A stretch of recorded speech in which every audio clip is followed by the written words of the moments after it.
Good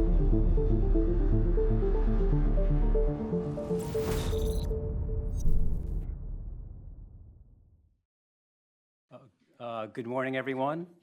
Welcome and thank you for joining us for this critical conference on security and human rights challenges on the Korean Peninsula. I'm Dan McKivergan, Vice President for Government Relations at Hudson Institute. I would like to extend a special thanks to our conference partners, the Committee for Human Rights in North Korea, Pacific Forum, the New Institute, and One Korea Network. Your commitment and partnership have made this gathering possible, and we are grateful for your support. Today, we confront the due challenges posed by the North Korean dictatorship and its systemic human rights abuses and its weapons proliferation, which has grown more alarming with the regime's ongoing shipments to Russia in support of Putin's war of aggression against Ukraine, and in collaboration with Tehran, arming the Iran-sponsored terror network spanning the Middle East. North Korea's repression of its people, including forced labor, political prison camps, and widespread hunger, demands urgent attention. At the same time, its growing military ambitions and willingness to export more weapons call for a coordinated international response. These actions threaten not only regional stability on the peninsula, but also global security. In this effort, the importance of cooperation between the United States, Japan, and South Korea cannot be overstated. Together, our nations play a crucial role in deterring North Korean aggression and ensuring a unified stance against the regime's human rights atrocities and destabilizing weapons programs. Thank you again to our co-sponsors, and thank you for all of you for being here today, despite the rain. Thank you.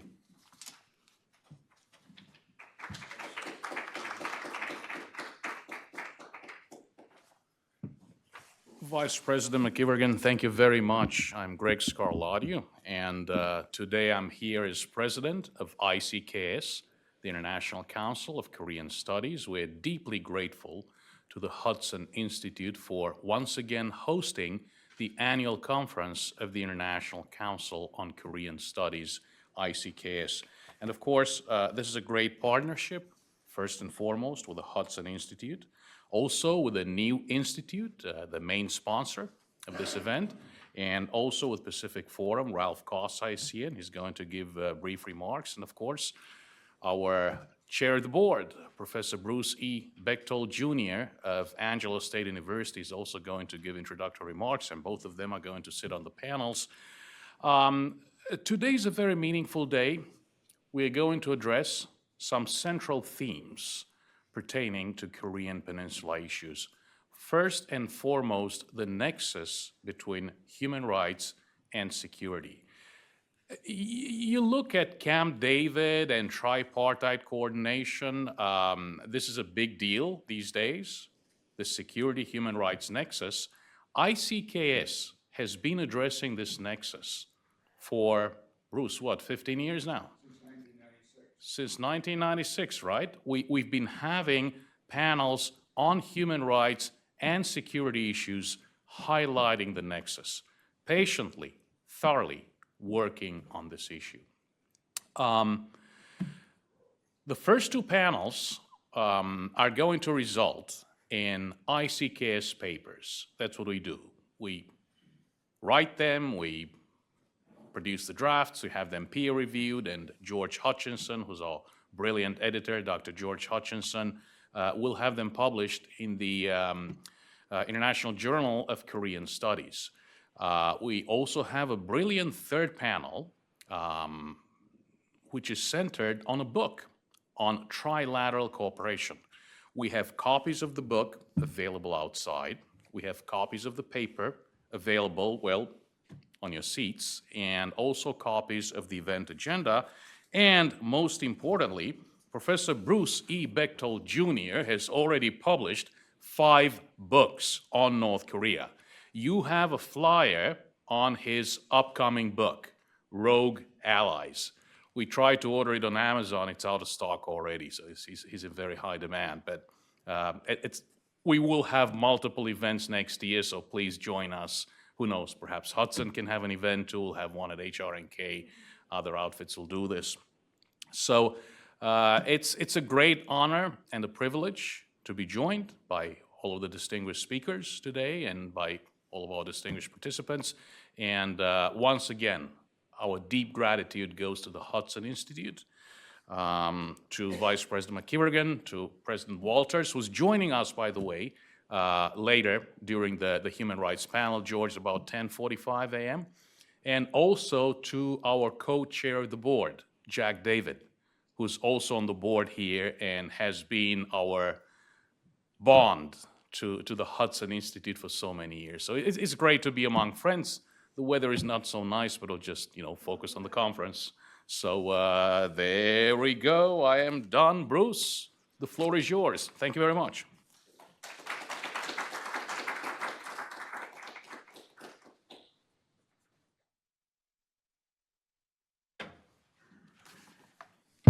I'm shorter than Greg. My name is Bruce Bechtel. I'm the chairman of the board at ICKS, which means I'm largely like a prime minister in the Rock, ceremonial. I have no real power. Greg has all the power. So I was asked to give a few brief remarks. We're supposed to start at 9, so I'll be very brief. For those of you who are not fully acquainted with ICKS, we were an organization co-founded by one of my greatest mentors, Dr. Hugo Kim, who is in his 80s and kind of ill and can't be here today.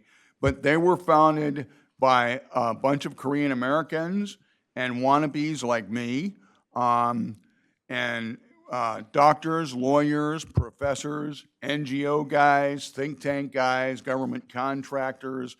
We have one real mission that we have, and that's to promote Korean studies in the United States and internationally. And we've done that since 1996 by having a conference every year and by publishing a peer-reviewed academic journal twice a year. We're very proud of that. That's why we're here. I think those of you who come today will really enjoy our conference. The people who are on these panels are very serious about what we do. But first of all, I'd like to introduce our board of directors. So those of you who are on the board, please stand up, will you? Come on, Greg, stand up. Owen Wan. We only got 4 of us here right now. There'll be more coming. Gordon's on the board as well. Can we give these guys a hand? Nobody makes any money off this. We don't get paid anything. We just do this because of our love of scholarship for the Korean Peninsula. So that's it. Thank you for coming. We're glad you're here. If you want to learn more about our organization, please go to icks.org, or much like the Masons do, if you want to be one, ask one. We'd love to have you. Thank you guys for being here.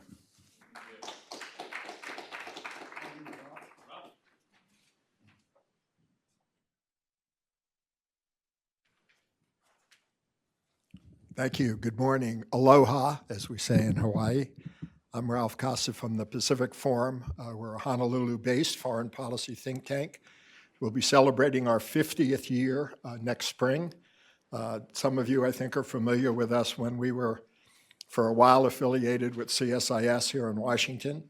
About 6 years ago, we had an amicable divorce and went back to being independent.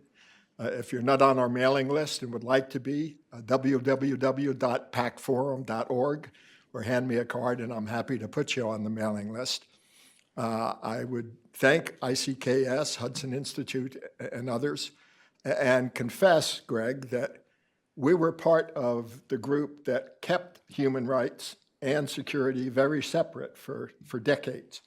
But we have seen the light, if you will, and in the last couple of years, we have been trying to focus on the two as two sides of the same coin, as Ambassador Shen would say, Shen Wali. We produced this book with help from Miss Annie Chan and Casey Pack. I hope you'll all take a copy of it.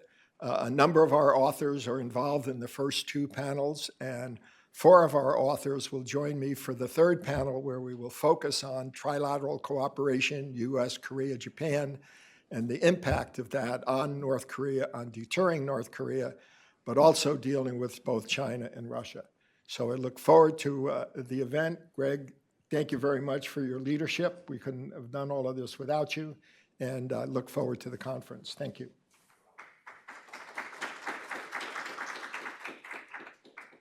George.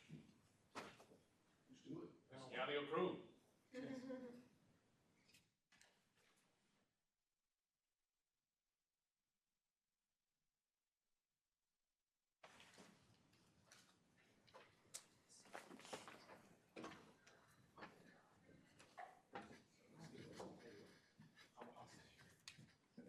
Why don't you sit in the middle, George? You're the moderator, man. All right.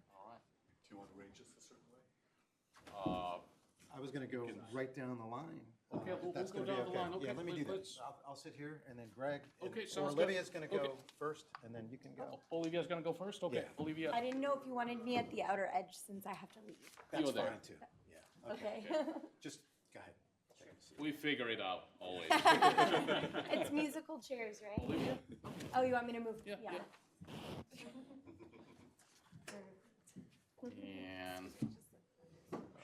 And then? And we'll have our discussants on the end. Okay, sounds good. Okay.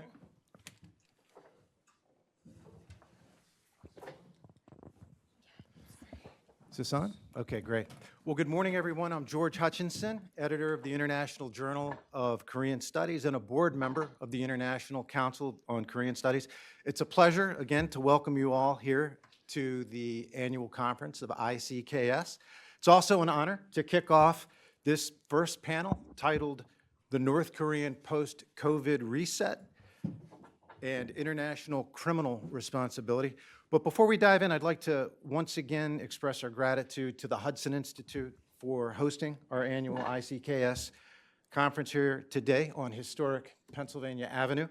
And I want to once again recognize our co-sponsors, the Committee for Human Rights in North Korea, HRNK, and the Pacific Forum for organizing this dynamic event, which is focused on the most important security and human rights challenges impacting the Korean Peninsula. So we're fortunate today to have three very distinguished presenters, each offering timely and thought-provoking perspectives. We're going to start with Olivia, we're going to move to Greg, and then we're going to go to Ambassador Tan.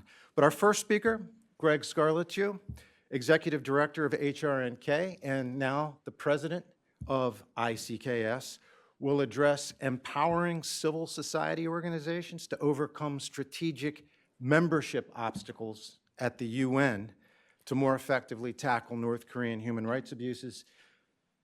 Olivia's going to go first, but she's the senior fellow at the Hudson Institute. She will offer policy recommendations. So the policy recommendations for the U.S. and Republic of Korea to align human rights and security policy, focusing on an atrocity determination, and potentially taking advantage, coinciding with next year's UN update on the 2014 Commission of Inquiry report. And then finally, we'll hear from Ambassador, or the Honorable Morris Tan, former Ambassador at Large for the U.S. State Department's Office of Global Criminal Justice, and now Senior Executive Director at Liberty University's Center for Law and Government. He'll speak to the urgency of pursuing legal actions through international law and universal jurisdiction to apply critical pressure on the Kim regime and bring justice to North Korea's victims. So each presenter will have 20 minutes. I'll give a subtle signal if needed to help us stay on track. After the presentations, we'll hear from our two discussants. First, Baegyum Tiritolu, specialist in human rights and humanitarian law at HRNK. She'll comment on Greg's presentation, and then following her, Mr. Hyun-Sun Lee. Now, Olivia may not be with us because she's got to go off to another appointment, but Mr. Hyun-Sun Lee, a North Korean escapee and current human rights advocate and fellow with the Global Peace Foundation. He'll comment on Olivia's work, and then the two will jointly respond to Ambassador Tan's paper. So discussants will have 10 minutes each, and then each presenter will have 5 minutes to respond to their comments. And after that, we'll move on to audience Q&A. If Mr. Walters comes in, then we'll take a brief pause to introduce the CEO and president of the Hudson Institute. He'll make some comments, and then we'll go right back to audience Q&A. So, Olivia, over to you. Wonderful. Thank you so much for having me here today. Sorry, I can't tell if this is on either. I think it is. Can you all hear me okay? All right, great. Thank you also for having patience with me, George. I'm in the unfortunate position that North Koreans are not the only ones who have human rights violations occurring against them, and so I have to go and speak at China Forum later today. So thank you all for being patient with me and for going with the flow and reorganizing the panel. I just want to thank Greg and HRNK and ICKS for convening this very important panel today that helps us to focus on not just North Korean human rights issues, but also the security issues. And I think as Greg and others so aptly recognized, they are very interconnected. And so in my mind, there's really never a moment when it isn't important for the US to be maintaining focus on the North Korean issue, and especially the North Korean human rights issue, and specifically the North Korean people. There are not so many North Korean people who are in the audience today. We're very lucky to have some here on the panel. But the vast majority of North Korean escapees and otherwise are not able to be here today. And the vast majority of the North Korean people remain held inside of North Korea. And so we must lend our voices boldly to their cause and call for action. I believe that we're at a very critical juncture right now where action is absolutely necessary, but unfortunately attention is elsewhere, whether that's due to the Russian invasion of Ukraine or the ongoing conflict between Israel and Hamas, or fears of a potential risk of CCP invasion in Taiwan.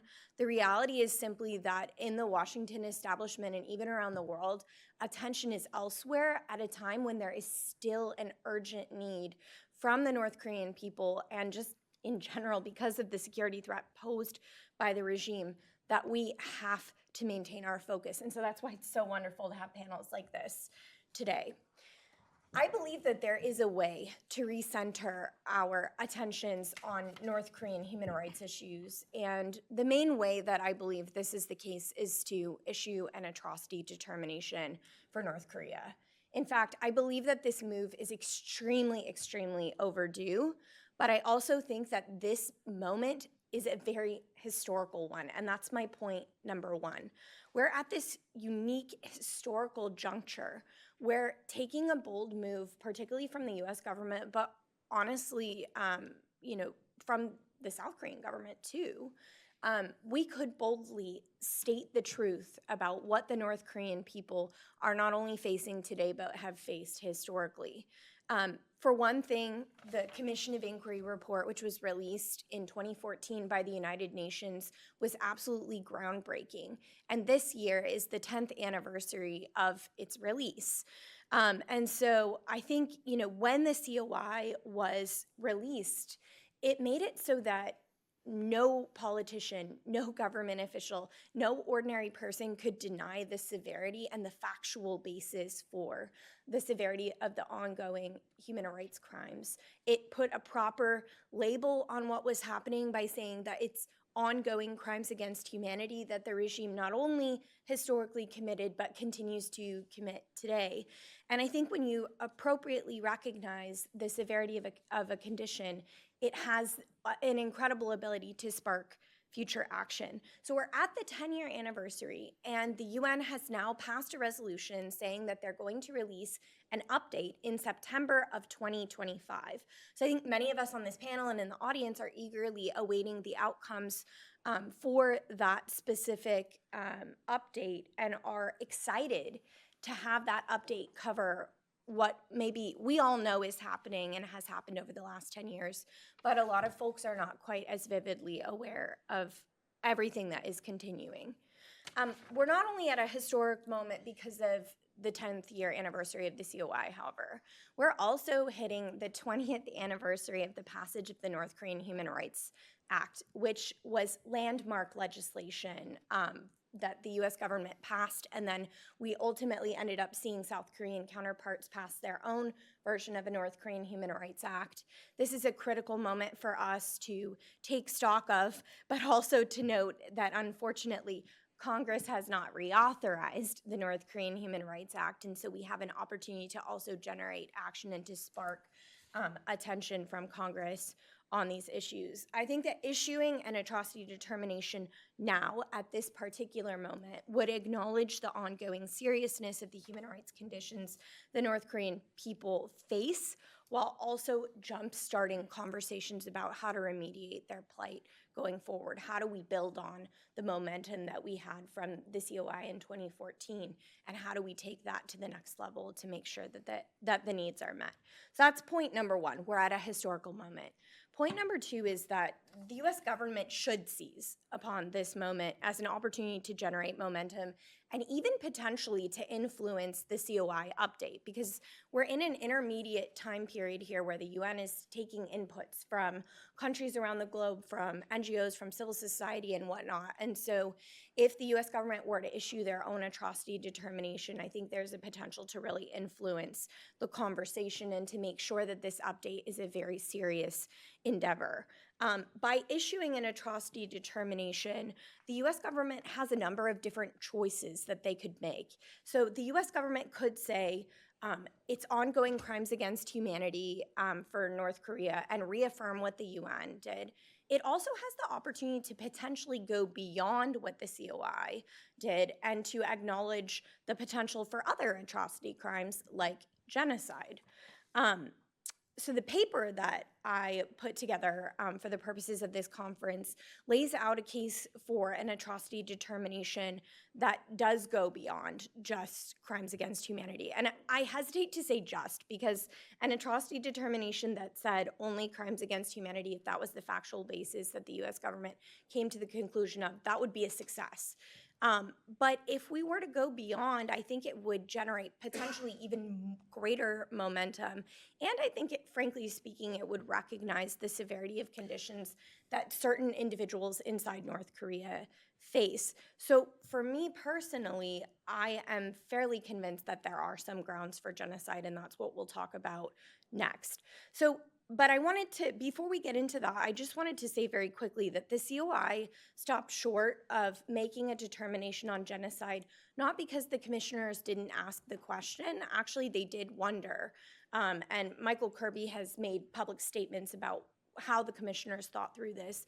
They believed that genocide was outside of their mandate that they were given in their original resolution that was passed. That's one thing. And the second thing is that in other public comments that Michael Kirby has made, he believed that the most solid grounds for genocide were outside of the pre-existing definition of genocide, that they were on political grounds. And genocide, if you look at the definition, it requires proving intent to destroy in whole or in part a people group on the basis of 4 identifiers: race, ethnicity, nationality, or religion. So political persecution is not included in that current definition. And then it goes, the UN definition also goes beyond to explain specific types of acts that could be considered genocide. So one is killing members of the group. The second is causing serious bodily or mental harm to members of the group. The third is deliberately inflicting on the group conditions of life calculated to bring about physical destruction in whole or in part. The fourth is imposing measures intended to prevent births within the group. And the fifth is targeting of children, forcibly transferring children out of the group into another group. My paper reopens the question of whether or not actually there are certain groups within North Korea that might fit that original definition of genocide. And the question that I posed was maybe Christians within North Korea who would be persecuted on the basis of their religious affiliation may be especially vulnerable to genocide and may have faced that in the past. And like I said, they would fit within the original definition of genocide because it would be on the basis of religious discrimination. And I also want to say here too that one of the most difficult elements of genocide is proving intent to destroy. And so for me, as I went and looked through the evidence, I did look for that intent being there. And to me, I think it does exist. So why do I say this? Only one element of genocide, or the killing of the members of group, causing serious bodily harm, et cetera, has to be met in order for it to be considered genocide. You don't have to check every single box. And I believe there's a really strong case that Christians in North Korea endure serious bodily or mental harm that they have experienced, very targeted killing on the basis of their religious practice, and even targeting of their children in the forms of abortion and otherwise. So I just wanted to briefly lay out that case a little bit more detail. So Christians for sure face serious bodily or mental harm. According to Open Doors USA, North Korea is the most dangerous place for Christians in the entire world. Christians face very severe forms of persecution, including being killed for their faith. It's very difficult to estimate the exact number of practicing Christians in North Korea because many of them have to practice in secret, but an estimated 200,000 to 400,000 Christians approximately is what the estimate is, and many of them, as I said, practice their faith discreetly. Of that number, 50 to 70,000 North Korean Christians have been imprisoned for their faith. And so I think this is just demonstrating, and we know what prison contexts are like in North Korea, whether it's an so-called ordinary prison camp or other forms of imprisonment. It is always a dire situation there. It is not a normal form of imprisonment. And the North Korean government, of course, doesn't just have North Koreans in ordinary prison camps. They also have them in their political re-education camps as well. And we've just seen absolutely horrific examples. I remember as I was doing the research for this, I came across one report that highlighted an instance in which the Kim regime sentenced a 2-year-old child and their family to life in the camps because their parents had a Bible and practiced Christianity. That is purely on the basis of their religious practice that they are being sent to the camps. And so I think it's undeniable, the religious element of the persecution and of the desire to commit serious bodily or mentally harm. It's very intentional. The second element that I believe Christians meet are because of killings. We know that the regime is notorious for carrying out purges and public executions and a variety of forms of absolutely gruesome and horrible forms of execution. One 2022 U.S. State Department report documented an incident in which officials executed even a member of the elite, a member of the Korean Workers' Party, in front of 3,000 people because they possessed a Bible. Reports in North Korea of North Koreans being publicly executed, we read about actually quite frequently in the news. People document public executions of North Koreans for possession of a Bible or for being caught praying or for a variety of different forms. And I even remember when I read through the COI, and I think Michael Kirby even said himself after the COI was released that he felt like one of the most overlooked findings of the COI report was North Korea's persecution of Christians. And one of the stories that stands out to me so vividly from the COI was when North Korean refugees escape but are then repatriated by China back to North Korea, they're asked 2 things. 1, did you have contact with anyone from South Korea? And 2, did you have contact with a missionary? And if the answer to either of those questions is yes, then you are automatically sent to be tortured at a higher level upon your return from North Korea. So it's a clear, again, intent to harm and to carry out these elements of genocide. The final point that I wanted to make was on the targeting of children. There are many instances, and I think this is an area of my report that also merits additional research. So if others in the audience or up here have ideas on this, I have heard of many instances of North Korean refugees, particularly who were Christian, who were subject to forced abortions. I've even heard instances of like forced sterilization and otherwise. This mimics very similarly what I've seen in the Uyghur context, for example, where many Uyghur women of childbearing age were forcibly sterilized or were subject to forced abortions. But I know anecdotally that there are many stories of North Korean women who were subject to forced abortion.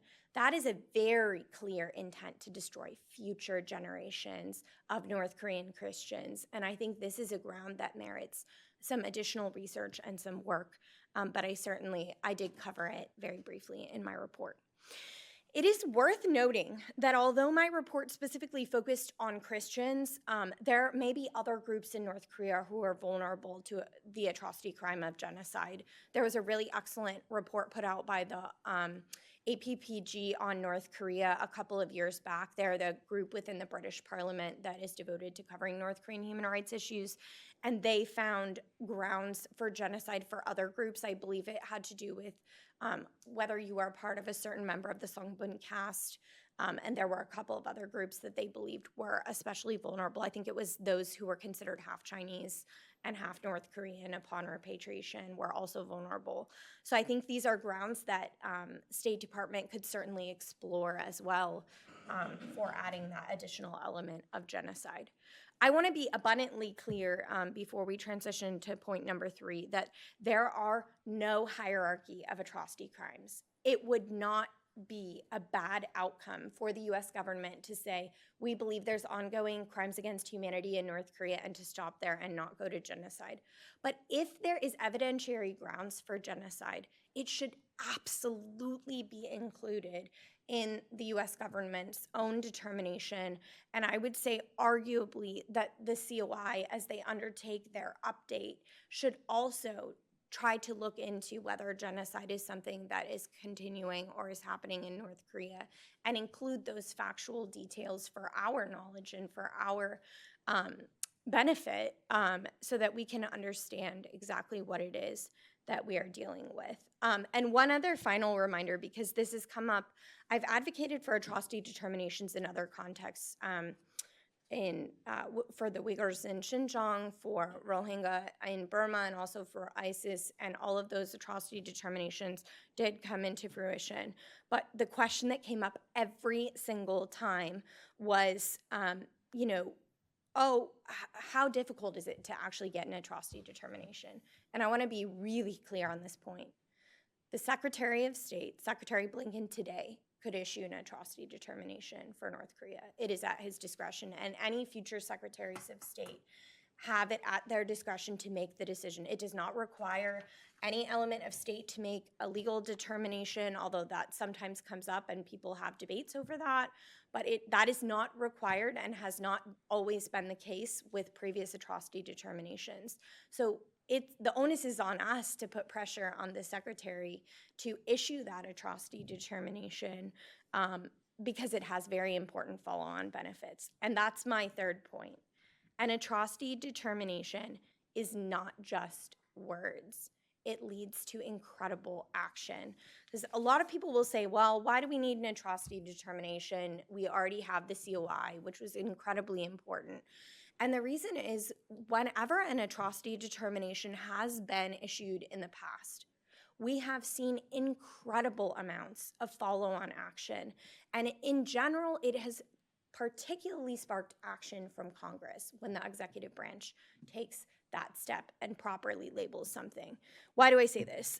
When the Trump administration issued an atrocity determination on the last day of the administration for Uyghurs in Xinjiang, you had within, I think it was about a 6-month period, the passage of the Uyghur Forced Labor Prevention Act, which is arguably one of the most powerful tools that the U.S. government has at its disposal to counter Uyghur forced labor. It's actually what I'm going to go talk about at my next panel.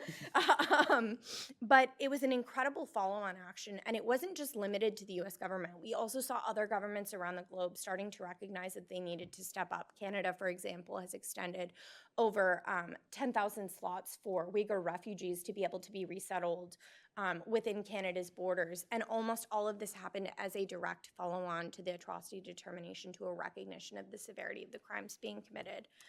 In the case of Rohingya, this was issued under the Biden administration, and we ended up seeing sanctions that many folks in the community who had been working on these issues had been asking for forever against key nodes of the Burmese military. And that all happened, thank you, that all happened through the atrocity determination and following that. ISIS genocide determination, which was made under the Obama administration, led Congress to take absolutely incredible action to create a fund for survivors of Uyghur genocide, or excuse me, of ISIS genocide, that went and supported people in the frontline states.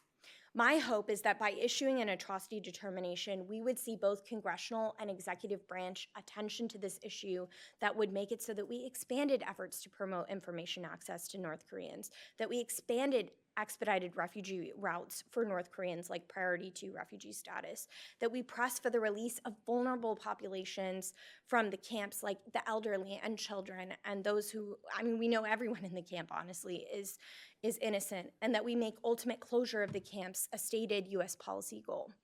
Here's my kind of bonus recommendation. We'd love to see congressional action on North Korea, especially the fact that the North Korean Human Rights Act has lapsed, I think is really just a missed opportunity here. So we really are at a critical juncture.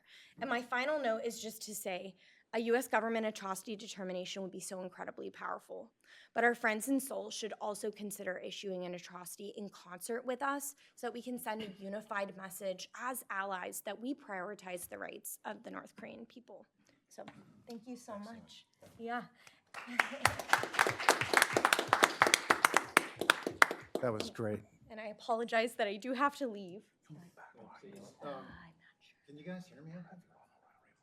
Am I, okay, well, thank you so much, Olivia. Olivia eloquently laid out a very strong case for an atrocity determination, just bringing up the horrific crimes against humanity that North Korea has committed. And she called out the need for stronger UN action support, greater international awareness, and more alignment on U.S. Republic of Korea policy. So what else can be done at the UN? Over to you, Greg. Well, thank you very much, George. And it's very helpful that Olivia mentioned the Uyghur human rights crisis. I will begin, this presentation, this paper, is about a very practical matter. It's about civil society access to the UN. Ambassador Moore-Stan, Olivia are addressing this morning international criminal responsibility, accountability. Well, in this process, civil society must play a very important role. Let me begin by mentioning one name. Elena Duhan is a professor from Belarus. She's United Nations Special Rapporteur on the negative impact of the unilateral coercive measures on the enjoyment of human rights. This is a position created by Iran. Iran, in 2014, introduced a UN Human Rights Council resolution on behalf of the non-aligned movement, creating this position. Well, Elena Duhan, the Special Rapporteur, very recently has condemned so-called illegal Western sanctions on China, in particular because of the Uyghur issue. She has recently visited Iran, Syria, Venezuela, Zimbabwe, all great friends of human rights and democracy. So, okay, this presentation is about access to the UN, civil society access to the UN. Conferences are sometimes about storytelling, and that's what I'm just about to do. Our organization, okay, I'm president of ICKS, the International Council of Korean Studies. I'm also executive director of HRNK, the U.S. Committee for Human Rights in North Korea. HRNK acquired UN ECOSOC, Economic and Social Council, consultative status in April 2018. And this was only possible, and we're at Hudson, This is only possible because of the vision that Ambassador Nikki Haley had back then, and also she was U.S. permanent representative to the UN in New York City at the time, and of course, Ambassador Kelly Curry, who was U.S. ambassador to ECOSOC at the time, the Economic and Social Council. How do you get UN consultative status? Well, there's a gatekeeper. The gatekeeper is the UN NGO committee based on Article 71 of the UN Charter that set the stage for consultation with NGOs. The relationship between NGOs and ECOSOC is governed by ECOSOC Resolution 1996-31. So, how does it work? You submit an application for consultative status to the UN NGO committee. Who is on the UN NGO committee? So you have 19 members, 5 from Africa, 4 from Asia, 2 from Eastern Europe, 4 from Latin American and Caribbean states, and 4 from Western European and other states. The term for a UN member state is 4 years. Okay, who are the current members? Listen to this: Algeria, Cameroon, Eritrea, Liberia, Zimbabwe, Bahrain, China, India, Pakistan, Chile, Costa Rica, Cuba, Nicaragua, Armenia, Georgia, Israel, they've been all great friends always, Turkey, the United Kingdom, and us, the United States. We are definitely outnumbered. So, we put in our application. What happens? On Saturday night before Memorial Day, the Russians and the Chinese send you a request for information. You have to reply right away. And the question goes, do you have any U.S. government funding? At the time we did, now we don't, no longer. Do you have any U.S. government funding? We look at your board member, you have your board members, you have former government officials, explain this and that. Once the Russians asked me, do you collaborate with North Korean government agencies? And the Russians, as terrible as they are, must have a sense of humor. So what I wrote to them was, oh yes, as a matter of fact, our former co-chair of the board and founder of HRNK, the late Congressman Stephen Solars, visited North Korea and took long strolls with Kim Il-sung. And they had long conversations. And as the result of those long conversations, he decided to establish the U.S. Committee for Human Rights in North Korea, HRNK. Come on, the Russians have a sense of humor. They might have gotten, a good laugh out of that. But the bottom line is that enemies of human rights and democracy hold the keys to allowing NGO access to the UN. And that must change. Why is this access so important? What do you get out of it? Well, first and foremost, if you don't have consultative access, you have to beg your colleagues for access. You don't get a badge. So you have to ask other organizations in consultative status to get you in as a visitor. Very complicated, there is a limit. Currently, regrettably, there are only 3 organizations dealing with North Korean human rights in consultative status.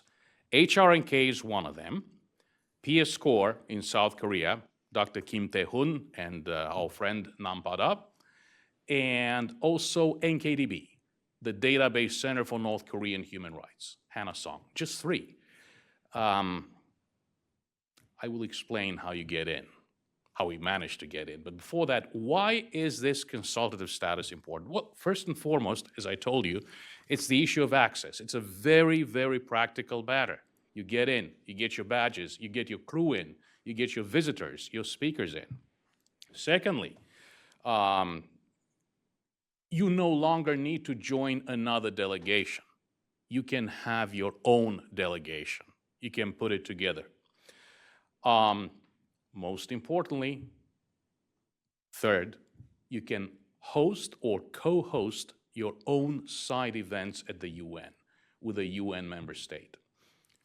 Several years ago, we got obstructed by the Chinese big time. It's incredible, from the very top level to all the way down to catering and logistics. The whole system is infiltrated.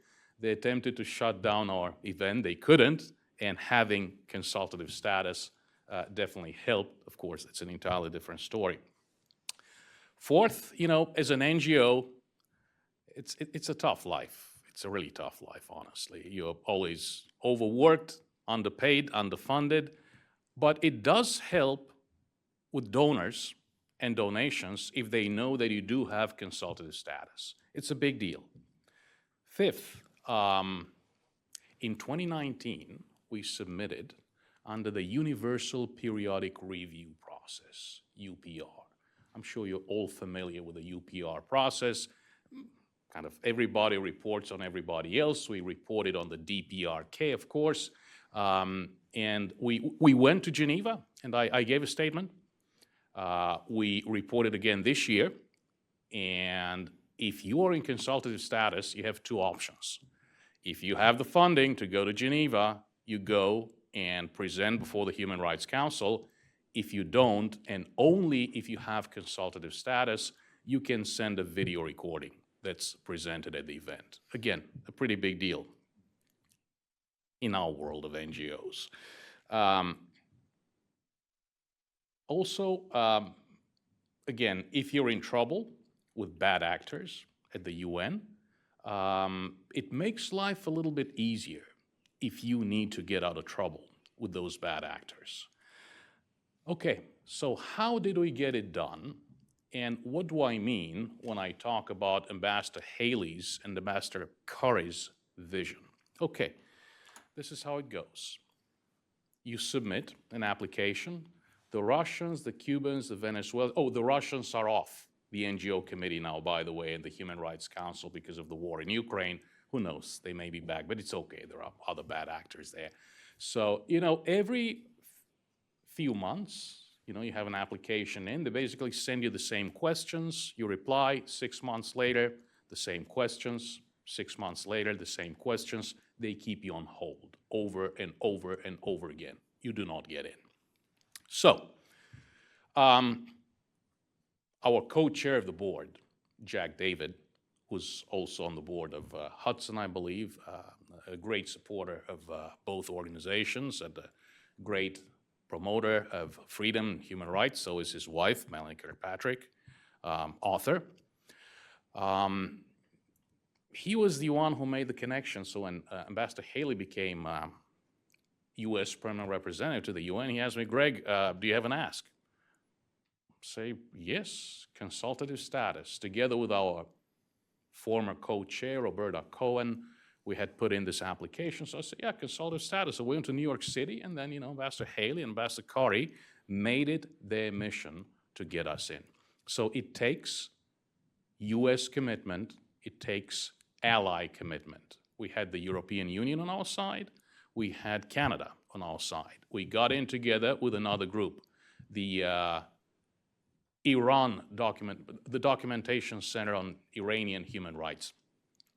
Before this, a British group had managed to get in using the same methodology. And here is the methodology. The NGO committee, dominated by the Chinese, the Cubans, the Venezuelans, and the others that I mentioned, will never, ever let you in if you're dealing with North Korean human rights. So what do? You bring it to a vote of the 19 members of the NGO committee. That's what we did. They shot us down. They voted against us. I mean, of course, you talk to the Israelis, they're all friends always, they'll support us, but no, we didn't have enough votes.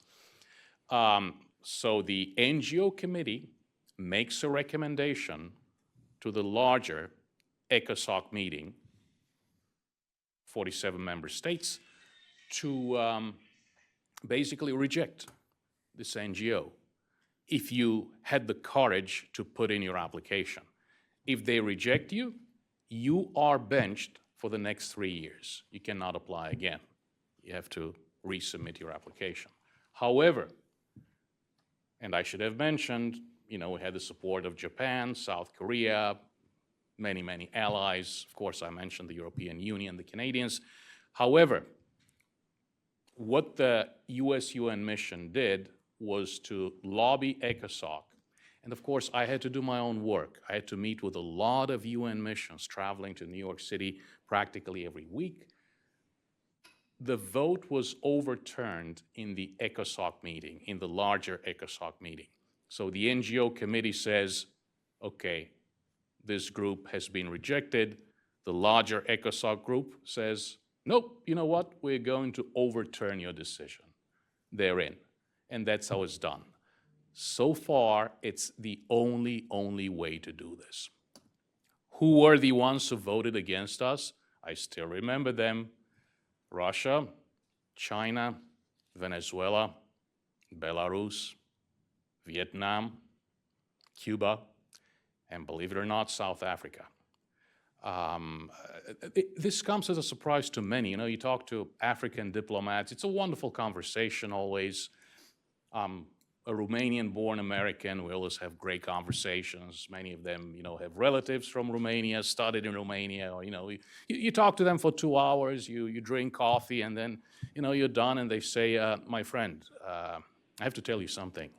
I do not vote for my country. I vote for Africa, which means we take our direction from South Africa.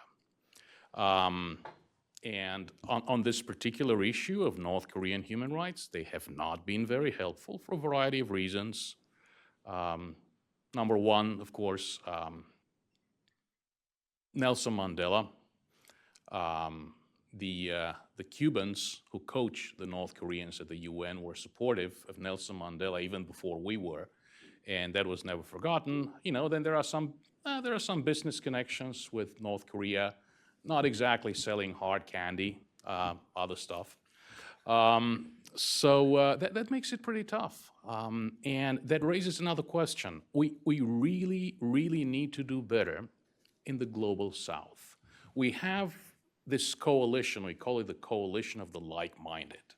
The United States, Canada, the European Union, Japan, South Korea, others, Australia, New Zealand, and so on and so forth. We need to do much better in the so-called global South, developing countries. That could be much more helpful with this mission of bringing human rights and democracy and prosperity to the people of North Korea. So, what is the whole point of this paper and this presentation? The UN system is very imperfect.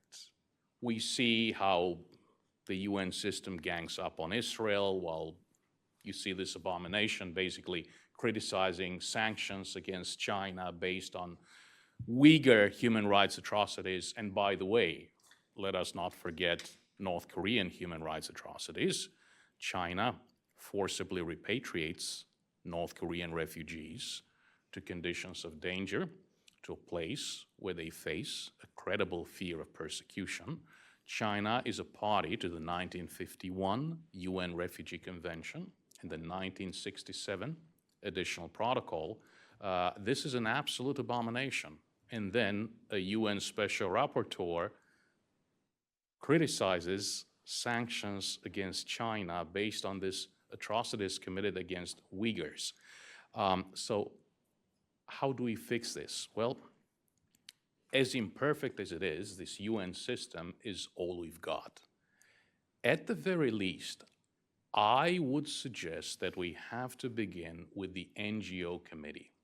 We need to make sure that we grant UN access to real human rights organizations. Having Cuba and Venezuela and Zimbabwe in charge of access, no disrespect to the people of Cuba, Venezuela, Zimbabwe, but as far as their governments are concerned, this is sheer nonsense. So responsible members of the United Nations must seek membership. In particular, and we cannot cover everything. We're here to discuss Korean Peninsula issues. In particular, the Republic of Korea and Japan must assume responsibility, must seek membership in the NGO committee. I know it's very difficult. At the government level, you have multiple government agencies that get together. They prioritize what is it going to be. We're going for this UN agency. We're going for that UN agency. As far as South Korea and Japan are concerned, the NGO committee has not been a priority. So please, we're recording this and we will circulate it. Please, governments of the Republic of Korea and Japan, seek membership in the NGO committee. We really, really, really need you. We need to take away the keys from the Cubans, the Venezuelans, and the others. It's the only way to do it. And once we have civil society access to the UN, we'll be able to do much better. We'll be able to amplify our voices. We don't have anything else to replace this system with, right? The League of Nations, gone, replaced by the UN. For the better or the worse, it's worked sometimes, it hasn't worked sometimes, but this is one critical step. And really, Ambassador Haley had a vision to fix the system while working through the system. It is possible, but it must be here in the USA as well. It must be a bipartisan endeavor. In South Korea, it must be a bipartisan endeavor. Whether it's conservatives or progressives in power, we have to keep pursuing this because this is not an issue that can be fixed over a few days or weeks or months. So please, we need your support. Once again, this is a very practical matter, and I think it's a very important matter that will make a big difference, not only for the people of North Korea, but for other people oppressed all over the world. It will make a very big difference for justice, democracy, and human rights. And that said, I'm done. Thank you, George. That's excellent. Greg, that was excellent. Very, very strong and persuasive argument for additional trilateral cooperation between the ROC, U.S., and Japan. Maybe we can take advantage of the new secretariat that's been formed, and maybe this is an agenda item that needs to be inserted. Greg, very importantly, covered some foundational steps for empowering civil society actors, NGOs. And this is to get them, the United Nations is not a perfect system, as you said. We live in an anarchic system. The United Nations is the only thing we have, and this apparatus and these organizations are a vehicle that can be used to tackle the human rights issue, the North Korean human rights abuse issue, on just yet another front. And that also makes the policy recommendation that Olivia mentioned more actionable if you get these NGOs in that space. So with that, the next logical move, I think, is to pursue accountability through actual legal avenues. So Ambassador Tan, your thoughts? Thank you. After World War II and the Nazi Holocaust, the cry rose up in the world, never again. Never again should there be such mass atrocity crimes that are committed on a wide scale. Shortly after World War II, from 1950 to 1953, after Stalin inserted Kim Il-sung as the supreme ruler of a now divided Korea into North Korea, there was the Korean War. And in North Korea, the cry never again rings very hollow.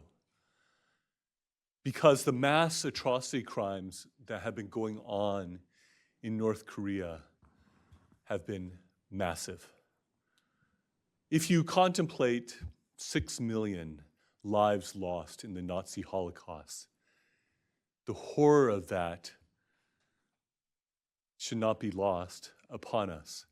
But when you consider that in North Korea, something like 15 million people, 2.5 times more, have been exterminated inside of North Korea, it should shock the conscience of every decent person in the world. When I served as the U.S. Ambassador at Large for Global Criminal Justice, I saw many unjust situations all around the world. And I could honestly say to you that I do not consider any situation to be more unjust and to be a more thoroughgoing set of violations of human rights than the situation in North Korea. Olivia is exactly right. There's a great need for a mass atrocity determination in regards to the crimes against humanity. I will add war crimes as well as genocide going on in North Korea. I had the opportunity, leading the Office of Global Criminal Justice, to initiate, sustain, and support the efforts as the main policy shop for advocating for mass atrocity crime determinations. In what we were able to do during my time was were the mass atrocity determinations for genocide and crimes against humanity against the Chinese Communist Party. I literally spent most of my time in office working on those mass atrocity determinations. We sent a sheaf together with the Legal Advisor's Office about this thick to the Secretary of State, and it was on the last day of the administration that got across the finish line. That was the 7th time that a mass atrocity determination had been issued by the United States of America. They hold a lot of weight. It's based on extensive evidence, strong legal grounds, and so it is highly respected and influential in the world, as Olivia was saying. Here at the Hudson Institute, Nina Shea said that this was the single greatest human rights achievement of that administration. Secretary Pompeo, who ultimately was the one who issued it, also is here at the Hudson Institute, incidentally, as well. But beyond a mass atrocity determination, which I wholeheartedly agree is needed for North Korea as well to be the 9th one, if possible, is for there to be prosecution. Prosecution. This has not happened yet. And yet there is a great need for this. And the first point that I'll make in regards to that is, regardless of the particular avenue of prosecution that might be pursued and might actually be done, I believe it is more important for it to happen somewhere rather than for it to happen nowhere. What are some of the possibilities of where this can happen? The first place I'll start is within South Korea. Under the South Korean Constitution, North Koreans are Koreans, and therefore within the ambit of the South Korean government by its own constitution. Thus, North Koreans, including and starting with Kim Jong-un, there is personal jurisdiction legally over North Koreans as Koreans in South Korean courts. North Korea, sadly, has succeeded to a great extent through their many agents that they send to South Korea in tilting the political and social and indeed legal climate inside of South Korea so that there is resistance in South Korea, politicized and otherwise, to try to resist prosecution of Kim Jong-un and the top leadership of North Korea in South Korean courts. I've heard a number of what I consider feeble excuses that are raised against such prosecution. I've heard it said, oh, we don't have enough evidence to be able to move forward with the prosecutions.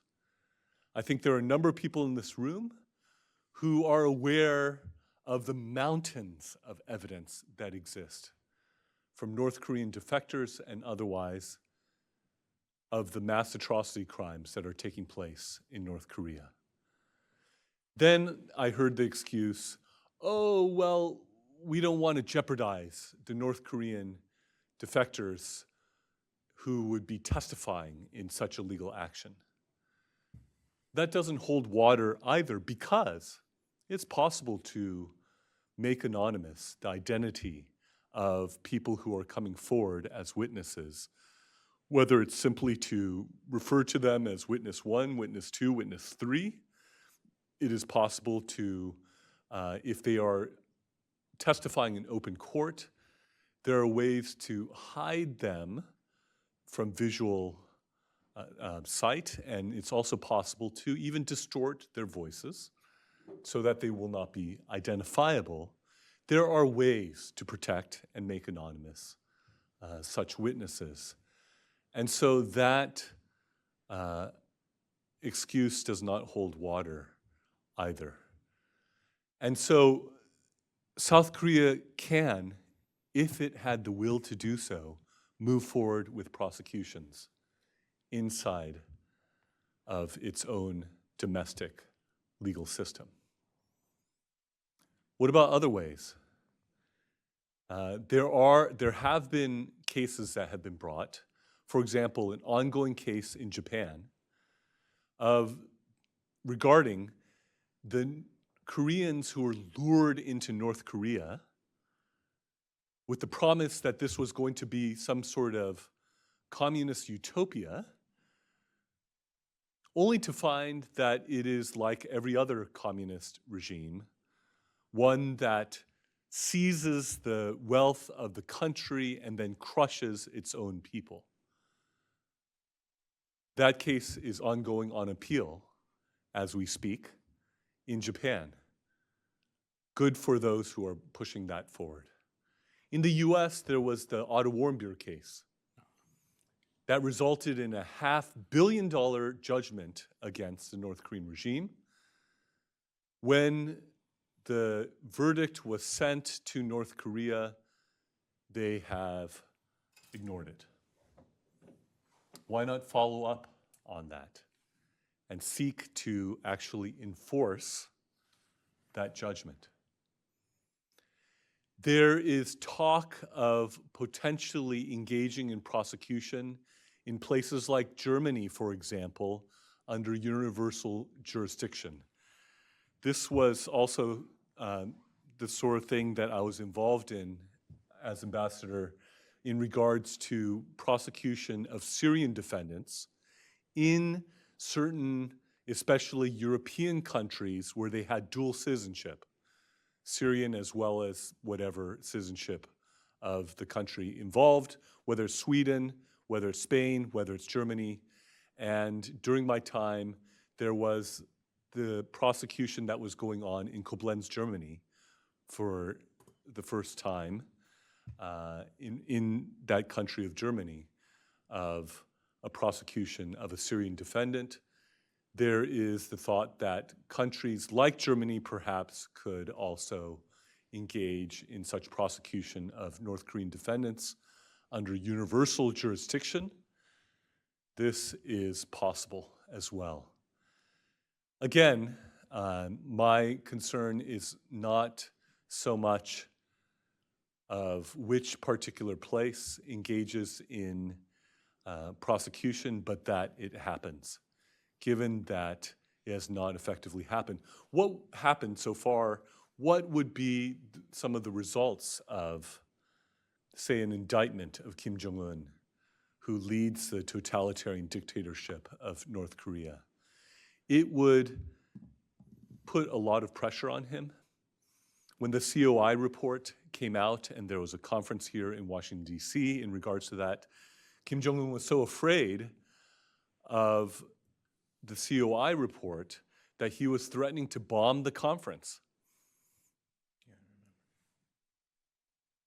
They fear prosecution greatly because they know that they have committed horrendous, horrendous crimes. And so it would put tremendous pressure on him, which could provide leverage in a diplomatic negotiation situation. It could cabin him in from traveling, say the travel that he would do to meet with Putin or Xi. That would be another potential effect. It would make it legal then to seize Kim Jong-un, to bring him before a court for prosecution as well, by virtue of an indictment and arrest warrant that can issue in the wake of such an indictment, with the arrest warrant following and potential follow-up action on the arrest warrant. This is a missing piece in the North Korean approach and strategy, as well as meeting the cry of the people who have been trampled and in many instances murdered by this regime. Other possibilities, the International Court of Justice. For example, the parties before the ICJ are countries. And during my time in government, the Gambia had raised a genocide claim against Myanmar, Burma. And that claim was allowed to move forward. A similar sort of thing could be done by a willing country who would bring before the International Court of Justice, the so-called World Court, such an accusation against North Korea as well. Could something happen in the International Criminal Court? I actually, before I was working in government, when I was working as a legal academic, I was in a room with prosecutors from the Office of the Prosecutor of the International Criminal Court, and I said to them, if you are serious about pursuing those who are most responsible for the worst atrocity crimes in the world, then why are you doing nothing about North Korea? Shortly thereafter, they opened up the situation on North Korea, but they limited it to territorial jurisdiction of violations that occurred on South Korean soil, namely the shelling of Yeongjong Island, and secondly, the sinking of the naval vessel, the Cheonan. And they opened it and had some investigation, but didn't go beyond it. North Korea is not a member state, but neither is Russia, and Putin has been indicted by the International Criminal Court, right? This has been something that's been done during the time of my successor, more recently. And so the ICC could find a way, potentially, to do so if they were willing to do so. So there are an array of possible prosecutorial mechanisms that could exist. I will just mention one other combination of possibilities that could happen. One is that there could be a hybrid tribunal that's set up, part domestic, part international, that can prosecute those who are most culpable for the worst atrocity crimes of North Korea. Secondly, there could be a Truth and Reconciliation Commission that can handle those who are least culpable, say like the prison guard in one of these camps. And then the Korean domestic system could handle everything in between in that middle range. That is another potential approach to the situation that can be there. So there are an array, a myriad of ways in which prosecution can move forward. Is there the will? Is there the determination to do so? That remains the haunting, lingering question in regards to it. It is something that the North Korean regime trembles in its boots about.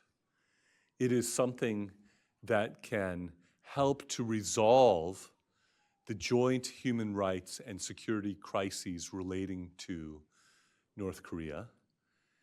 And it is something that has not been pursued as robustly as I believe it should be. This is the worst human rights mass atrocity crisis in the world, bar none. So much so that I coined a new term to describe it. I said that North Korea is a state of rightlessness, that there are no rights of the North Korean people that the regime honors and respects, that every and all manner of rights are trampled and not upheld in North Korea. When future generations look back on the 70-some year period of history where North Korea has been allowed to continue in this vein, many will wonder, why wasn't more done in regards to addressing these horrific, horrific injustices? There are opportunities and possibilities moving forward to do so. And I pray that those opportunities will be taken and that there will be a measure of justice in the face of the horrific justices that the North Korean regime has been perpetrating largely with impunity throughout its 70-some year existence. Thank you. Wow. Ambassador Tan just laid out in spellbinding fashion a very strong prosecution, calling for the need for a much stronger commitment, especially with regard to South Korea. And you can see if inter-Korean negotiations spring up again, how that can creep into the picture, where we don't want to offend Kim Jong-un while we're currently sitting down at the table trying to negotiate nuclear weapons. And that takes us right back to trying to align policy, some of the things that Olivia brought up previously.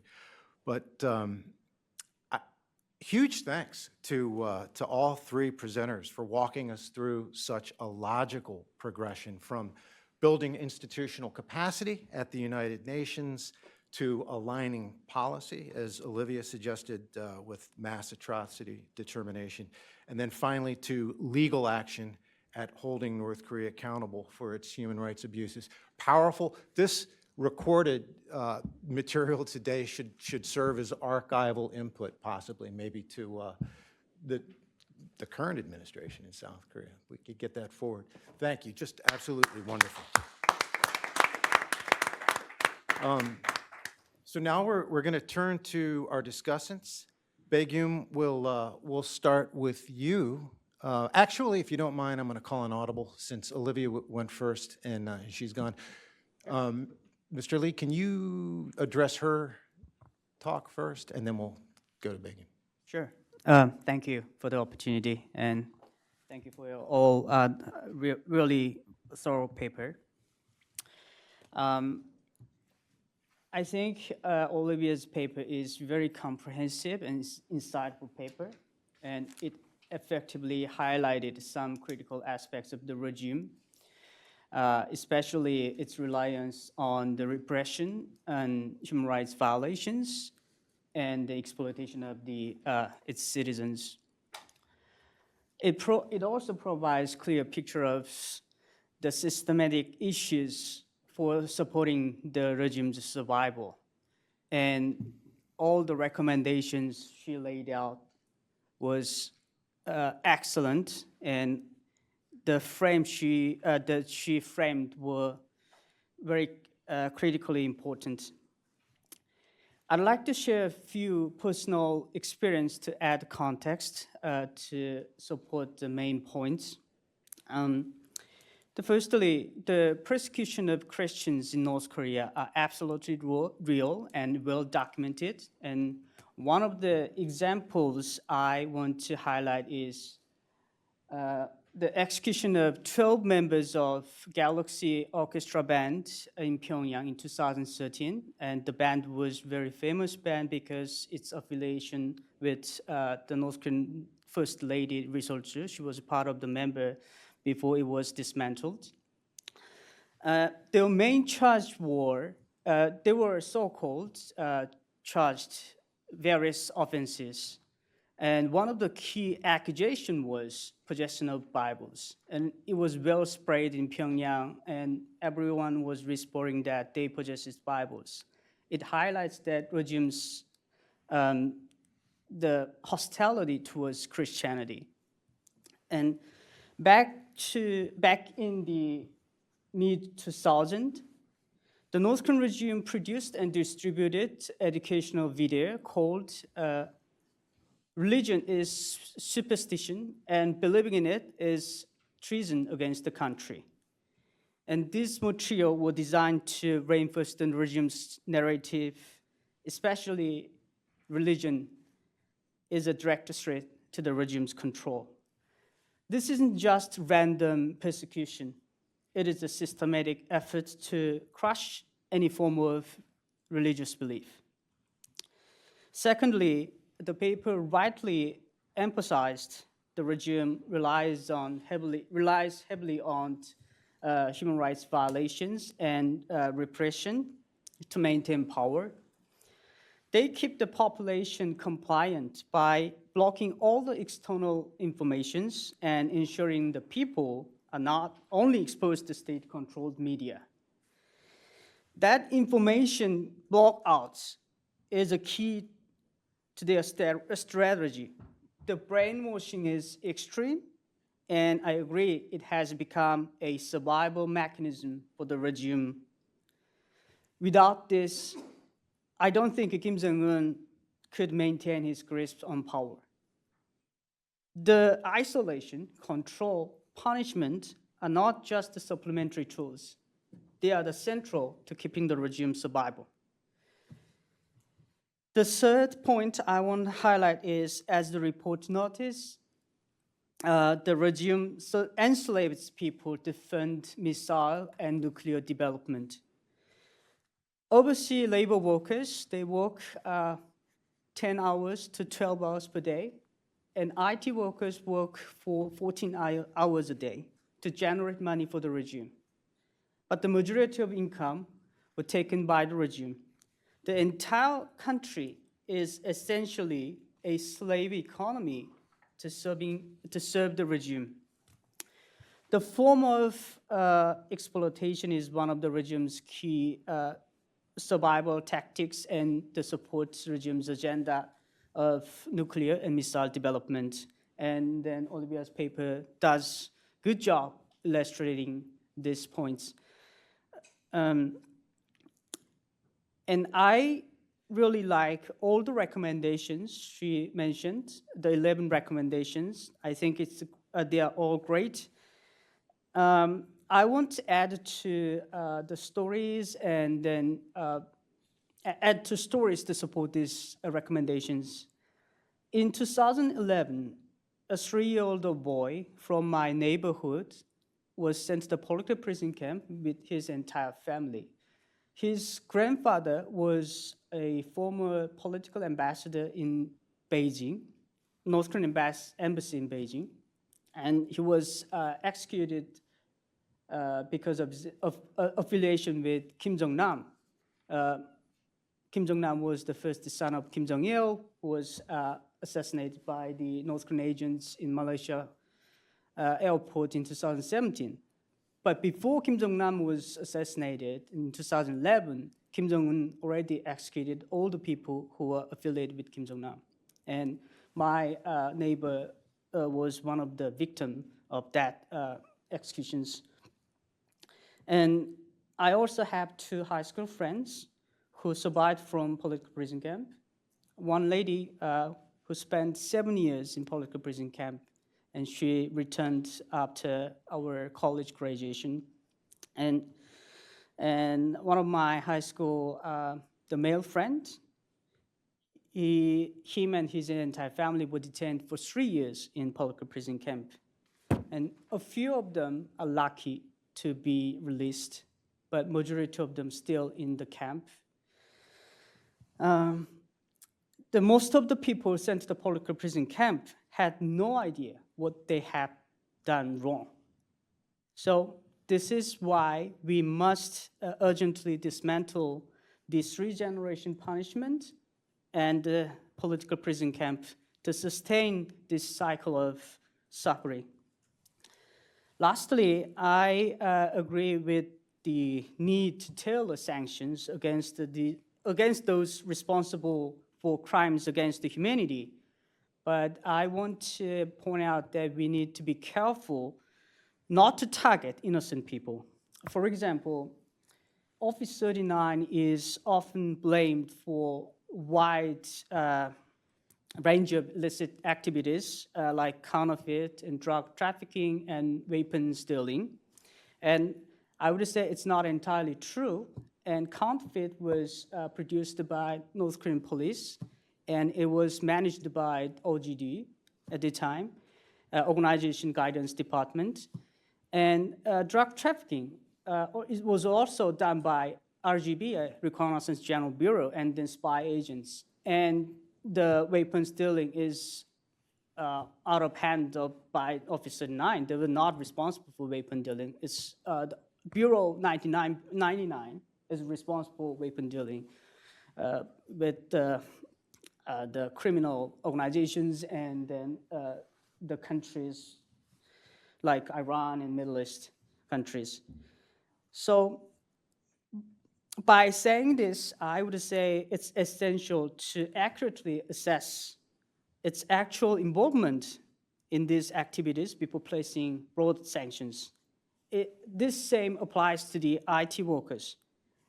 As far as I understand, many of them, they work hard to make money to support their family. As you guys all know, recently the U.S. government and UN put sanctions against IT workers. Some of them actually, they earned money through illegal means, but before it was sanctioned, many of them actually work legally and make money, to make money. So I would say if we indiscriminately put all of them on sanctions, I think it's not fair for them, and also we eliminate the opportunity for like collaborating with them. So I think we should give them opportunity for collaboration and encourage them to act rightly to make a change for North Korea. And that way, I think they could be part of the better future for the country and the people in North Korea. So my conclusion is the points raised in the paper are critical. I fully support recommendations to these issues, to apply to these issues immediately by addressing and act rapidly. I believe we can pave the way for real change in North Korea. Thank you. Thank you very much, Hyun-Sung. Hyun-Sung's powerful firsthand accounts further underscore Olivia's recommendations. So let's move to Begum. Thank you, George. Thank you, everyone, for your wonderful speeches. I would like to go over Greg's paper. First, with the strengths of the paper that I found, he did a great job detailing the description of the process. He gave us an in-depth explanation of the UN and how its bodies work and how unfortunately politicized it is and how politicized international law is in its essence. And it was highly informative. His use of the specific case of the HRNK and their struggles through the NGO committee helped us understand how political maneuvering is as important as standing for what is right and what is human rights. And he made a strong argument about the bias in the ECOSOC community and the NGO committee, which is dominated by states with poor human rights records, if we can say. And he provided a compelling critique on how these biases and politicization obstruct the accreditation of the human rights-focused NGOs like the HRNK. What I would suggest in his paper would be to include more reforms or recommendations alongside the Japanese and South Korean involvement, because frankly, I do not think that it is, as you said, a quick way to change the committee membership. And the composition of the NGO committee is, I think they still have 2 more years in the current composition, and these 2 years are critical for the survivors of the North Korean government. And I think the call for interagency coordination and resource allocation throughout your paper is a pragmatic and clear roadmap for potential reforms. But I think the latest meeting the NGO committee held has a new resolution by the Chilean and the British government. They suggested some new reforms on the working methods of the NGO committee, which I think your paper would benefit, and I will go over them briefly if time allows.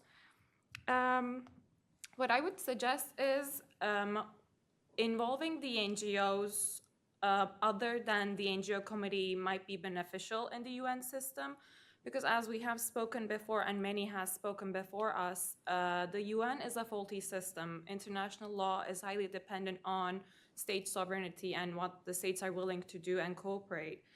And I would suggest that getting involved with the UN Secretary General and lobbying to get maybe establishing an NGO portfolio, especially from the ones who were denied the access, even the observer status, other than the consultative status, in his executive office or her executive office, hopefully one day.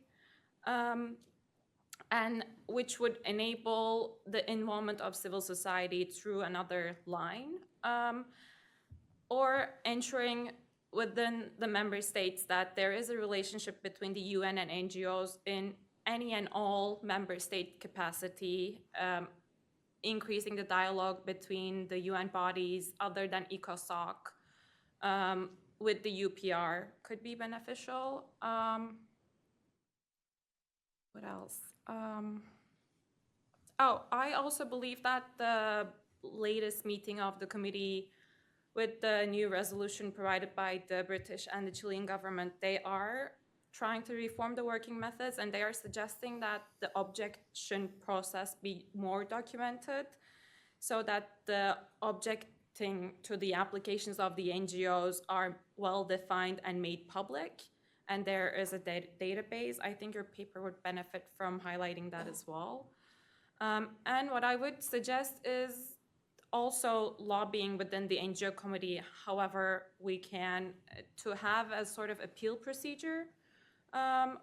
Because as you have explained in the HRNK's example, the constant questioning and the constant 6 months deferral of the NGOs, they just hinder the already overworked NGOs.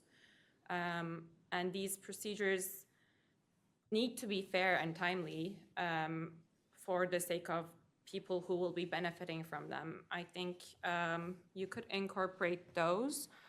But overall, this was a really well-researched and focused analysis of the difficulties faced by the human rights organizations, especially in the North Korean sense. And there is a compelling argument for changing the composition of the NGO committee, but I don't think the 2 years that we still have, it would be possible within its current procedural system. So exploring other venues would be beneficial in the long run. But thank you for your paper and presentation. Thank you.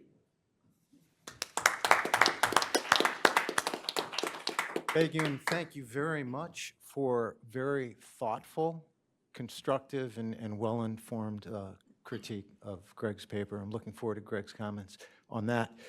So now Begum and Mr. Lee will jointly address Ambassador Tan's paper. Who's starting? Should I go first? Okay, and then just hand it right off. Absolutely. Thank you, Ambassador Tan, for your paper and your presentation. I do agree that there should be an prosecution at this point to have accountability. What I will respectfully disagree is that I don't think any and all venue and going for that aspect would be beneficial in the long run. Because as you know, international law and the international community is highly dependent on procedure and procedural requirements. And to be able to find a venue and then to be hindered by procedural arguments in that sense would maybe hinder in the long run, I think, the process.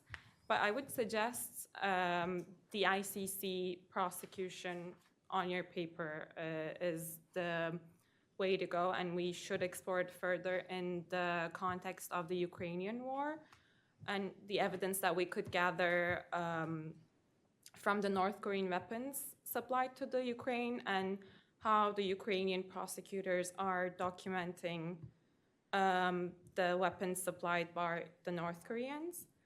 In the Rome Statute sense, supplying weapons in and of itself is not a crime, but during the ICC prosecution of Putin, I believe there is bound to be evidence of involvement of North Korean actors in the weapons of mass destruction and war crimes committed. And I think that the evidence coming out from that prosecution will be beneficial in the long run for a possible North Korean prosecution in the ICC, because as you have mentioned, the ICC has no jurisdiction over North Korea, but the Ukrainian complaints could be a venue to prosecute North Korean war criminals, such as the current president, head of the state.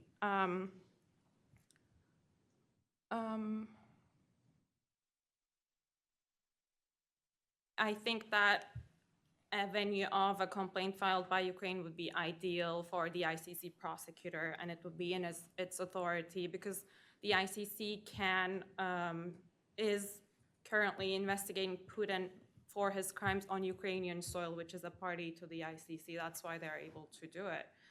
And I agree that the willingness is there because of the rallying of the international community behind the Ukrainian citizens. And I think we, as the international community, have a responsibility to the North Korean people to have that same unison. And the prosecutor of the ICC can also have an independent investigation. And I think the U.S. and its allies come closely in that sense, even though the U.S. is not a party to the ICC. And I would like to also add on your paper how you talked about the possible issuance of an ICC arrest warrant. And I think that it is very important to have such a warrant because it has no statute of limitations, as you have mentioned, and that the accused will carry the stigma for their entire life. And then there will be like a de facto punishment as they are prohibited from setting foot to the other ICC country territories. Although I'm not so sure if that's a problem for Kim Jong-un, as he doesn't travel to any place other than non-ICC countries. But still, the ICC member states will be obligated to arrest and transfer if there is an outstanding arrest warrant. And yeah, I think those were my comments. And I think the ICC prosecution, as recommended by the COI report, is the way to ensure accountability, because I believe that we do need a branch of already established legal institution, because it has been so long that the crimes have gone unpunished.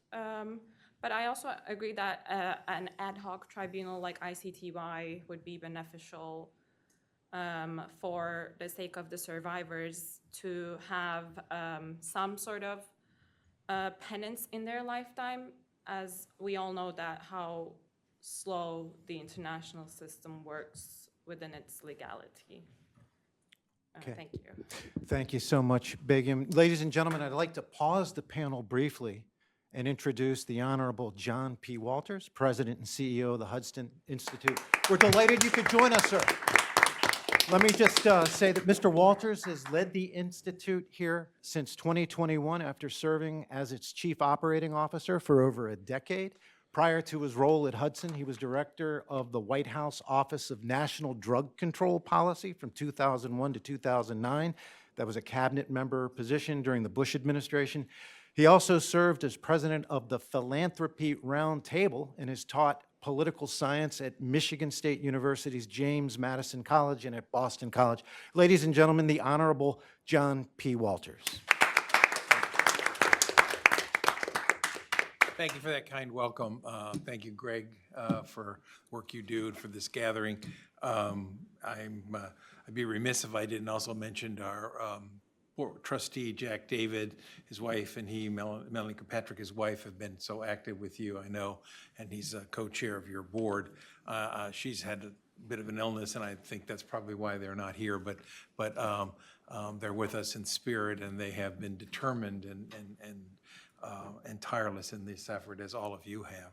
I'm sorry I couldn't be here right at the beginning this morning, but I did want to welcome you because of the importance of your work. And that's why we're at Hudson, we're proud to host you at this important meeting. As you know, the Kim family and the regime it has created is a profound and deadly threat to the people of Korea, and a serious and growing threat to the Indo-Pacific region, America, and our democratic allies across the globe.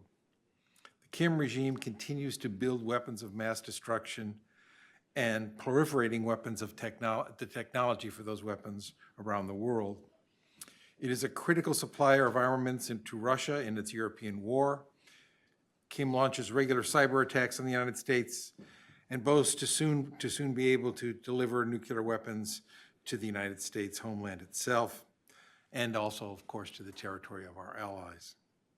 Years of restraint, humanitarian aid, and imperfect sanctions have not ended the Kim family threats, and its aggression and its terrible harm to Korean people, and particularly the people of the North, continue.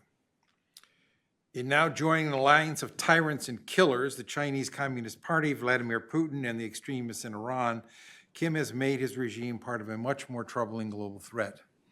This is a self-evident truth in our time. Our fundamental problem is not new: how to contain, weaken, and stop a vicious tyrant without harming the people that he tyrannizes or threatens. We have a range of tools that can be used more effectively, from offensive cyber deterrence to even stronger sanctions targeted on the tyranny's leadership, their oligarchic families, and other weaknesses in the situation of the Kim regime and the tyrants he has joined. As you know, you are an important voice of those suffering injustice under the Kim regime. You know you are an important voice for marshaling the political will to break the Kim regime and end the suffering and the threat to all Korean people.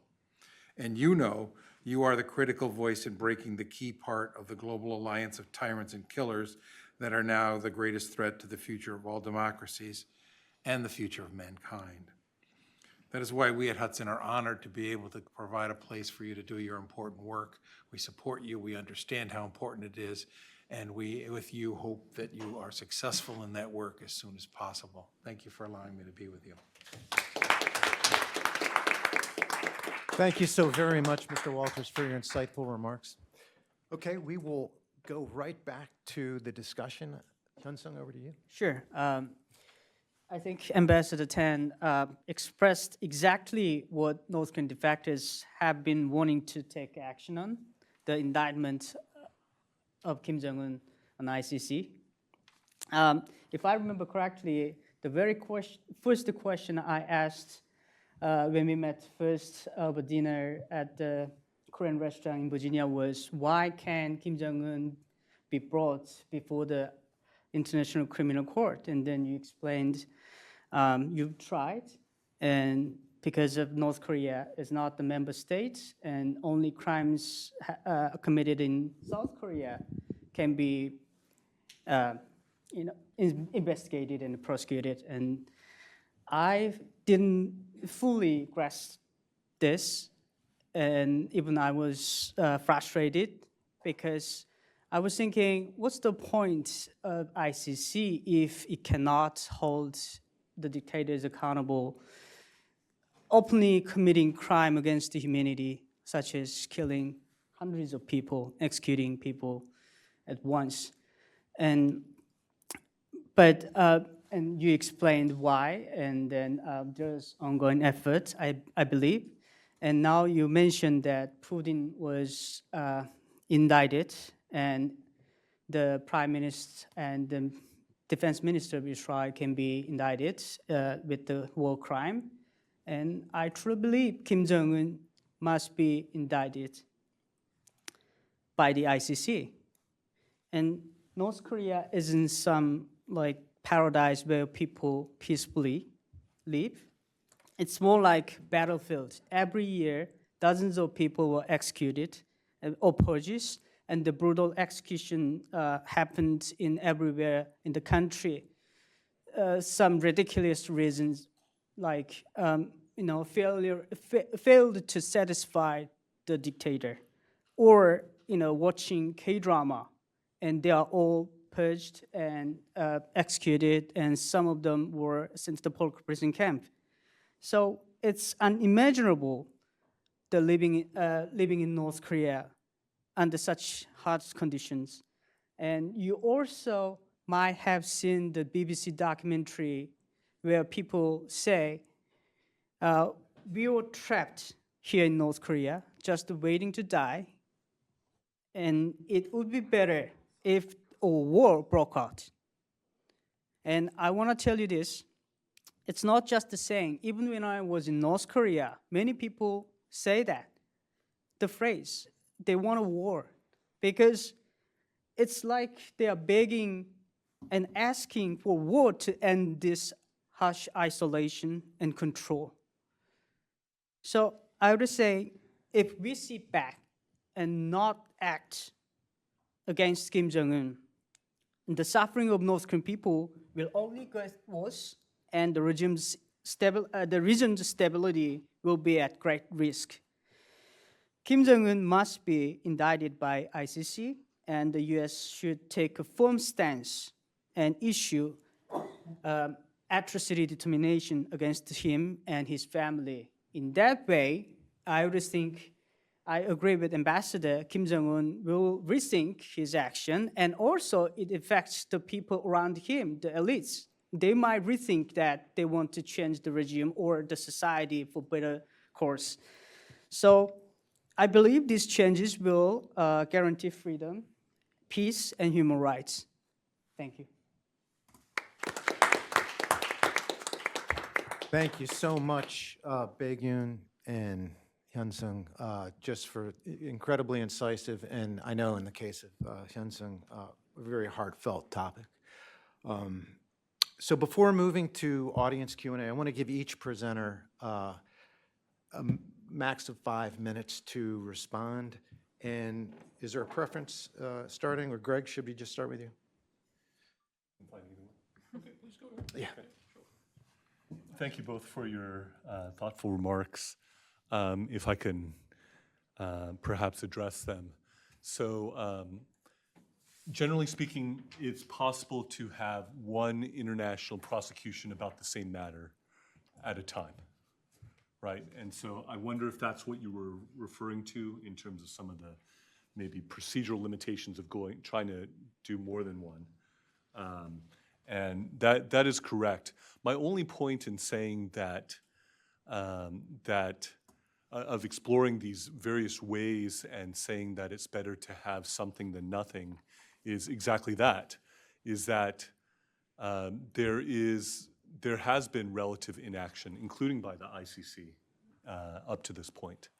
And so that was my point there. It's not because I'm unaware of the procedural limitation of having more than one international proceeding going on at the same time. With respect to ICC jurisdiction too, as I think you accurately pointed out, generally speaking, is not possible to go after defendants of non-member states unless there's some other jurisdictional hook. And the territorial jurisdiction was mentioned. That was the initial attempt by the ICC vis-a-vis North Korea. Sending arms to Putin, as I think you also mentioned, is not something within the realm of the ICC. So that is not a basis for prosecution. That is there. And so if there could be a successful prosecution in the ICC within the parameters that they themselves have placed, like I said, I'd rather see there be a major step towards justice than not. Will there be? I currently doubt it. I don't think that the ICC is willing to move forward with respect to it. But I would love for there to be a measure of justice through prosecution. I don't expect that the ICC will be the way in which it'll happen. What they've not done so far is indicative.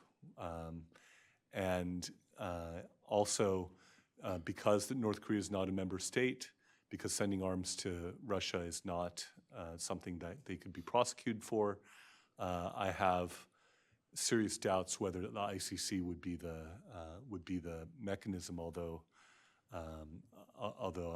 my interlocutors here are proposing that if it does happen, I would rejoice to see it move forward to potentially bring some justice. Whether that will happen is yet to be seen, but honestly, I doubt that the ICC will be a successful venue to be able to move forward along these lines. So, you know, the Office of Global Criminal Justice that I led and the ICC share the same mass atrocity concerns of genocide, war crimes, crimes against humanity.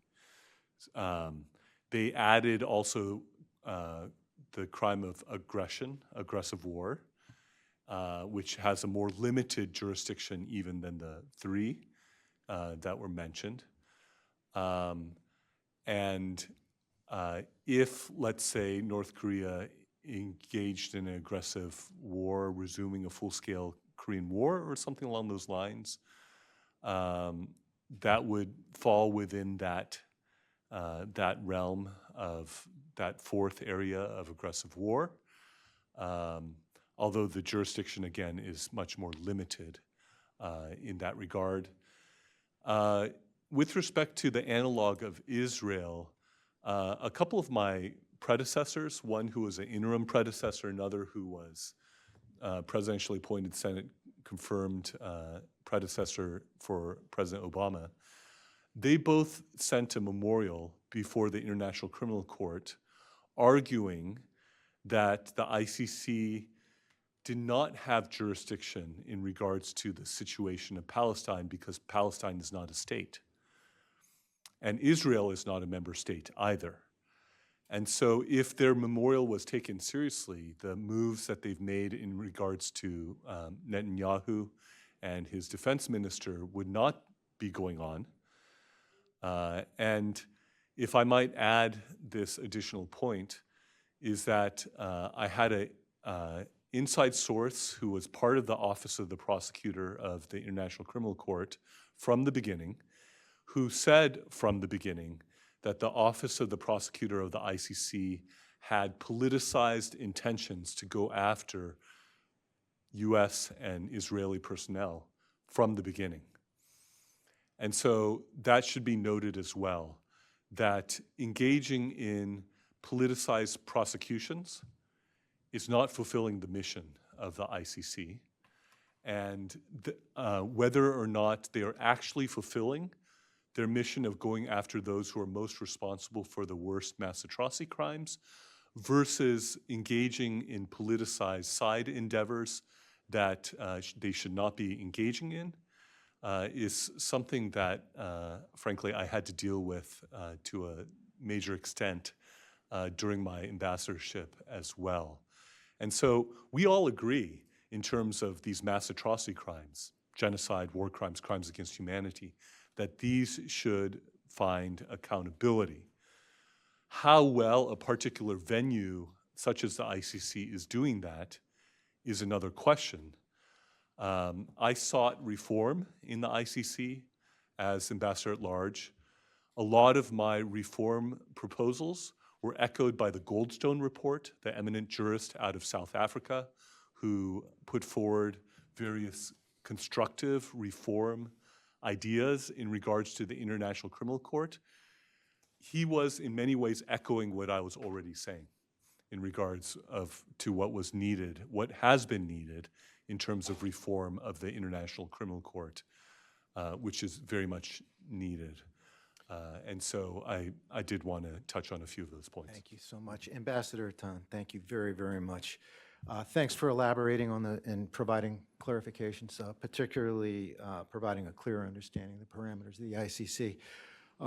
Greg, response to Begum's comments. Great. Well, Begum has been one of the best discussants I've ever had, and I've been doing conferences for a very long time. So those are some great suggestions and observations. In particular, I appreciated your suggestion about expanding the scope of work at the UN. So don't look only at the NGO committee as a point of access. Look at other UN agencies as well. Engage the Secretary General, if possible. Now, of course, you also raised another very important issue, resources.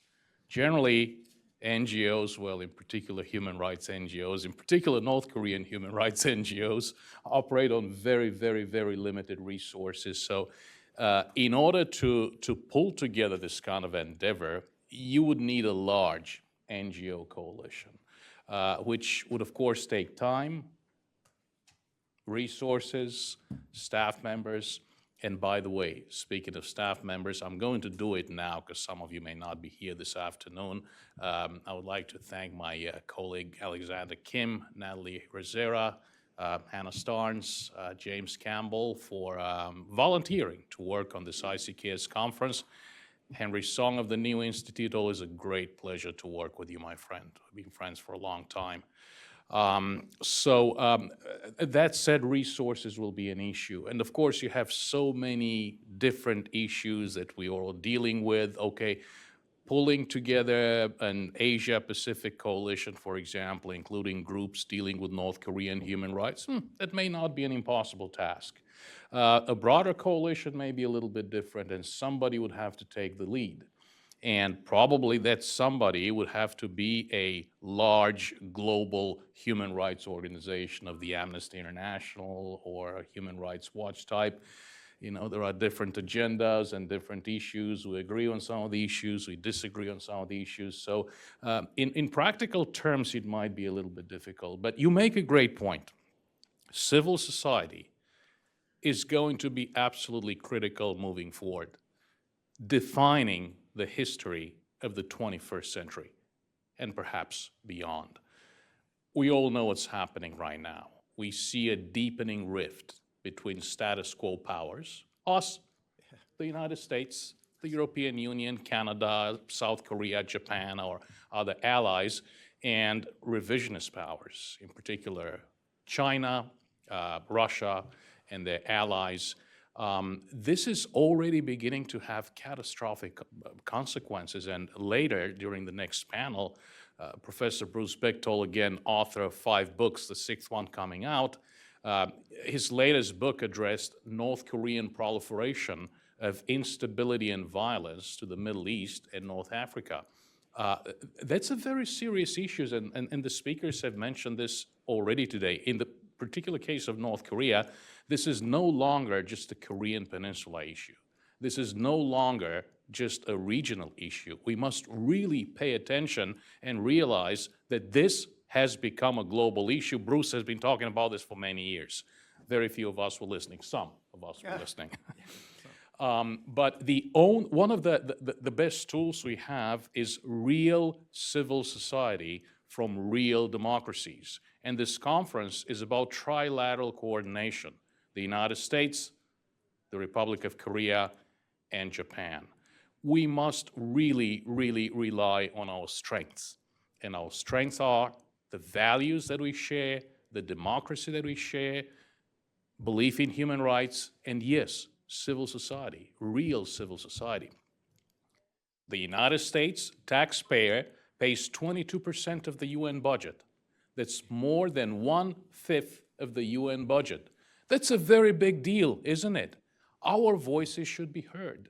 So again, Begüm's suggestion to broaden this effort at the UN to seek multiple points of access for civil society is very important. And Begüm, I look forward to working with you on this. We can do this together. Absolutely. All right, thank you very much. I hope the audience will agree with me that this is really how a panel is supposed to work. We had comments from the presenters, we had phenomenal remarks from the discussants, and then very meaningful comments coming back on this. So thank you so much. Now what we're going to do is open the floor for audience questions. But before we do, I just want to ask you to be mindful with time so that others can get their questions in and interact with the panel. When asking your question, please introduce yourself. Remember to state your name and your affiliation. Direct your question, please, if you could, to a panel member or members. And lastly, if you could, please frame your question in the actual form of a question so that the panelists can address that. We'll open it up. Sir. Michael Marshall. I'm on the board of directors of Global Peace Foundation. Do we have Question mics? for Ambassador Tan. You laid out a number of potential paths of action, legal action against DPRK. Is there also a possibility of using the UN Declaration on Human Rights? I'm thinking particularly of Article 19, which guarantees freedom of expression and access to media, and has the very potent phrase, irrespective of borders. North Korea is clearly in breach of that. Are there possibilities for action on that? Thank you for your question. The UN Declaration, Universal Declaration of Human Rights is a powerful document. It's one that I taught regularly in my international human rights classes. And the question in terms of legally is how, if at all, could the Universal Declaration of Human Rights be considered a legal document? When it was originally put forward by the UN, it was not a legal document. It was a declaration. It was not a treaty. And so are there ways in which it could be considered a legal document? And there are a number of theories of how it could potentially be considered that. One is that it is the authoritative declaration of what the UN Charter, which is a binding treaty, means when it references human rights. And so to the extent that it is the authoritative statement attached to the UN Charter, which is a binding treaty, then it could be considered binding law. There are those who consider the Universal Declaration to be part of customary international law. To the extent that the norms in there are part of customary international law, it could also be considered binding law. There are those who link the Universal Declaration with the two international covenants. One is on political rights and such, and the other is on economic, social, and cultural rights. To the extent that the three of those things constitute the so-called International Bill of Rights, the other two are binding treaties. And to the extent that those could be bound together, that's another theory by which the Universal Declaration can be considered binding law. The norms there generally are widely agreed upon and widely celebrated. It is probably the most recognized document when it comes to international human rights that exists in the world today. And there are a number of theories that try to make it binding law, especially by tying it to existing treaties. But thank you for your question. Yeah, great. Sir in the back. My name is Manjuha, correspondent for the Asia Today, South Korea newspaper. My question goes to Ambassador Tan.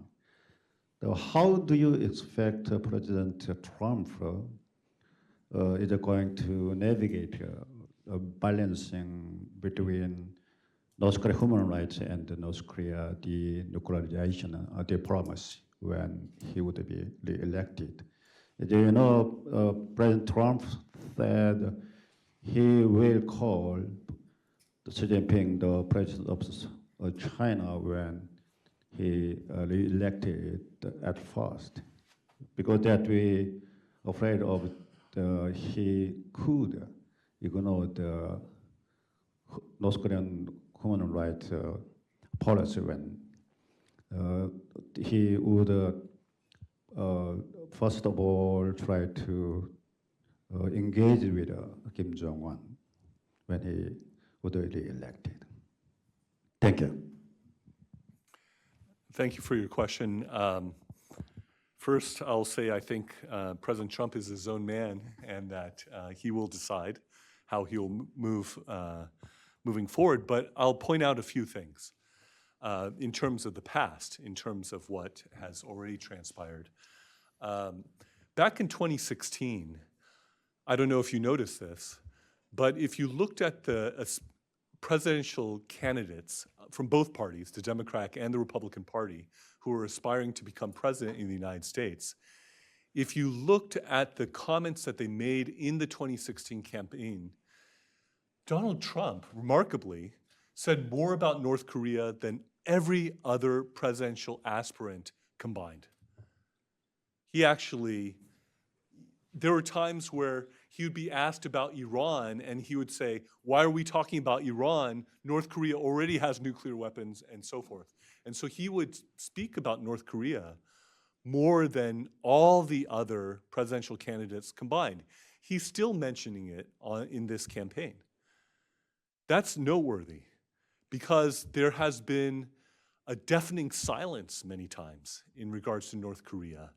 My original predecessor for the Ambassador at Large for Global Criminal Justice position, Ambassador Sheffer, he would talk about when he would be in diplomatic circles, you know, in the preface to my book, and he would talk about North Korea, and there would just be dead silence about it. And so if you look at the Singapore summit, the first summit that happened between Trump and Kim Jong-un, the second most talked about subject in the Singapore summit, by the way, was human rights. That is often overlooked or ignored or forgotten. If you look at what he said in his State of the Union addresses, you know, our lunch speaker for today, Chi Sung-ho, thrust up his crutches that he went thousands of miles on to freedom from North Korea during Trump's State of the Union address. So I've heard, including from a bunch of people in the South Korean government, that they're concerned that Trump doesn't really care about human rights, or he will not prioritize that, or things along those lines. He actually had that as a major priority during his first administration.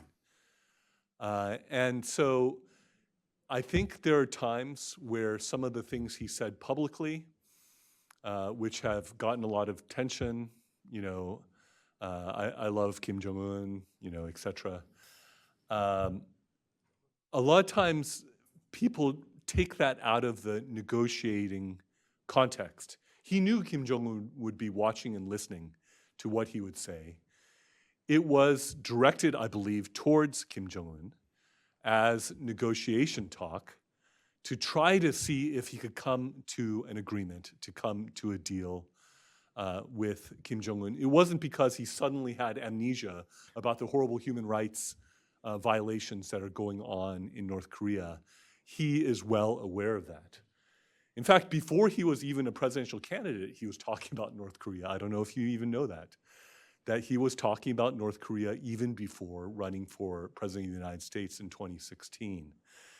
And so I actually think some of the South Korean government's concerns in regards to Donald Trump, in regards to North Korea, are overblown. I don't think they're actually justified.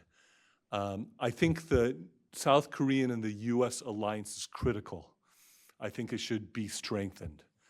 I think also in terms of President Trump's asking for greater support by South Korea, which I know the current South Korean government is concerned about as well. You know, I don't think that should be allowed to get into the way of the strength of the alliance.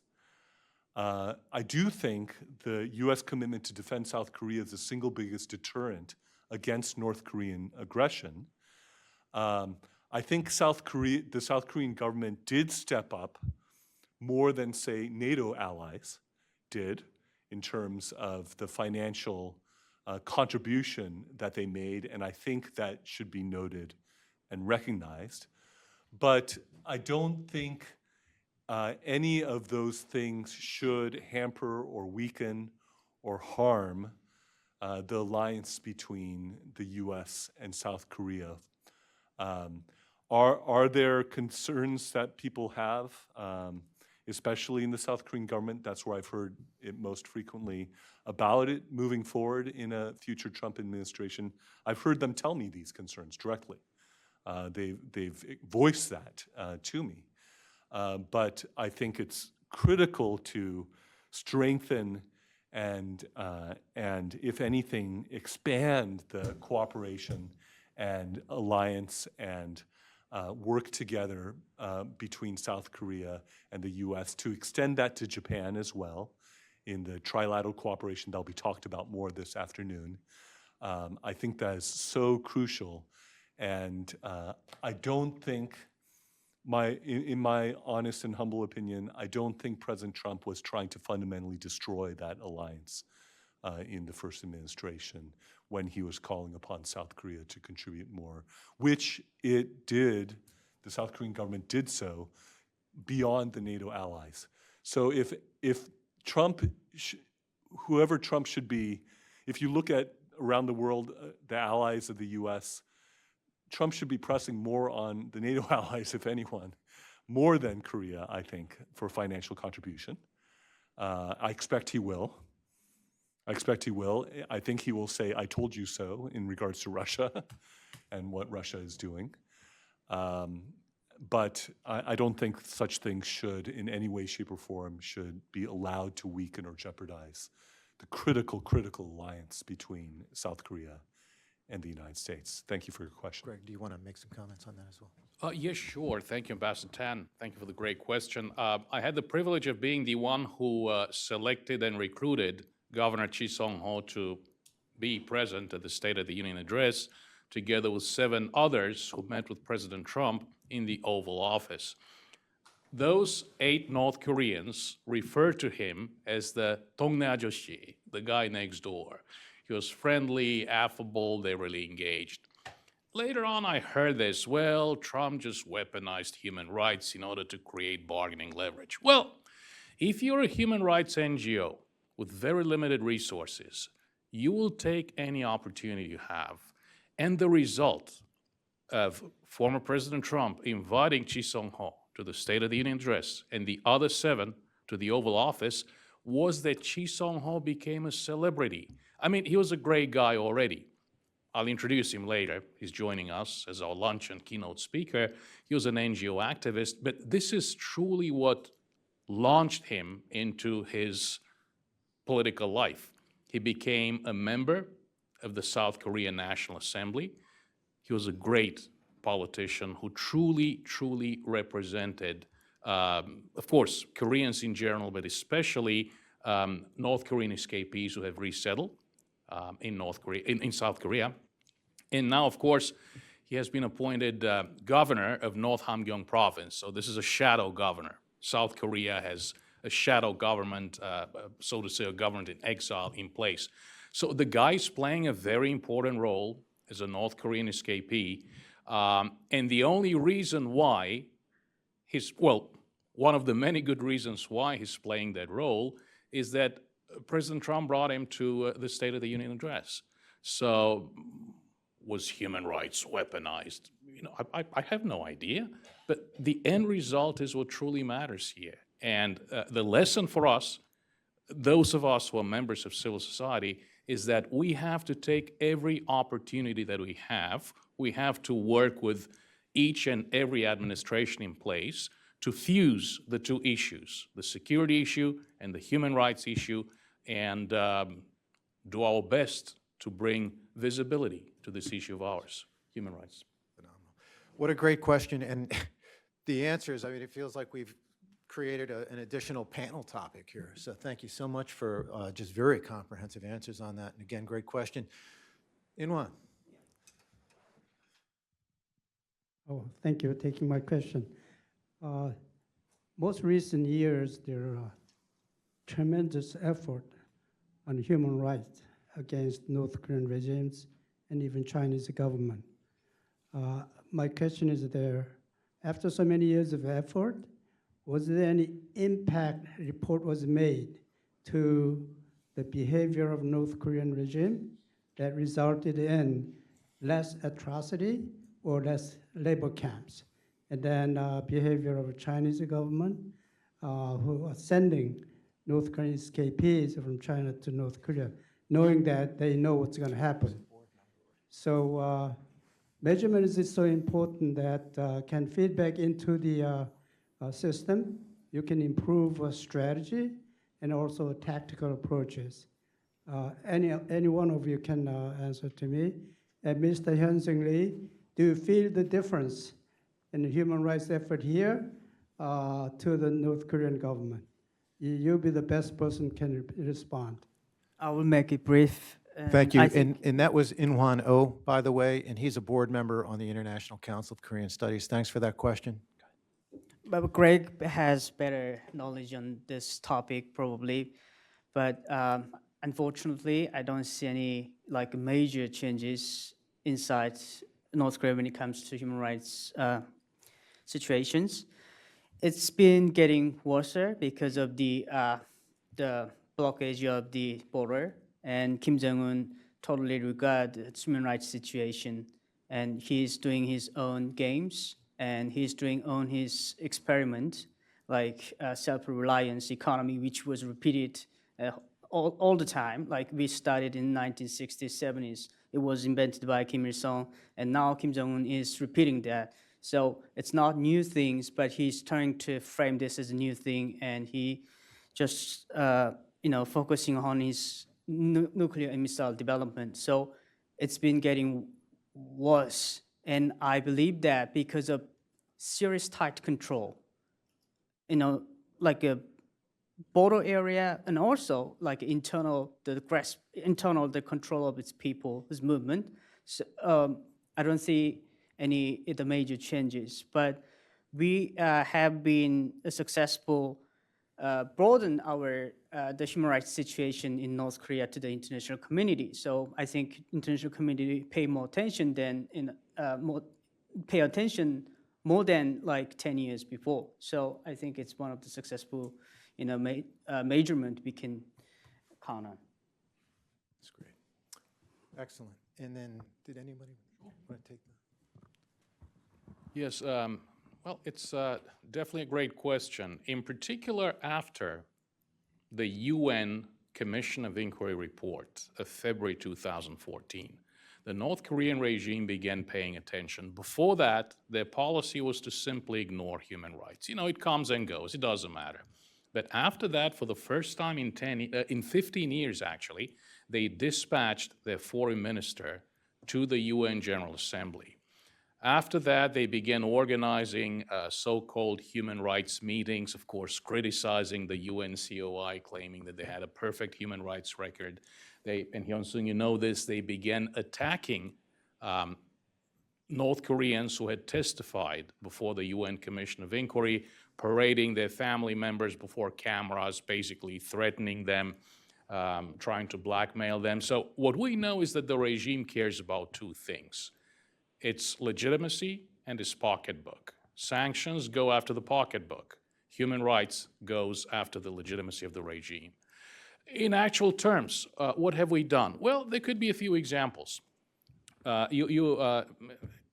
Our distinguished colleague, Dr. Oh In-hwan, mentioned the prison camps. As a result of, I will say it, our research, we've been using satellite imagery and escapee testimony to document the North Korean prison camps. Others are doing it too, of course. They shut down prison camps that were close to the border with China. Why? Because it was bad PR. There were Chinese tourists in the area, there were Chinese businesses in the area, and because the last thing they wanted was another political prison camp survivor escaping through China to the free world to tell his or her story. Of course, they relocated these prisoners.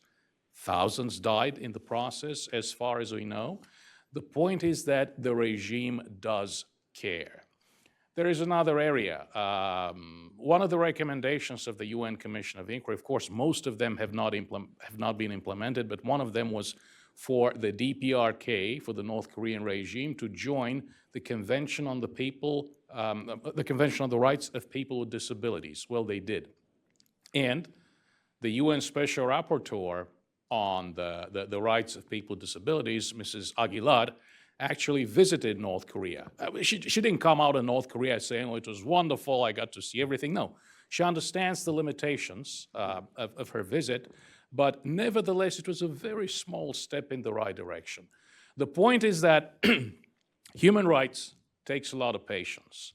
This is a struggle. This is not a given. It takes patience. It takes resilience.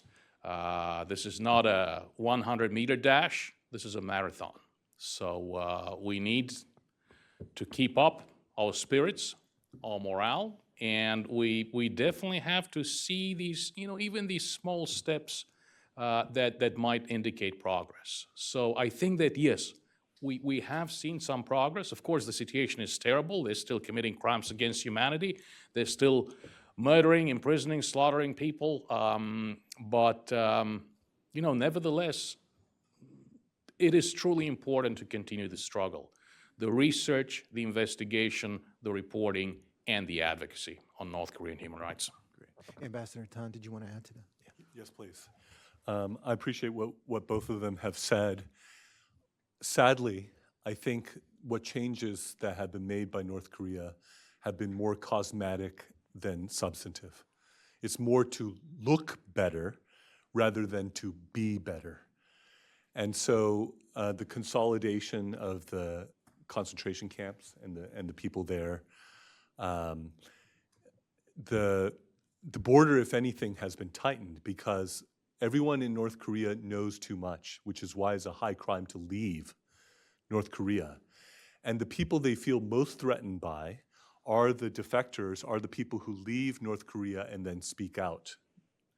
Though, if you look, they have a public assassination list, and the people who are in the top 10 of the public assassination list are all the defectors who are speaking out. And so, if anything, I think their voices should be amplified and should be increased because they know firsthand what it is to experience the terrible injustices and human rights violations of North Korea. And so I'm afraid that a lot of the changes have been mainly cosmetic rather than substantive. Sometimes they set things up for human rights investigators and then they take it down. For example, they have 2 sham churches run by party members. And this is supposed to be, oh, we have religious freedom. We don't persecute and commit genocide against Christians. We have these so-called churches, but they're actually run by the Communist Party members and the officials, rather than being genuine Christian churches. And so they do many things to try to look good rather than actually to be good. Thank you. Yeah. So I think what we'll do is we're going to wrap up the Q&A segment here. We're going to stick to the 11:30 schedule, correct? So let's thank once again our speakers for their presentations and the contributions from our discussants. Great job.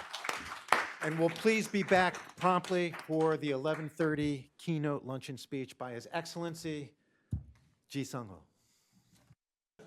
All right, so I hope you enjoyed your lunch, or I hope you're still enjoying your lunch. We're just about to get situated and welcome our luncheon keynote speaker. I had a great time this morning. I don't know about you. Fantastic co-panelists, fantastic moderator, great questions from the audience. Once again, thank you all for being here.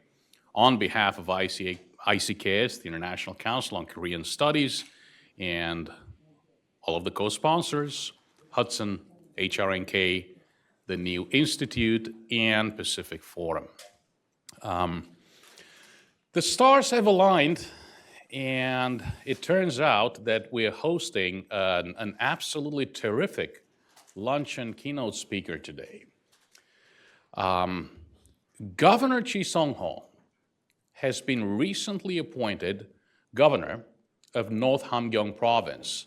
I mean, all of you are familiar with the system. This is a shadow government. This is a government in exile, set up by the South Korean government. It's a very big deal. If something big were to happen in North Korea tonight, this young man here, who's only 42 years old, would take over North Hamgyong Province as governor. That's a very serious matter. Why is North Hamgyong Province important?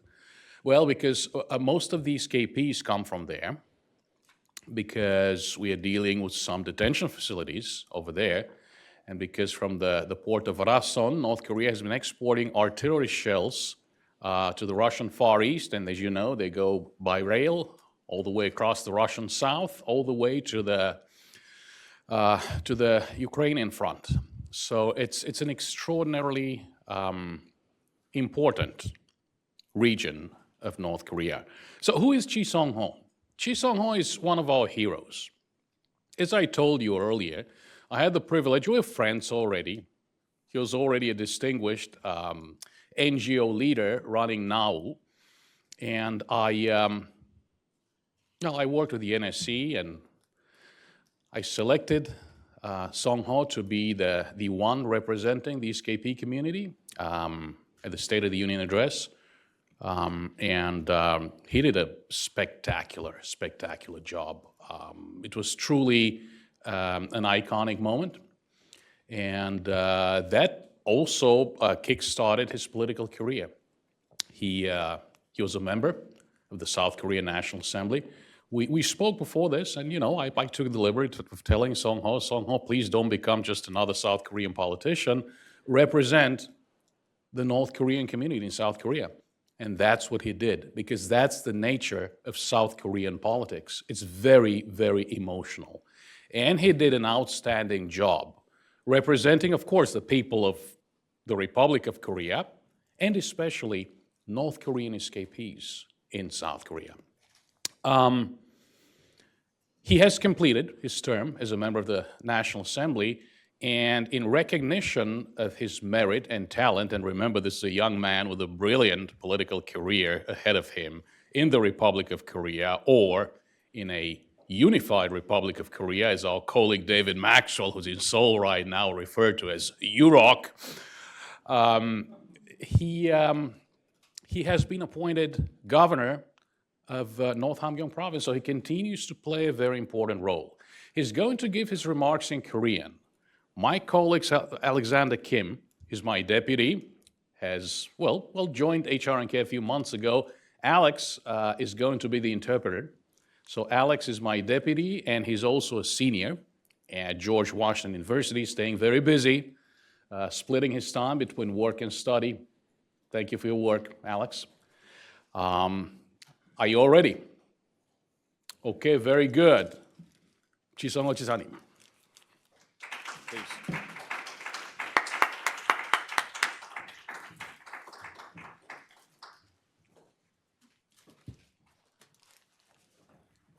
Alex, turn on the mic, remember.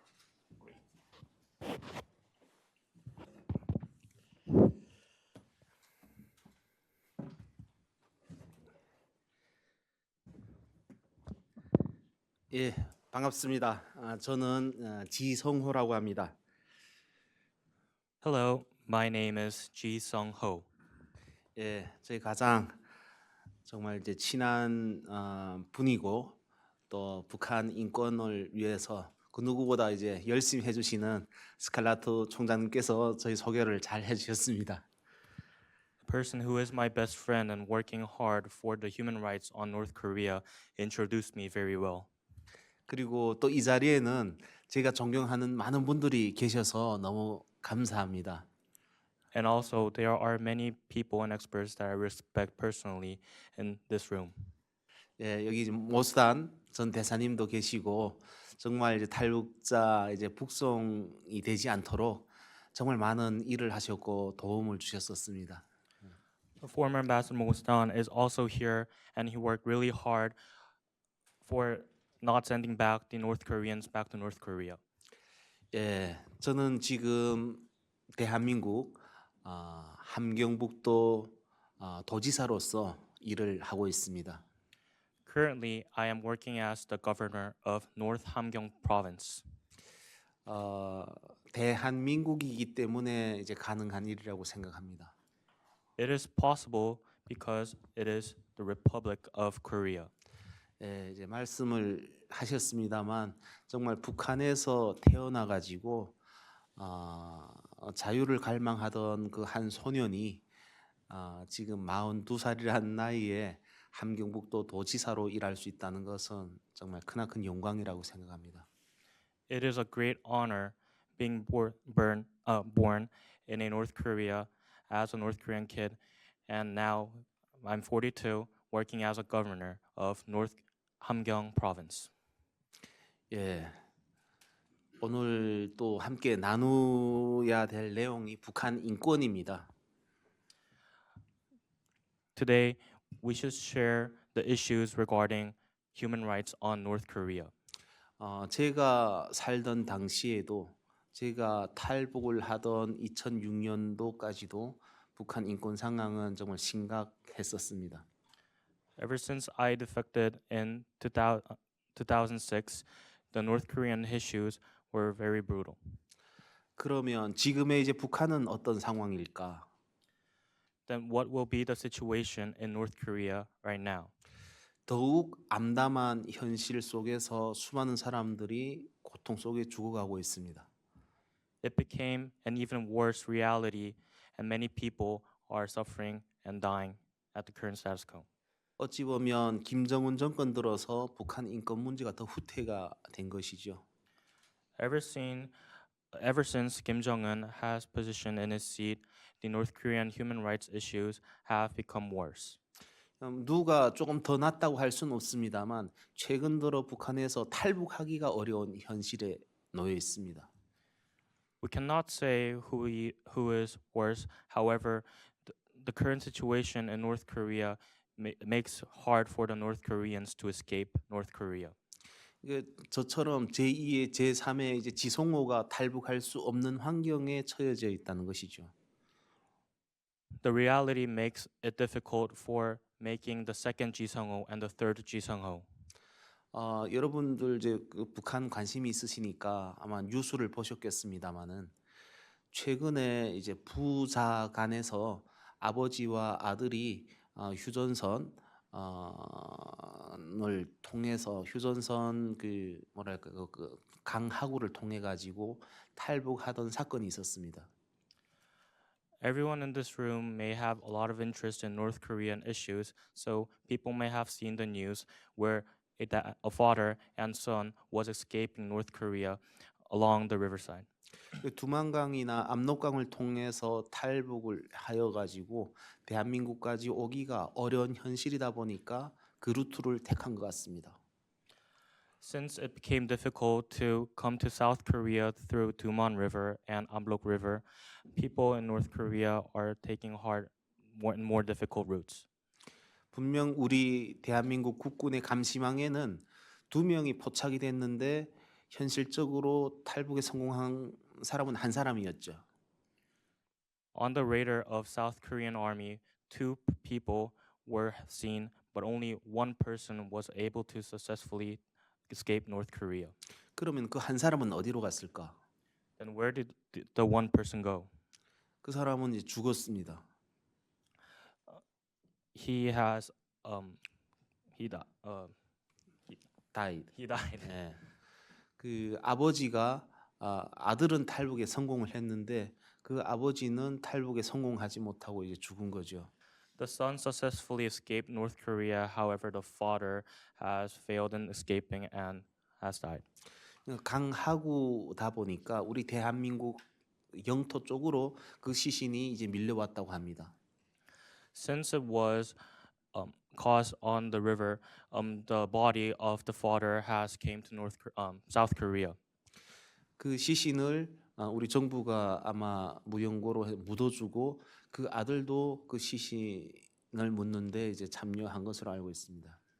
The South Korean government has buried his body, and the son also participated in this tragic event. 근데 그 사람은 이제 다리가 절단된 북한에서 뭐 군복무하다가 다리가 절단된 그 장애인으로서 이제 그 죽음을 맞이했던 거죠. As someone who has served in the North Korean army, he was a disabled person who has lost one of his legs and has faced his death. 저도 이제 장애의 몸을 가지고 자유를 찾아 대한민국에 정말 탈북을 결심하고 성공한 한 사람으로서 그 누구의 죽음보다 더 가슴이 아픈 것 같습니다. I, a person who is also disabled and have fiercely came to South Korea finding freedom, it was a very tragic to me personally. 탈북이 국경보다는 북중 국경보다는 이제 휴전선 쪽을 통한 탈북이 늘고 있다고 제가 말씀드렸습니다. Compared to the escaping North Korean by going to China, coming down to the 38 line towards South Korea is increasing. 그 이유는 북한에서 우리 다 함께 겪었던 코로나 시기에 북한 정권이 더욱 잔인하게 북한 주민들을 옥죄고 감시하고 통제를 했던 것이죠. The reason why this situation is happening is because of the quarantine policy that North Korea has strongly had against the North Korean people. 그때를 기점으로 해가지고 북한 이제 정권이 그 감시망과 이제 그 체계를 뚫을 수 없는 이제 현실에 처해 있는 북한입니다. The North Koreans are now facing a reality that is very difficult to go through the surveillance system of the North Korean government. 어찌 보면 폭력적인 김정은이 북한 주민들을 아주 더 철저하게 감시하는 데서 성공했다고 볼 수가 있는 것이죠. It can be seen as a success of the Kim Jong-un government to overseeing the North Korean people, and it became a success. 저는 함경북도 도지사로 일하고 있습니다. I am working as a governor of North Hamgyong province. 지금 저희 그 도민도 북한에 지금 한 250만에서 한 300만 안 되는 이제 북한의 이제 도민들이 있습니다. The people living in the province is approximately 2.5 million to 3 million people. 그들의 고통도 지금 마찬가지로 심각하죠. Their reality is also tragic and violent as well. 뭐 함경북도 이제 라진 선봉시 같은 경우에는 이제 그 러시아로 가는 항구이죠. In the Najin city of North Hamgyong province, there is a port to Russia. 그곳에서는 이제 미사일이 선적되어 가지고 러시아로 가고 있습니다. In that port, the bombs are heading to North Korea from that port. 뿐만 아니라 이제 북한의 함경북도 길주군에는 동창리라고 하는 이제 핵실험장이 있습니다. And also in Gyeongju-gun, there is a nuclear test site. 뿐만 아니라 함경북도에는 16호 정치범 수용소가 있고 이제 25 청진의 이제 정치범 수용소가 이제 존재하고 있습니다.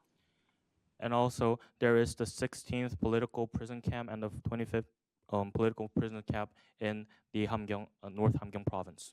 그리고 제가 태어난 함경북도 회령시와 온성군, 무상군을 통해서는 탈북자들이 중국에서 체포돼서 강제 북송되어서 수감 시설에 처해지게 됩니다. And also the place where I was born in North Hamgyong province, Hwaeryong City, Wonsan City, and Musin is getting they are getting arrested by trying to escape North Korea. 제가 살던 탄강촌에는 이제 국군 포로라고 하는 이제 많은 사람들이 6.25 전쟁 시기에 이제 북한으로 끌려와 가지고 일하는 사람들의 그 자손들이 지금도 고통 속에 살고 있고요. The place where I was born in a mine are the people who was brought to North Korea during the Korean War, and their descendants are still living in pain. 그리고 길거리에는 굶주린 그 꽃제비 아이들, 저의 어린 시절과 같은 현실이 지금도 재현되고 있고 정말 마음이 아픕니다. And also on the streets of North Korea, there are people called 꽃제비 who are the people who are North Korean homeless people, especially young homeless people. 북한의 임산부들은 영양이 불균형해가지고 정말 고통 속에 있고요. Since a lot of people in North Korea are suffering from malnutrition, many people are suffering from the pain. 노인들은 치아가 없는 상황에서 먹을 수 있는 것을 뭐 아무거나 이제 먹어가면서 생존을 유지하고 있습니다. Elders who has lost many of their teeth are eating what possibly that they could eat and are suffering as well. 그것이 함경북도 지사로서 우리 도민들이 지금 겪고 있는 고통이라고 저는 생각합니다. As a governor of North Hamgyong province, I believe those are the situations that our people are going through in pain right now. 북한의 자유민주주의 체제가 되고 저를 비롯한 함경북도 도지사, 시장, 군수 모든 사람들이 그 땅에 가서 일을 하게 된다면 지금으로부터의 고통은 완전히 해방될 것입니다. When North Korea becomes a democratic state, the mayor, the state officials, and myself, the governor, if we go to that North Hamgyong province, the situation will be resolved for all. 뿐만 아니라 정말 북한이 이야기하고 하는 그 쌀밥의 고깃국은 정말 제가 도지사로서 함경북도에 들어간다면 내일부터 이제 먹여 살릴 수가 있습니다. The rice and the meat soup the North Korean peoples are talking about, if I go into the North Hamgyong province right now, I could start providing it today. 저는 생각합니다. 저는 생각하는 것이 하루빨리 이제 북한 땅도 이제 자유가 깃들어야 된다고 생각합니다. I think that the North Korean, the land, the region itself should have freedom as soon as possible. 통일이 돼야만이 이제 북한 주민들 모두가 인간다운 삶을 살 수가 있습니다. Unification is the only option that the North Korean people could live a human life. 윤석열 대통령은 이제 통일 독트린을 이제 발표했습니다. President Yoon has announced the unification doctrine. 가장 큰 것이 그 비전 중에 가장 큰 것이 북한 주민들 개개인이 자유를 누리는 세상이 되어야 된다는 것입니다. The biggest issue on the doctrine is that the North Korean people, one by one, should have their own freedom. 북한 주민들에게는 굉장히 큰 희망이 될 것이라고 저는 보고 있습니다. And this will become a big hope to the North Korean people. 전문가분들이셔서 아시겠지만 북한 김정은은 두 개의 정부를 이야기하고 두 개의 국가를 이야기하고 있습니다. As you are all experts and you may know that Kim Jong-un is speaking of two governments and two nations. 그 북한 주민들에게 조금은아마 희망이 통일이 되는 것이 그 희망인 것이죠. To the North Korean people, reunification is the one and only hope for them. 그런 그 주민들의 희망마저 마지막 남은 그 작은 희망마저 짓밟은 행위라고 저는 생각합니다. This what Kim Jong-un is doing is preventing the North Korean people from having the one and only little hope that they could have. 그 희망을 이제 주는 데 있어서 이제 말씀드렸던 것처럼 통일이 이제 되어야 되는 것이고 북한 주민들도 자유롭게 살 수 있는 날이 올 것이라고 생각합니다. 가장 중요한 것은 북한 주민들에게 자유이고 그 한 사람 한 사람에게 자유를 우리 정부가 또 우리 국민들이 그들의 자유에 대해서 생각하고 있다는 것은 북한 주민들에게 희망이 될 것입니다. The one and only hope that the North Korean people has is having freedom, and the way that we could have the freedom to the North Korean people is for our government and the people to work hard in order to have the reunification. 또한 통일 독트린에서 중요하게 다루는 하나의 그 주제가 북한 인권 개선에 대한 다차원적인 노력입니다. And also, what is important about the reunification doctrine is that there are diverse aspects of efforts to solve the issue of reunification. 정말 오늘 이 자리가 아마 그런 이제 중요한 자리라고 생각합니다. And I really believe that this event today, the conference we're holding right now, is an important part of the important part. 더 나아가서 이제 북한 주민들이 외부 세상을 알 수 있게끔 또 오늘의 우리의 노력이 북한 주민들에게 전달되기를 바랍니다. And also, it is important for the North Korean people to know what the outside world is, and also events or conferences such as today should be known to the North Korean people as well. 고통 속에 있는 당신들에게 우리는 당신들을 위해서 노력하고 있다는 것이 알려지면 또 다른 희망이 될 것입니다. It would be a hope to the North Korean people if they know that we acknowledge the pain that the North Korean people are having right now. 북한 주민들도 자유를 사는 그날이 빨리 왔으면 좋겠습니다. I hope for the North Koreans, the day they live in freedom will come as soon as possible one day. 그래서 이제 정말 북한에 꽃제비가 없고 정말 장애인이 학대받지 않고 살아가는 세상, 정말 인간다운 세상이 하루빨리 왔으면 좋겠습니다. I really hope that one day there are no 고제비s and on the streets, no disabled people inside North Korea, and also a humanitarian life, a very humane life in North Korea as well. 예, 그리고 정말 이제 더 많은 사람들이 탈북해서 자유를 찾아 대한민국에 왔으면 좋겠습니다. And I also hope that more people will escape from North Korea and come to South Korea for freedom. 뭐 북한의 이제 외교관 출신들도 탈북해서 넘어오고 있고, 북한 밖에 살고 있는 노동자들도 탈북해서 넘어오고 있습니다. The diplomats of North Korea are also escaping North Korea at the current situation, and also overseas workers are escaping North Korea as well. 우리 정부의 그 통일 독트린이 더 큰 효과가 있도록 앞으로 많이 도와주십시오. Please help our government's reunification doctrine to have it more effective. 그 이어서 제가 하고 있는 일을 잠깐 소개해드리도록 하겠습니다. Additionally, I will introduce my personal work that I'm doing right now. 저는 이제 북한 인권 활동가 출신이면서 또 이제 전직 국회의원으로서 지금 함경북도 지사의 일을 맡아서 하고 있습니다. I am a human rights activist, and I was the former National Assembly member of South Korea, and currently I'm working as the governor of the North Hamgyong province. 제가 도지사로 이제 부임해 보니까 도지사뿐만 아니라 시장, 군수를 비롯한 북한의 모든 행정 체계가 우리 그 빌딩 안에 있는 그 이북 오도위원회라는 그곳에 다 있었습니다.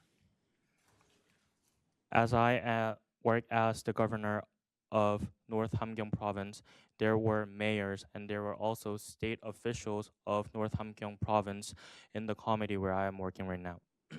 그래서 이제 통일이 되면 북한에 가서 행정 시스템을 완성할 수 있는 모든 준비가 돼 있었다는 사실을 저도 알게 되었습니다. So when the reunifications become real, we are ready to go inside North Hamgyong province and run the government system. 1945년도 이제 우리 이승만 이제 대통령께서 만드는 그 조직이 지금까지 이어져 왔던 것입니다. In 1945, the committee that Lee president has made has continued until today. 그 주로 하고 있는 일이 북한의 그 지역에 대한 이제 연구, 이제 발표 뭐 이런 것들을 지금 하고 있습니다. The main job of the committee is researching and announcing the research that we have done. 그리고 이제 북한 이탈주민, 탈북민들이 그곳에서 역할을 할 수 있게끔 이제 많은 영역의 문을 열어놓고 있습니다. And we are opening doors to many North Korean defectors that could actually work inside the committee that we are working. 그리고 대한민국에 살고 있는 3만여 명의 탈북민들이 앞으로 북한 정권이 변화가 됐을 때 그곳에 가서 일할 수 있는 자원으로 만드는 역할을 지금 하고 있습니다. And we are working with 30,000 North Korean defectors in South Korea. If the reunification really happens, they could go inside North Korea and work. 저희 함경북도에 14개의 시군이 있는데요. In the North Hamgyong province, there are 14 cities. 2명의 이제 그 단체장, 시장 이제 군수가 탈북민 출신입니다. 2 mayors of the 14th city are the North Korean defectors. 앞으로는 더 많은 사람들이 이제 만들어질 것 같습니다. I see that more people will become like the 2 mayors in the future. 많은 자원을 이제 만드는 것이 어찌 보면 우리 뭐 정부나 또 어찌 보면 탈북민들이 그런 이제 성장이 북한 사회 변화를 이끌 것이라고 생각합니다. I really think that the efforts that the government does and the efforts that the committee and also all the people who are from North Korea will actually make this situation gets better. 네, 감사합니다. Thank you.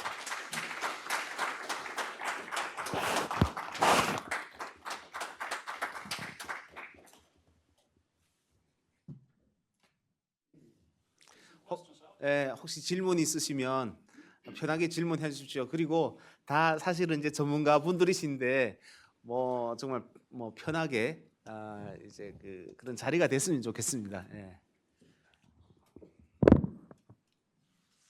예. Yes, my question is, the committee you've described, the shadow committee for North Hamgyong province, does the same thing exist for all the provinces of North Korea? 그 방금 말씀하신 함경북도 이런 위원회 또는 그런 정부가 다른 지역들에도 존재하는 북한은? 예. 함경 노스 프로빈스, 함경 사스 프로빈스, 평안 사스 프로빈스, 평안 노스 프로빈스, 황해 프로빈스, 5 프로빈스.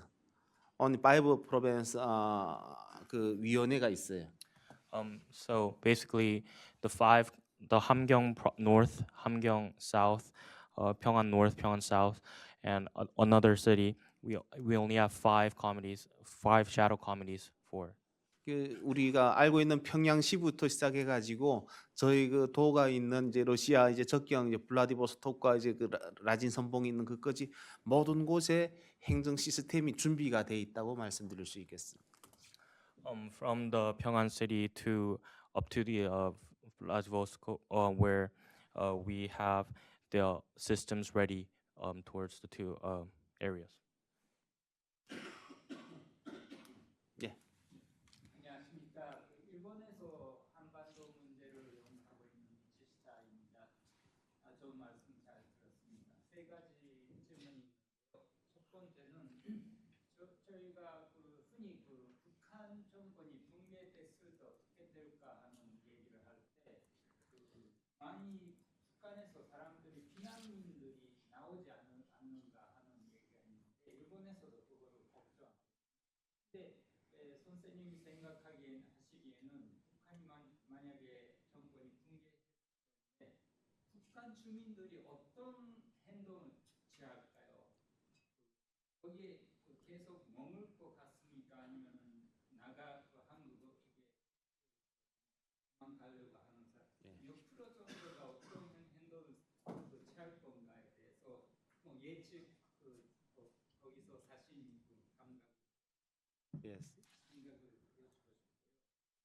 두 번째는 첫 번째 질문에 관련이 있는데 통일을 우리가 추진할 때 외부의 사람들이 생각하지 못하고 있는데 조심해야 되는 점에 대해서 어떤 점이 있는지를 알려주고 싶고요.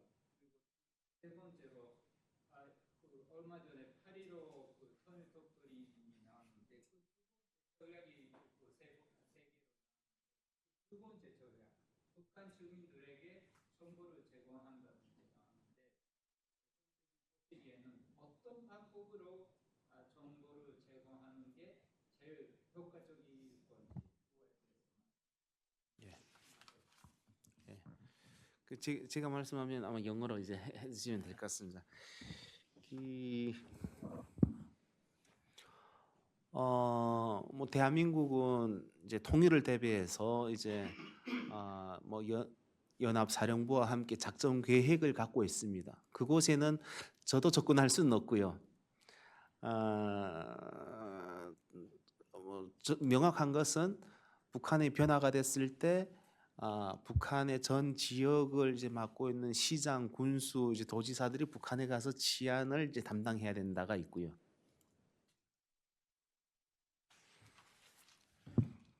So basically, the first question was, when the North Korean regime collapses and there will be North Korean refugees, how would the North Korean people act and what will eventually happen? And I believe that the ROK U.S. Army Alliance has their own strategy, and I don't have access to those informations, but what I do know is that when the reunification happens, then the governor of the provinces in North Korea will go to that place and will secure the people and the safety of the area. 첫 번째 질문이 이제 피난민들이 나올지 머물지였는데요.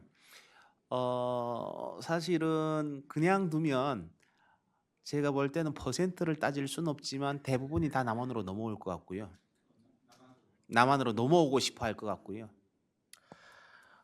For the answer for the first question, talking about refugee, if the reunification really happens, I am not sure about the real percentage, but I am definitely sure that most of the refugees will come down to South Korea. 그 북한의 정치범 수용소 관리자들이라든가 그 북한 주민들에게 악행을 했던 사람들은 중국이라든가 러시아를 통해 가지고 몸을 피신할 것으로 저는 보입니다. The maintainers of the political prison camp and the people who had negative actions towards the people will run to Russia or China. 근데 이제 저희가 추구하는 것은 북한 주민들이 대량으로 내려오는 것보다는 그곳에서 안정된 삶을 살 수 있는 그 치안과 그다음에 행정 그리고 복지 이제 종교 이 모든 것이 북한 지역에 가서 그 사람들이 안정한 삶 그곳에서 이제 자유를 건설하도록 하는 것이 이제 주목적입니다. The main purpose is that rather having a lot of North Korean peoples come down, we will provide safety inside North Korea and have freedom towards their health, their religion, and many other stuff, and have safety for the North Korean people to reside in their place. 그 일을 하는 데 있어 가지고 수많은 인적 자원이 필요하겠기에 대한민국에 살고 있는 탈북민을 모두를 이제 자원화하라는 것이 이번에 대통령의 이제 그 독트린의 그 한 부분이고 그리고 북한 이탈 중에 탈북민의 날을 만드는 그 이유라고 저는 보고 있습니다. So basically, the people we are training right now will go up to North Korea and make this happen as a reality. And as President Yoon introduced in the doctrine, and made the North Korean Human Rights Day, it is important to have in mind that having the people in North Korea and having safety towards them, the freedom towards them, is very important. 그리고 이제 두 번째 질문에 대한 답을 드린다면 북한을 저희가 명확하게 알 필요가 있을 것 같습니다. To answer the second questions, we really do have to know about what North Korea is. 그 북한은 사회주의라고 하는데 사회주의라고 보기가 어려운 것이 청년층들의 이제 K-팝이라든가 이 문화로 성장한 이제 부분과 북한의 마켓이라고 하는 것이 돌아가고 있다는 사실을 우리는 알아야 될 것 같고요. North Korea is a socialist state right now, but really, is it a socialist state since there's a lot of K-pop culture and the market is existing inside North Korea right now? 단 저는 앞으로 사회적인 문제가 될 것이 한 가지가 있는데 그게 뭐냐면요. 북한의 마약 문제입니다. There will be a social issue uprising in North Korea, which will be the drug problems. 북한의 주민들이 마약을 심심치 않게 하고 정말 그 뭐 약처럼 또 내지는 배고픔을 잊기 위해서 마약을 한다든가 그 지금 받고 있는 통째 스트레스를 조금 해소하기 위해서 마약을 한다든가 이것이 이제 심각한 수준에 지금 와 있습니다. North Korean people, the drug problems in North Korea right now is very severe, and the reasons why North Koreans are doing drugs is to forget about their hunger and due to the stress that comes from the Kim's regime. 네. 그리고 세 번째 답을 드리면 정보 제공인데요. 정보 제공을 어떻게 할 것인가 하는 질문인데요. The third question is about how to provide informations to North Korea. 정보는 우리가 일방적으로 제공해서 되는 게 아니라 그 시장을 통해서 그 사람들이 수요가 있을 때 통한다고 저는 봅니다. Information is something that is not only to be sent, but when there is a market existing in North Korea and there are people who demands for the information, then we will send it towards them. 그러면 북한 주민들이 가장 궁금해한 게 뭐냐 했을 때 대한민국에 넘어간 탈북자가 어떻게 사냐가 가장 궁금하다고 합니다. Then what the North Koreans are really curious about is the life of the North Korean defectors that came to South Korea. 뭐 러시아와 중국의 그 뭐 불법입니다만 북한 노동자가 수없이 많다는 건 우리가 알고 있죠. We do know that there are a lot of people, which is legal, but in Russia and China. 그들이 검색하는 제일 1순위가 탈북자라고 합니다. What they research on the internet is the North Korean defectors. 지금 최근에 대한민국에 탈북자 유튜버들이 굉장히 많이 증가했습니다. In South Korea, there has been an increase of North Korean defectors who are doing YouTube. 정보 제공에 큰 역할을 할 거라고 보고 있습니다. And this will be a very big role in supplying the giving informations to the North Korean. 물론 대한민국 국민들이라든 국제사회의 사람들이 많이 보기 때문에 그 시장의 원리로 인해서 만들어진 거긴 합니다만 It is made since a lot of people internationally and in South Korea are wanting the informations from them. 이제 해외에 나 있는 사람들이 그 유튜브를 이제 접함으로 인해 가지고 대한민국 일반 사람들이 탈북자가 사는 아주 소소한 삶, 아주 소소한 뭐 워싱턴 DC의 여행이라든가 아주 소소한 이제 마트 가서 장보기라든가 이런 것들이 그 사람들을 변화시킨다고 생각해요. I really do believe that just the ordinary daily life, traveling to Washington, D.C., or shopping at a daily market, is what really changes their minds. 결론적으로 북한 정권이 무너지는 것도 대단한 정치적인 뭐 이데올로기든가 뭐 정치적인 사상의 주입이 아니라 그 작은 것 하나에 무너질 거라고 저는 봐요. At the end, I really do believe that the Kim's regime and North Korea will collapse by not the big uprising or anything else, but just because of the ordinary daily life informations that they receive. 네.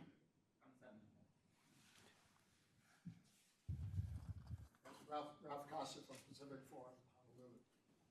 Kim Jong-un surprised a lot of us earlier this year when he rejected unification and announced that South Korea was now an enemy state. What do you think drove that decision by Kim Jong-un?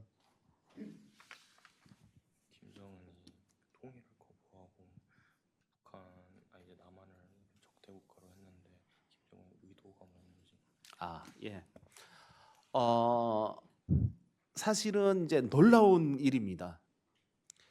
그 두 개의 국가를 이야기하고 통일을 안 하겠다고 하는 것은 북한 전체 체제, 생성에서부터 시작해서 지금까지 온 모든 것에 대한 부인이거든요. It is very surprising because what Kim Jong-un said is denying what North Korea was actually thinking and their ideology. 뿐만 아니라 자존감의 부족으로 볼 수도 있고요. And I really 체제를 유지할 수 있는 자존감의 부족으로 볼 수도 있고요. And I really do believe that it is a lack of confidence of having the continuous regime.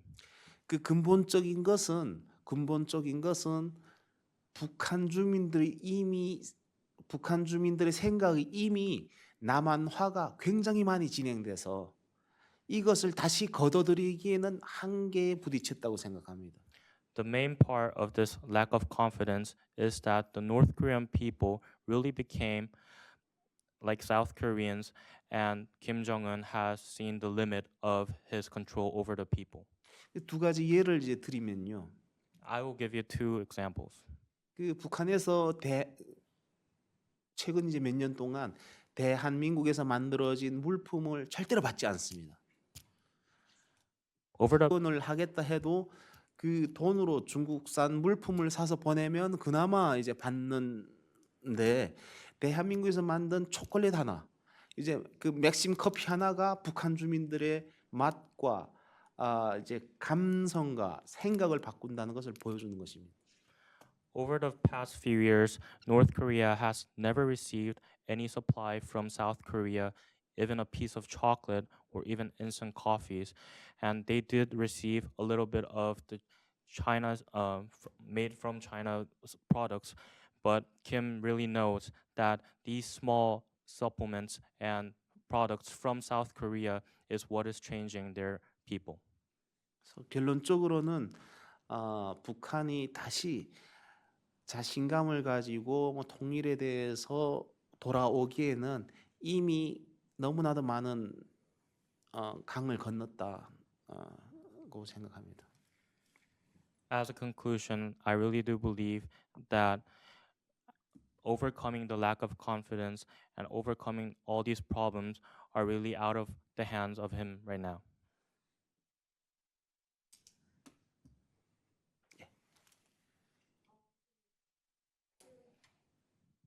안녕하세요. 저기 워싱턴에 그냥 오래 산 동포인데요. 저기 북한에 지금 계시는 분들은 자유를 원하시는 겁니까? 아니면 통일을 원하시는 겁니까? 제가 이렇게 물어보는 이유가 저기 태용호 의원께서 마지막에 워싱턴에 오셨을 때 탈북자 아주머니께 이제 태용호 의원이 오셨으니까 이제 한번 보러 가실래요? 그랬더니 교회를 가야 된다고 그러시는 거예요. 근데 이분은 이제 목사님이 탈북을 도와주셔서 미국에 이제 미국으로 탈북을 하신 분이세요. 한국으로 탈북을 안 하시고.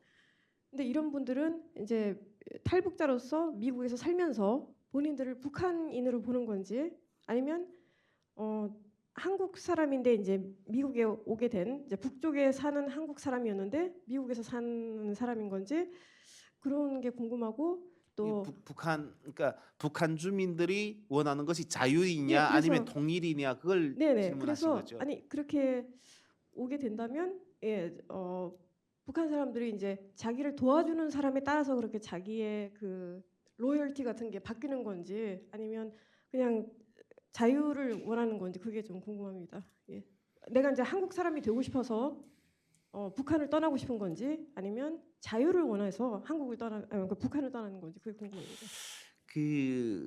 하여튼 이제 결론적으로 인간이 갖고 있는 좀 더 나은 세상에서 살고 싶어한 욕구가 있다고 보고요. 그것이 정말 이제 자유가 될 수도 있고 뭐 통일이 될 수도 있을 것 같아요. 그래서 어찌 보면 북한의 정말 배고픈 이제 거지 아이가 뭐 자유를 찾아서 넘어오는 것도 있고 또한 뭐 해외에 나와 있던 이제 노동자나 이제 외교관들이 이제 이런 세상으로는 어려우니까 이제 자유로운 통일을 위해서 일해야 되겠다고 싶어가지고 탈북하기도 하고 그러니까 어찌 보면 공통 분모는 좀 더 나은 세상 이제 그러니까 이제 자유롭고 평화로운 세상에 살고 싶어하는 욕구가 있는 것이고 또 각자의 탈북에 있어가지고 뭐 자유가 조금 더 먼저일 수도 있고 뭐 통일이 먼저일 수도 있고 제 답변됐는지 모르겠습니다. 예. The question asked was, does the North Korean people want freedom or reunification? And I basically do believe that it is their eagerness wanting to live in a better world. The North Korean youth, a young kid coming over to South Korea due to hunger, the overseas workers or the diplomats that are escaping North Korea right now are all seeking for a free world.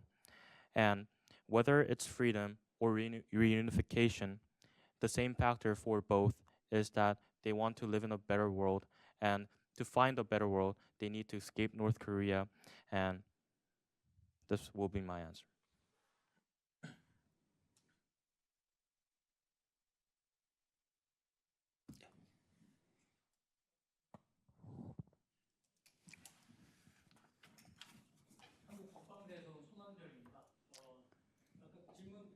하신 거와 연결되는 걸 수도 있는데 아까 말씀하신 대로 군사 작전과 관련된 건 군에서 하고요. 네. 근데 이제 이북오도청과 같이 하는 정부 부처의 충무 3,300, 9,000이 있잖아요. 거기에 대해서 그걸 통해서 충분히 도지사님께서 거기에 도움을 주실 것 같은데 유사시에 어떤 일이 있을 때 어떤 역할을 할지 도움을 주실 것 같은데 지금까지 짧았지만 각 정부 부처들과 어떤 연결을 해오셨는지 그리고 앞으로 그 유사시 계획에 대해서 어느 정도 기여하시려고 목표하시는 바가 있는지 의견을 좀 주시면 감사하겠습니다.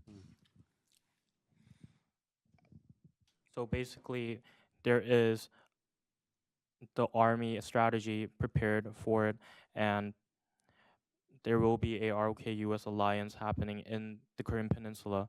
But when the war happens, I really do want to ask, what will the relationship of what you are doing as the governor of North Hamgyong province is having a relationship with the other Korean governments, and how much will you contribute to this process?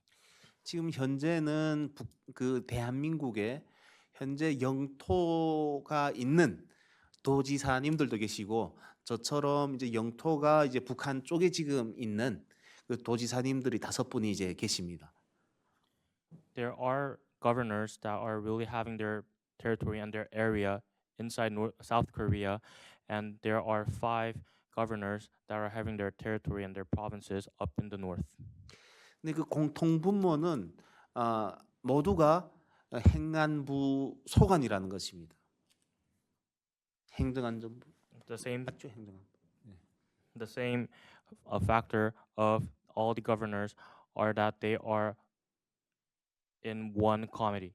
그러니까 일단은 이제 북한의 변화가 돼도 똑같이 지금 현재 대한민국처럼 될 수 있는 준비는 이미 이제 정부 차원에서 깔아놓고 있다는 말씀을 드리고 싶고요. In the South Korean government, we are already ready to have the North Korea to have their own system, to have the system such as what we are having right now in South Korea.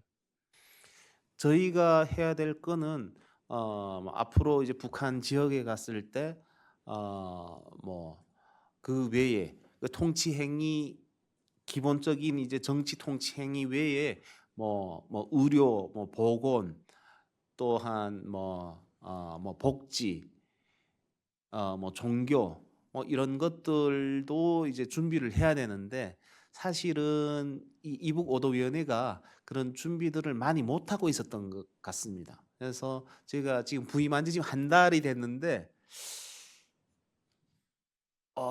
시간이 없어서 정신밥을 굶은 적이 있어요. 그 눈을 떠 보니까 이제 그러니까 정신을 차려 보니까 저녁이 됐는데 좀 슬펐던 게 뭐냐면요. 제가 탈북할 때 배가 고파서 탈북했거든요. 근데 이제 할 일이 많아가지고 점심 먹는 것도 까먹고 이제 일을 할 만큼이나 일이 많다는 말씀을 드리고 싶습니다. When the reunification happens, the governors of the 5 provinces in North Korea would go up to their own provinces and take care of the medical situation, the humanitarian aids, and the freedom for religious. However, right now, due to the lack of time,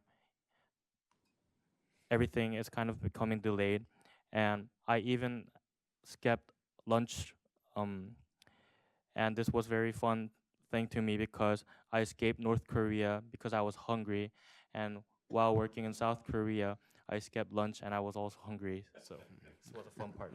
그래서 결론적으로 말씀드리면 하나의 대한민국이 될 거기 때문에 뭐 외교나 국방이나 뭐 안보나 뭐 여기 있어서는 정부 차원에서 할 일들을 하고 그러니까 민생을 살피는 것하고 관련된 일들을 저는 더 많이 이제 준비해야 된다는 생각을 합니다. So at the end, it will become reunified, and as a government, they will take care of the military and the national safety and everything else. And as a governor of North Hamgyong province, I will have to take care of the people's safety of my province. Governor Chi Sung-ho, thank you very much. You've been so generous with your time and expertise. And Alex, terrific job interpreting, man. You're great. Thank you. All right, we'll take a short break and reconvene at 1 p.m. for the next panel. Thank you very much. We're starting if he needs to. My name is Bill Newcomb. I'm very happy to be offered the opportunity to moderate this afternoon session. If you're the type of person that likes to relax after lunch, take a little nap or something, please leave, because this is going to be a pretty dynamic session. I expect a little bomb throwing, some fireworks. We have a very distinguished group of people up here on the panel, both as presenters and discussants. They all are in very high media demand to share their knowledge and expertise. If someone were to take the time to make a count of appearances, I think it would be a pretty close race among all of them. And then my friend Jan-Ho has an advantage that he's been on both sides of the mic because he has a history of working for VOA. So he brings a unique perspective to the task of interviewing as well as being someone who responds to questions. Now, their bios, the thumbnail bios, have been handed out, so I'm not going to go into their credentials, but I'm going to reminisce just a little bit as we begin. I first met Gordon Chang, and he probably doesn't remember this, when he was doing a presentation of his book, Across the River, and I was invited to be a discussant. It was either December 2001 or January 2002, Gordon. I don't really recall. But we've encountered each other fairly often in years since and have had a lot of very interesting conversations. And Gordon has very deep expertise on China. He has a book coming out, which I'm happy to plug. I think it's being published in October. October 1st. October 1st. Plan Red, China's Project to Destroy America. So I encourage everybody to open their pocketbooks. Greg, we started already because we were running a little late. Pick up a copy and build that Amazon ready for it. Bruce Bechtel, another very close friend. I first met Bruce when I would go to North Korean events he was sponsoring and leading out at the Marine Corps University. But at that time, we were just kind of casual acquaintances, got to really know each other when I was in San Angelo, and then we worked several conferences together, both trying to put them together, get them funded, get the speakers and so forth.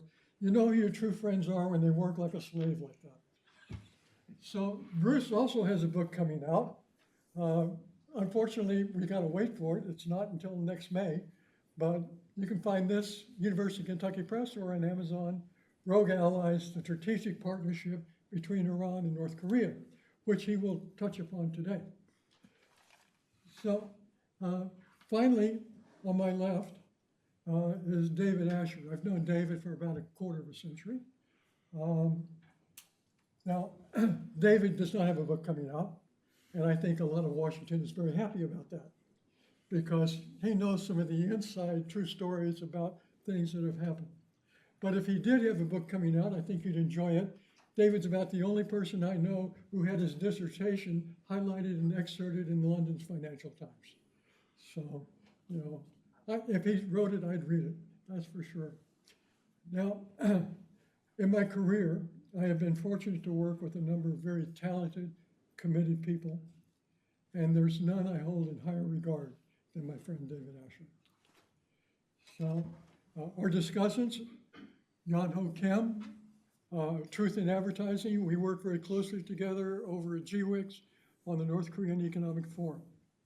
And then on the far right, Grant Newsom, I just met today, but our paths could have crossed years ago at the State Department, but you know, I have senior moments, so maybe it happened, maybe it didn't. But Grant has very deep expertise in Japan, and I may call upon him later, if time permits, to share a couple of views on that too. So I would like to get started with Gordon Chang. Gordon? Thank you very much, Bill, and thank you all for coming today. I will not hold you in suspense. I will summarize my paper. First of all, China, at sea and at land crossings, has been facilitating commerce that is clearly violative of UN Security Council resolutions. Second of all, China is interfering in sanctions enforcement activity in its peripheral waters. Hong Kong has become a hub of sanctions violations activities. U.S. sanctions have been ineffective. They've been ineffective in large part because we do not understand the Chinese system. We have been lured into a game of whack-a-mole, and our sanctions going forward need to be far more comprehensive. Many people say that China is upset at the budding relationship between Russia and North Korea. I'm not so sure that is the case because the new relationship between Pyongyang and Moscow serves Beijing's interests, and China could even have been a mastermind putting that arrangement together. And finally, North Korea is a threat because we have allowed it to be so. So that's the summary. Let's get started, and we'll start in the waters off of South Korea. On March 30, South Korea detained a 3,000-ton freighter, the DE, which at the time was carrying 4,500 tons of North Korean anthracite coal. The DE started its voyage on March 18th in the Chinese port, and from there, as it hit open water, it turned off its automatic identification system, presumably to avoid detection. Sorry. Presumably to avoid. You turned it off, Bruce. Okay. Presumably to avoid.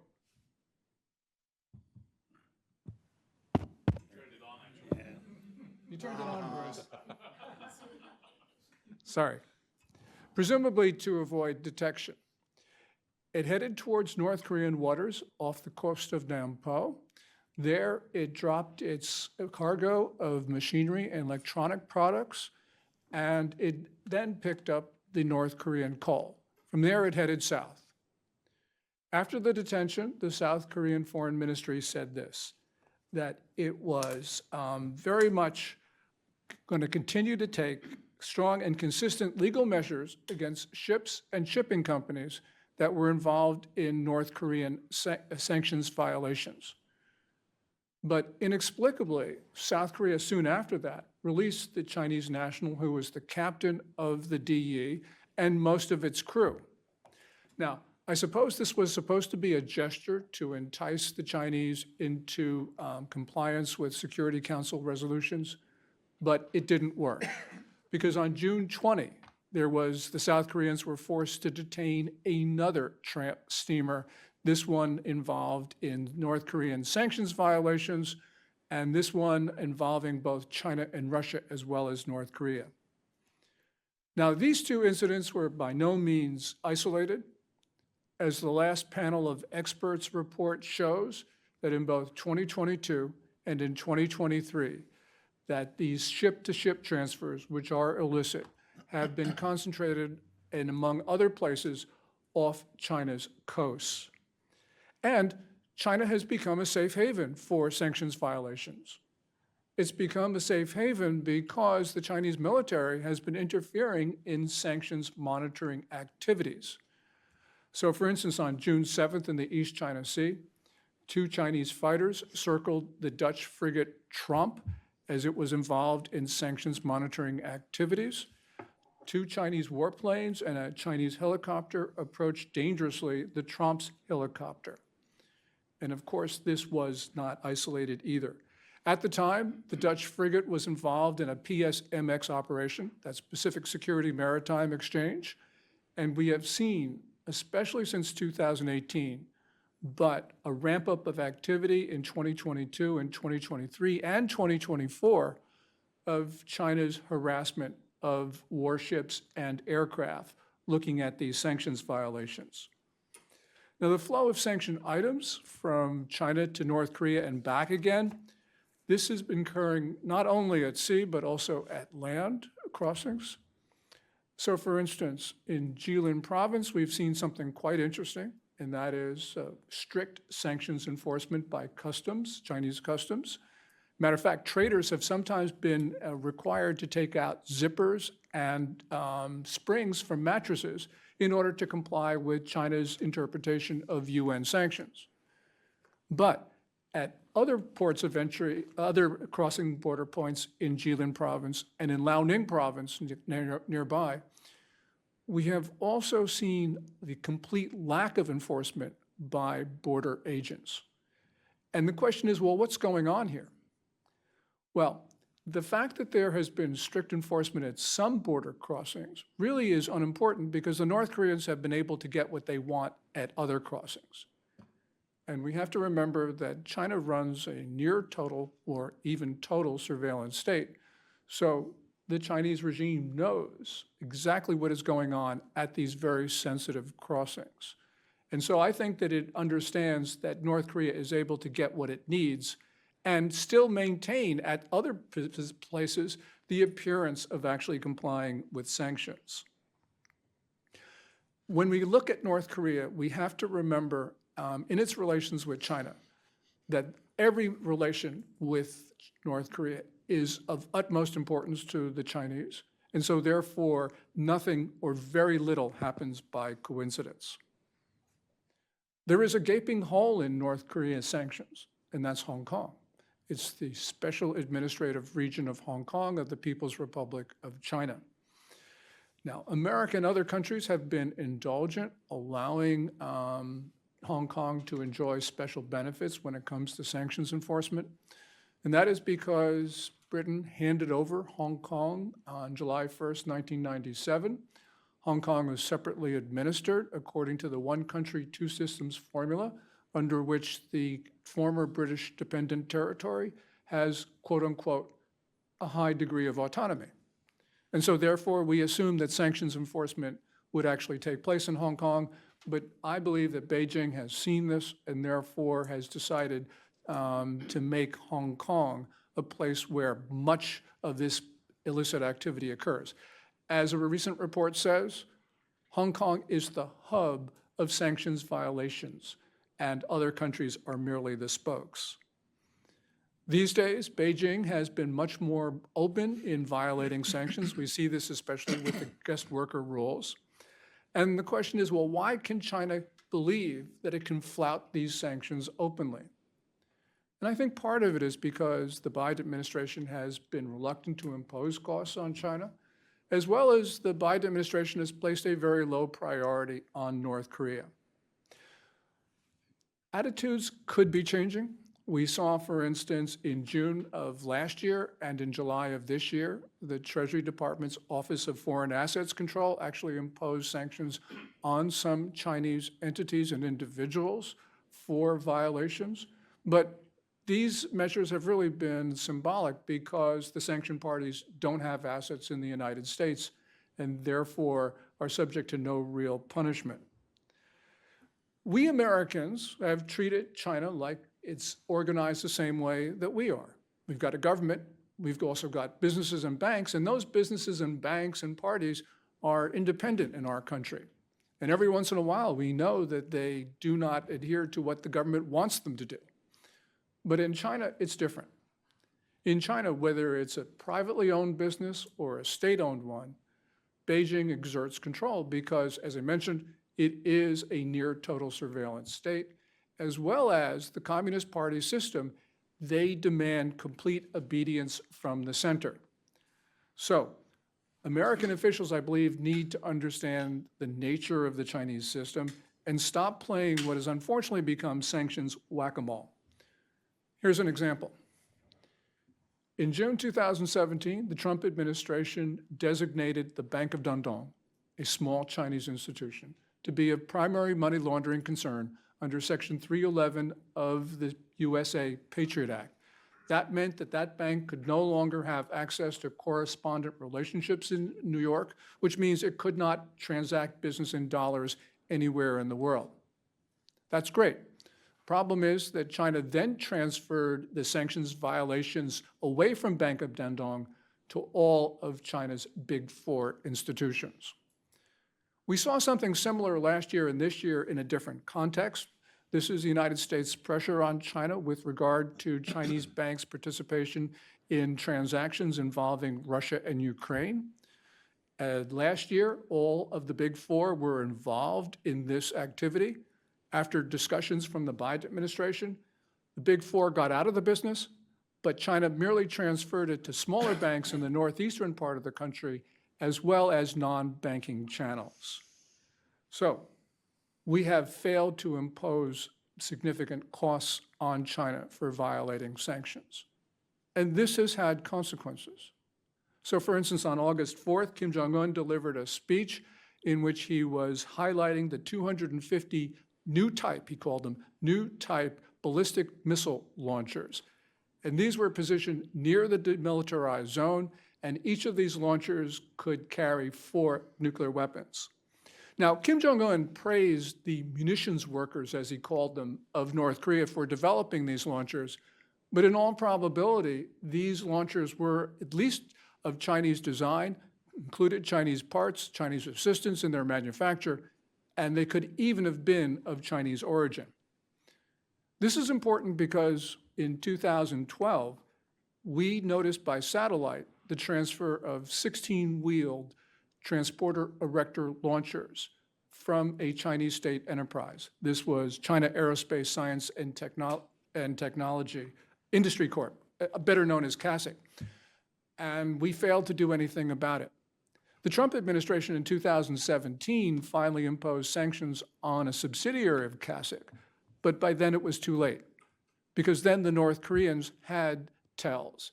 And this means that they could transport and indeed hide their intercontinental ballistic missiles. Today, China announced the launch of an ICBM It didn't say where it came from, but there is speculation among military watchers that this was actually launched by a TEL on Hainan Island. So we know that right now that there has been a significant cost to the U.S. of its failure more than a decade ago to impose those costs on China for the transfer of a very dangerous piece of machinery. Finally, the dominant narrative is that Beijing is concerned about the relationship between North Korea and Russia.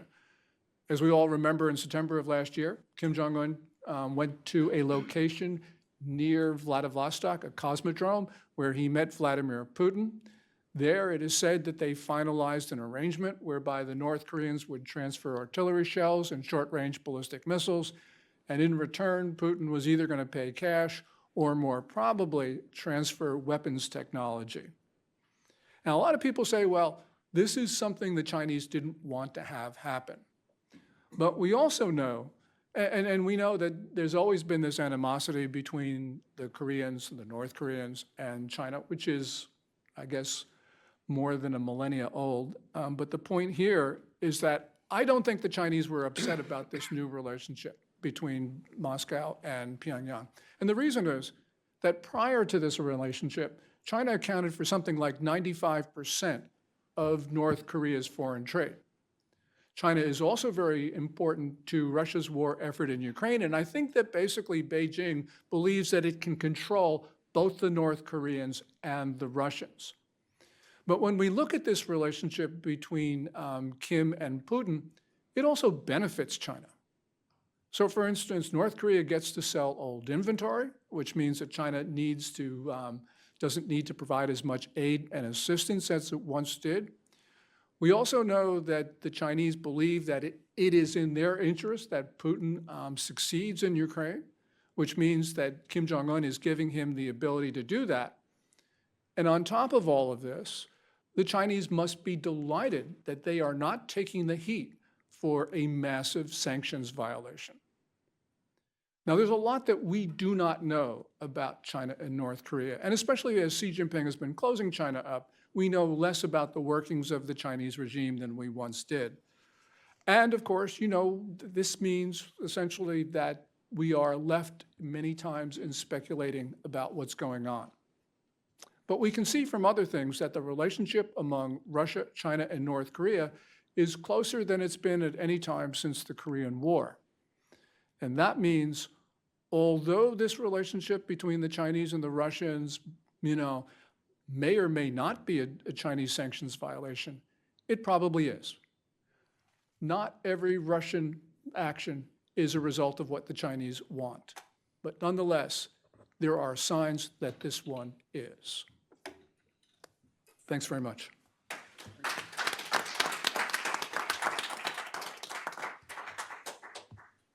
Thank you, Gordon. We're going to defer discussion until after the presentation of all three papers. So, Bruce, the floor is yours. See how I did that? Gordon and I are old men. Your modern boxes with their many flashing colors confuse us.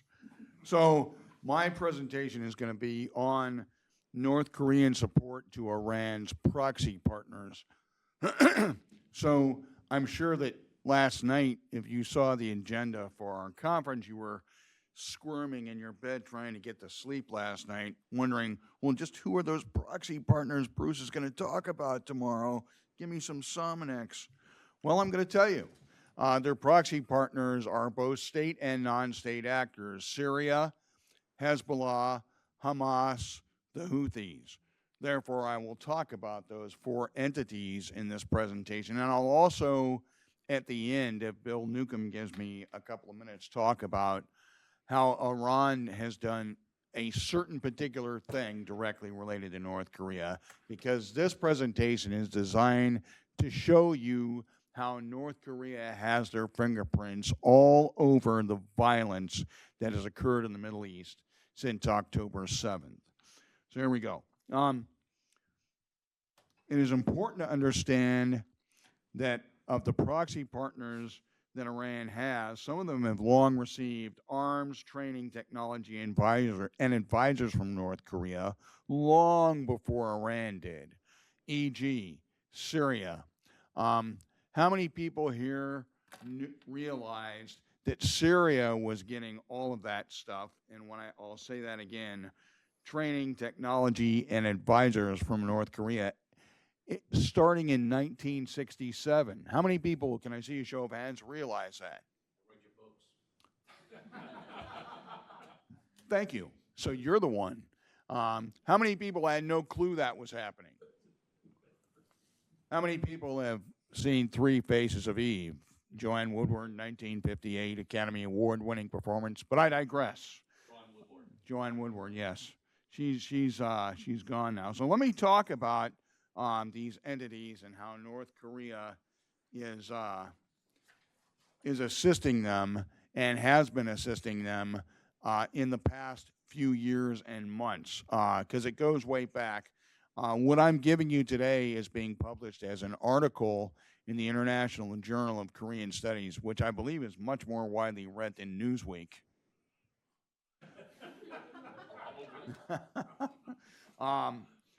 And then it's going to also be a chapter in my book, which I'm sure will be read much more than anything ever written by Leon Uris. For you people under the age of 50, that was a famous author. Yeah. So in 1991, following the end of the Gulf War, it became obvious that the well had run dry, and for anybody who was getting stuff from the Soviet Union, and the Soviet Union was on its way to collapse. Certainly countries like Syria had more of an interest in simply being a proxy of the Soviet Union when it came to its confrontations with Israel. But the military aid and economic subsidies that came in certainly helped their causes. After 1991, Syria was awarded several $billion from Saudi Arabia for the role that Syrian troops played in the war. Now, what did the Syrian government, the Assad government, the Alawites do? Well, they took those $3 billion and they distributed it among the Syrian people and made their lives better. Not. Are you kidding me? No, they used this money to buy a lot of military arms, including hundreds of Scud-C missiles from the North Koreans. In fact, in the mid-90s, the North Koreans built a Scud-C facility for the North Koreans in Syria, much like the facilities they built for Iran and Egypt and countries in Africa that build all kinds of things. The facilities were in Syria, but they were basically assembly facilities. In other words, they still had to operate under North Korean advisors, and they operated using North Korean parts that have to be shipped in.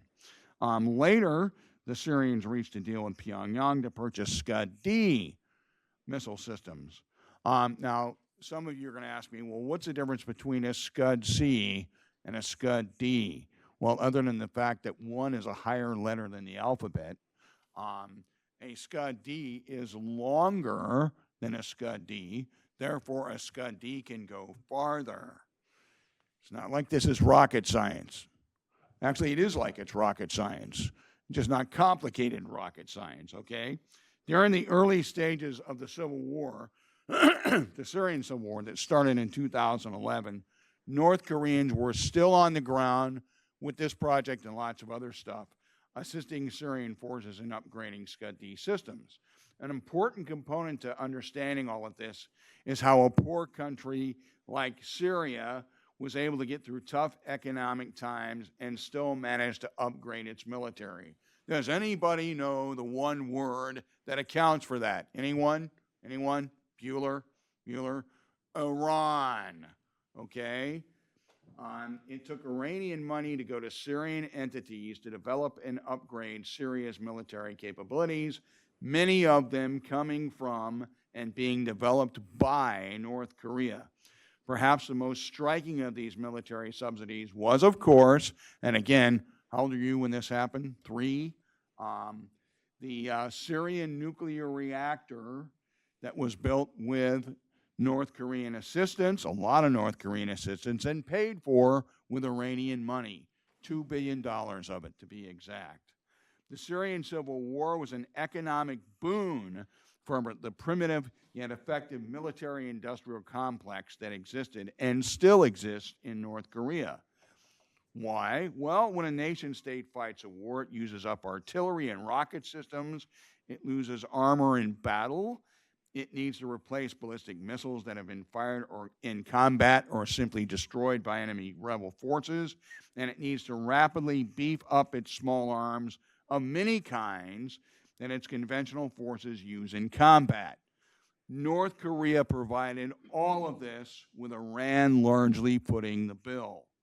And if a nation state is a country like Syria, it needs help maintaining and resupplying its military forces with chemical weapons that will strike fear and desperation into enemy forces that might otherwise carry out successful military campaigns. This is where North Korea came in, became a much-needed partner in Syria. Let me be exact. That the UN panel of experts was able to actually find between 2012 and 2018, that was 41 shipments of chemical weapons-related materials. That's what they can prove. Very interesting stuff. It's important, again, to note that most, if not all, of the bill for the upgrade and maintenance of the Syrian military during the bloody civil war was paid for either by direct purchases, economic subsidies, or large loans from Iran. Let me give you an example. This is in my last book, but it's not in this book, although this one is written much better. Available on Amazon.com for pre-purchase. In 2018, the North Koreans sold the Iranians mortars, artillery shells like they're selling the Russians, artillery systems, multiple rocket launchers, and small arms. It was paid for by an Iranian bank that went to a North Korean front company in Macau that was then invested in 2 casinos in Macau. Now, why do I bring this up, Yan Ho Kim? Because this is economics. How do we stop this? I mean, the North Koreans and Iranians doing all kinds of stuff. I don't know what the casinos were named, but very interesting stuff. In 2016, reports showed evidence that North Korea had supplied Syria with several types of artillery systems, light machine guns, and anti-tank guided missiles, or ATGMs, as well as refurbishment of older Syrian Soviet-era tanks. They also supplied the Syrians with man-portable air defense systems known as MANPADS, of course. Also in 2016, the North Koreans reportedly had 2 Special Operations Forces battalions conducting missions in support of the Syrian army. These units were known as Chalma 1 and Chalma 7. So yes, they actually had combat troops over there participating in combat. By the end of 2018, my daughter thinks I should stop smoking. What the hell does she know? By the end of 2018, it became obvious that North Korea was proliferating hundreds of millions of dollars a year worth of conventional and unconventional weapon systems to Syria during their infamous civil war. As the Syrian civil war continues to die down and rebel forces' ability becomes almost non-existent, or at least much less of a threat, the refurbishment and upgrade of Syrian military forces becomes very important. Now, the North Koreans helped the Syrians with this a couple of times already. After the Six-Day War, when it took 6 whole days for the Israelis to completely destroy forces that outnumbered them 50-1, so it was basically a fair fight. And then again after the Yom Kippur War in 1973, when the Syrians had a lot of tanks wiped out and the North Koreans went over to help them refurbish them. That happened again after this war. In fact, the North Koreans reportedly sent 800 new workers to Syria as early as the fall of 2019. And when Bill's former colleagues at the UN panel of experts actually nailed him on that, they said, no, these guys are soccer coaches. Okay. What is very likely is that North Korea will be used to continue to refurbish, rebuild, and retrain Syrian forces. We're already starting to see that. And to provide systems and training for Syria's never fully dismantled chemical weapons program. The reasons are simple. North Korea's proliferation comes cheaper than just about any other state, and they have the systems, North Korea does. Syria will continue to need artillery, rockets, ballistic missiles, chemical weapons, etc. Through all of this, Iran is likely to continue to subsidize many of these purchases. Why? They continue to need an ally who will also help support their proxy wars and help support Hezbollah. So you're probably sitting on the edge of your seats now. I know certainly Ralph Cosse is going, well, then talk about Hezbollah. Well, okay. North Korea's relationship with Hezbollah is a long one, goes all the way back to the 80s. It remains intact and robust today. The reasons for this are quite simple. Hezbollah has been involved in violent activity nearly all of its existence. North Korea is one of the key suppliers of arms to Hezbollah and has maintained a constant and useful for both parties military proliferation relationship for over 40 years. Since Iran is Hezbollah's most important benefactor, especially financially, this has meant that the arms and training kept flowing for this non-state actor that has been effective at creating violence and instability in the Middle East because Iran backs them. In fact, Syria has also served as a conduit for Iran when North Korean weapons were coming in for Hezbollah from Iran. This continued into the 2000s. Who here remembers, I know you don't, who here remembers the 2006 war that Israel fought with, all the old guys, that Israel fought with Hezbollah, right? They had a lot of trouble, and none of Greg's interns remember that. They had a lot of trouble with tunnels that Hezbollah had built in southern Lebanon that were hundreds of feet down, built through solid rock. I'm trying to think, who else builds tunnels like that? Thinking, oh yeah, North Korea.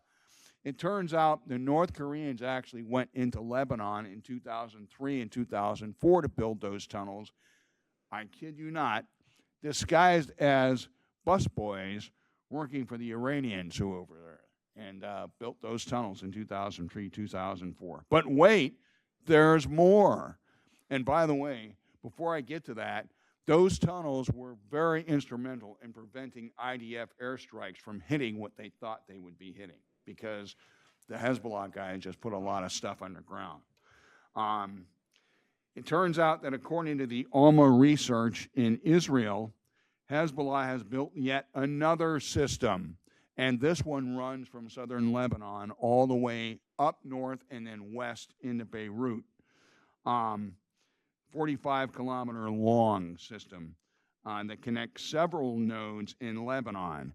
And how did that, we know this for sure because the Alma Research Center came up with it. How did they do this? They formed a $13 million contract with the Korea Mining Development Company. Now I know that David Asher, Bill Newcomb, and Yan Ho Kim have all heard of the Korea Mining Development Company, or KOMID. $13 million. By 2013, they'd already built or already been paid $6 million, and by 2021, this system had already been completed, apparently. Why is that important? Well, I think you know why if you've turned on the news in the past week, because Hezbollah is going to war with Israel. I don't think there's any doubt in anybody's mind about that. And Hezbollah has a network underground that will keep the IDF away from being able to kill people, go after arms caches, go after command and control, etc. Of course, I doubt if they'll be using any pagers anytime soon. Perhaps the most important role that Hezbollah forces have played in the Middle East recently has been during the Syrian civil war. And this is pretty simple. So during the Syrian civil war, Iran was sending fighters over to assist the Syrian military, right? But Hezbollah was knee-deep in that. They were sending thousands of guys to fight. So Hezbollah uses the same arms that the Syrians use, that the Iranians use, that the North Koreans provide. And so everybody was getting largely the same stuff. In fact, the Syrians actually gave Hezbollah 4 Scud-Ds. Have they fired any of them yet? No. According to a Syrian defector, his former unit had also supplied Hezbollah forces with chemical weapons components. So we got that going for us. Also originally supplied to the Syrians by North Korea. And according to reports in both the Israeli and American press, by November of 2022, Hezbollah had moved hundreds of rockets with chemical munitions to a warehouse near the border with Syria. The missiles were equipped with thionyl chloride with the assistance of North Korean experts and in collaboration with Iranian chemical weapons specialists. Have I depressed the living hell out of everybody yet? Okay. Thus, the continued proliferation of arms and training that North Korea continues to provide for a price, of course, is vital. Much, if not most of this, continues to be financed and or transported by Iran or Syria as a conduit for North Korean arms that eventually get to Hezbollah. Ralph is still sitting on the edge of his seat saying, but what about Hamas? What about since October 7th? Well, I'm here to tell you that now, Ralph. Hamas has had an on-again, off-again relationship with Iran. Everybody probably understands why all of the other, or basically most of the other proxy states that and non-state actors that Iran has are Shia Muslims. Hamas is not. They are Sunni Muslims. So they've had this on-again, off-again relationship. North Korea has a long history of selling 107 and 122 millimeter rockets to Hezbollah and Iran and Syria. Hezbollah has had and continues to have a relationship with Hamas that has included aid and training to the Palestinian group, thus allowing North Korea to gain a foothold in supporting military operations. So according to USIP, everybody here knows what USIP is, right? Touchy-feely, Prius driving, tax raising, you know, those guys. Obamacare loving. They have donated 20 to 50, according to USIP, Iran's donated $20 to $50 million annually to Hamas. And so have other people, like NGOs in Turkey, for example. The outbreak of the Syrian civil war triggered a break in the very profitable relationship between Hamas and the Iranians because the Iranians, the Hamas guys did not want to back the Assad regime. Thus, in 2012, Iran cut off assistance to Hamas. So what happened? North Korea just started selling directly to Hamas instead of going through the Iranians. In fact, in 2014, they sold them rockets and rocket launchers. And in 2018, for those of you who don't know this, a senior Palestinian guy was an engineer and a radio operator guy was killed in Malaysia. Now, David and Bill both know that Malaysia was a major operating point for a lot of proliferation that came, weapons proliferation especially, that came out of North Korea. This guy was killed in 2018. It turns out he was developing a targeting system for Hamas for their 122 millimeter rockets. So what the Israelis do, they killed them. So, I mean, that's a pretty good way to end the problem. If you look at the attacks, and I think this is very interesting because everybody knows what Iron Dome is, right? I got my daughter a shirt that says, I heart Iron Dome. Pretty cool. I got that in Tel Aviv. Anyway, if you look at the attacks from 10 years ago from Hamas into Israel, you see one rocket at a time, and then you see Iron Dome go up and take it out, right? If you look at what happened on October 7th and afterwards, you see big groups of rockets coming through. That's because they bought 122 launchers from the North Koreans. So it's not just these one little launch things, it's launchers. Now, of course, Iron Dome still was able to take out most of them, but it certainly exacerbates the threat. What else did they have besides those launchers and those rockets? Well, several systems. They also had anti-tank guided missile systems, which they got from the North Koreans. And they also had the F-7 rockets, which they were actually photographed in pickups on October 7th. Pardon me? 2 minutes. 2 minutes? Don't ever tell me what to do. My mother told me what to do once. And so we've got that going for us. There was shells that the South Korean government reported had Bong 122 written on them in Hangul that were found just outside of the Gaza Strip. So we've also got that proof. And my good friend Ham Ji-ha, who was a reporter for Voice of America, went over and embedded with the IDF for a week, and they had all kinds of weapons that had Hangul writing on them. Just so you know, if I'm telling you this, I'm sure you know this already, the South Korean government does not make old Soviet-style weapons, okay? They make weapons to NATO standards, so they could have only come from one place. So we've got all of that. I'll hit on Yemen very briefly. The last thing is North Korea's fingerprints are all over that tunnel system that has been uncovered in Gaza. It looks like it was built for them the same way it was for Hezbollah. The fingerprints aren't there as much as they are for Hezbollah, but it's definitely, I mean, this is not the kind of tunnel system Hamas could have come up with on their own, I believe. Yemen, the North Koreans sold the missiles to the Iranians, who sold the missiles to, or gave the missiles to the Houthis that they've been firing at Saudi Arabia and elsewhere. They've also sold them things the North Koreans have directly, such as Kalashnikovs, general-purpose machine guns, anti-tank missiles, shoulder-launched anti-aircraft missiles as well. And they've been using the same Syrian guy to help them do that they use to make their arms deals with Hezbollah. So very interesting stuff. I'm going to take a minute here. All that stuff, North Korea has their fingerprints all over this violence that has occurred since early last fall in the Middle East, directed at Israeli forces and even directed at American forces.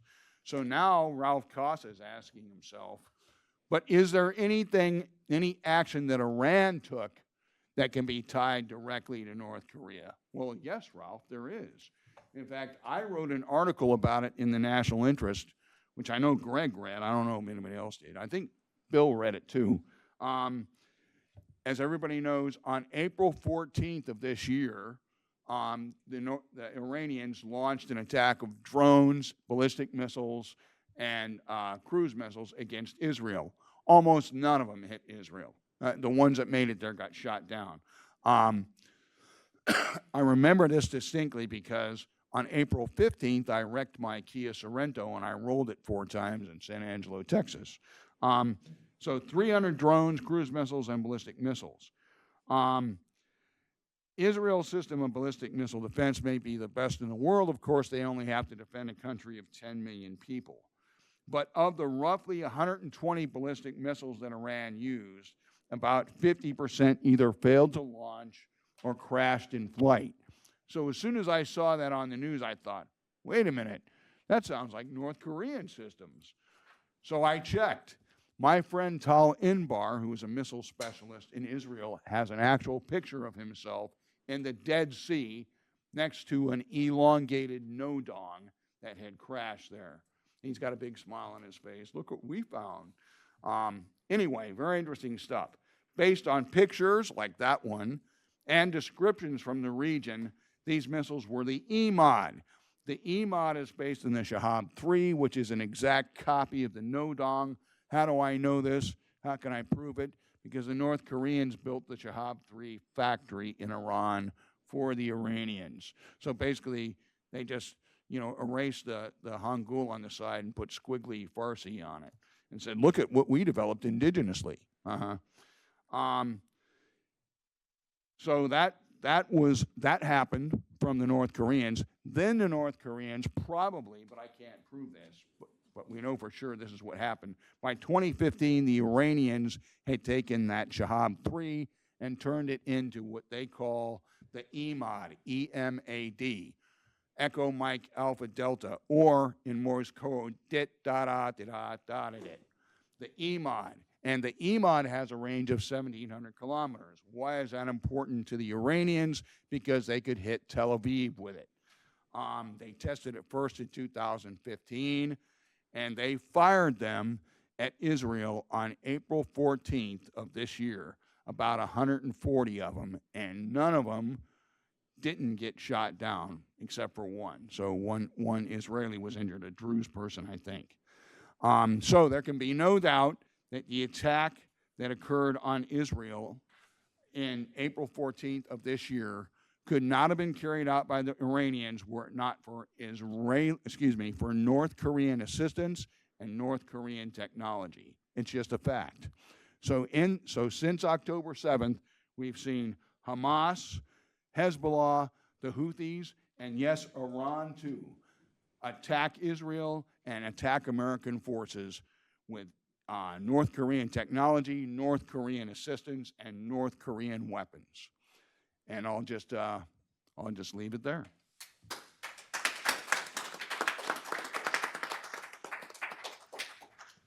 Thank you, Bruce. And the last presentation is from Dr. David Asher. Let me see here if I can, excuse me.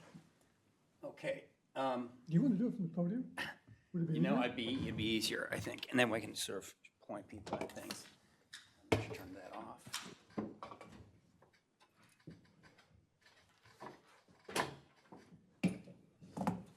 Well, again, thanks for the opportunity to be here with some really outstanding colleagues.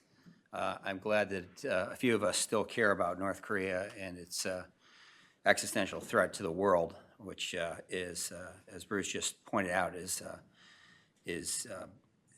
expansive, and it hasn't just disappeared the way that some people have thought that into becoming just sort of a diplomatic pariah. I'm just going to recount a little bit of history, focusing on the North Korean criminal state, because the state of North Korea, in my analysis, which Bill and I did at the State Department back in the early 2000s, had embraced crime as a national strategy and as a very large source of income to the leadership. That has not changed. Just to begin with here, you know, the U.S. government has not totally given up on North Korea, but we've largely given up on North Korea, in my mind, in terms of being a major concern. I think it's a huge mistake. Every time we've done this in the past, it's come to bite us in our behind. There are some sanctions that are continuing. Specifically on the Tanchan Bank, Yu Pu-ung and Ri Tong-kyuk, who are two key bankers, were designated, I believe, in March of this year, if I'm recollecting correctly. But the key thing is enforcement is lackluster at best of sanctions, and sanctions are not enough. We don't have a multispectral initiative to try to contain, coerce, counter, disrupt, deter North Korea today. We're just sort of letting it be, but as Bruce just pointed out, you know, there's things going on in the background particularly that I can't talk about, but you'll know about in the future, which will be very concerning, I guarantee you. Obviously, the thing that's most public is the weapons deal with the Russians. It's huge. It's going to put Kim's place in power for a very long period of time. He's receiving huge financial benefits. It's also changing his risk calculus in my mind. He's basically got the Russians at his back. Secretary Blinken just last week talked about how Russian technology was being traded in the nuclear area to the Iranians in exchange for Iran's missile support to Russia. I would not assume that that could not be occurring between North Korea and Iran as well at the same time. We are in a bit of a global nuclear weapons bazaar that is getting bizarrer and bizarrer. Things are proliferating quickly. The good news and sort of the bad news is that Pyongyang's reliance on illicit income, the criminal state that I mentioned, remains huge, at least several $billion per year. The cyber fraud and bank account theft, literally robbing banks digitally with cyber operations, has eclipsed all other sources of illicit income. But North Korea remains involved in a myriad other illicit activities in criminal businesses, including methamphetamine trafficking, counterfeit cigarettes, counterfeit pharmaceuticals, and those are in partnership with Chinese triads. It's now been 10 years, but for the first time, I'll just let you know that we intercepted 10 tons of crystal meth came out of North Korea and the Philippines back in 2012, I believe it was. That was the largest meth shipment in the history of the world that anyone's ever seen, okay? I'm just letting you know that was tied to a guy named Paul LaRue. It's in a very interesting book called Hunting LaRue. I was involved in pursuing Paul with the DEA, one of the largest drug traffickers in history. He also was infamously associated with the rise of blockchain and Bitcoin, in which he used to launder the money. And he was part of the Silk Road Initiative you might have heard about in the press. The market for nuclear missiles and weapons, nuclear-capable missiles and weapons, is going up like mad in the Middle East. I don't know if it was a pleasure or not. I spent 10 years of my life after working on North Korea, before I went back to work on North Korea at the beginning of the Trump administration, pursuing Iran and Hezbollah in the Middle East. And everything that Bruce said is accurate, except there's far more that is not public. That's much more disturbing. But this is a very dangerous cocktail. North Korea is making more nuclear weapons, in my mind, than it possibly can really utilize strategically. I think that they are in business to sell nuclear weapons. They did it in 2003 when Bill and I, well, actually, it was 2002, I think we first started looking at Al-Kabar. We didn't know what it was. We heard about the orchard. We heard about a shopping list. It was involving all sorts of bizarre things, parts for refrigerators and things. It all turned out to be nuclear weapons components and nuclear components of a reactor that they built at Al-Kabar. I should note that there were other elements of the Syrian nuclear weapons program that I do not have confidence that we actually, the Israelis or us, were able to take out. I don't know what's going on there right now, but I'd assume it's dangerous. Your mention, Bruce, of chemical weapons, it's very important. There's a show on, I think it was on HBO, called The Ghosts of Beirut. It's a very, very accurate depiction of our pursuit of a guy named Ahmad Mughniya. He was the head of Hezbollah's terrorist organization. He blew up the U.S. Embassy twice in the early 1980s, killed 241 Marines. In 1983, the Marine barracks bombing. In the final episode of Ghosts of Beirut, which again is basically a sort of docudrama, has a lot of former colleagues of mine from the intelligence agencies interviewed as part of it. But Mughniya was trying to acquire from Syria chemical weapons to use against Israel to strike a totally, massively destructive blow. You just alluded to chemical weapons. I mean, as this fight continues between Israel and Syria, we should be, Israel and Hezbollah, we need to be concerned about that same chemical weapons threat. It's one of the few things they could do that would just throw the Israelis into chaos. Of course, they'd massively retaliate, but if Bruce is correct, which I think he is, because I've been in one of these tunnels before, you're talking, some of the tunnels are hundreds of feet deep. They're even the best deep ground penetrators, which the Israelis, by the way, are using.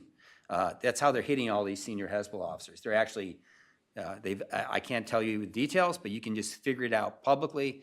They're getting down into facilities that are built under apartment buildings. We're telling people to evacuate, and they're striking very, very deep underground targets. And they've managed to basically take out the entire military leadership except for Talal Hamia, the last man standing of Hezbollah, which is incredible and very admirable.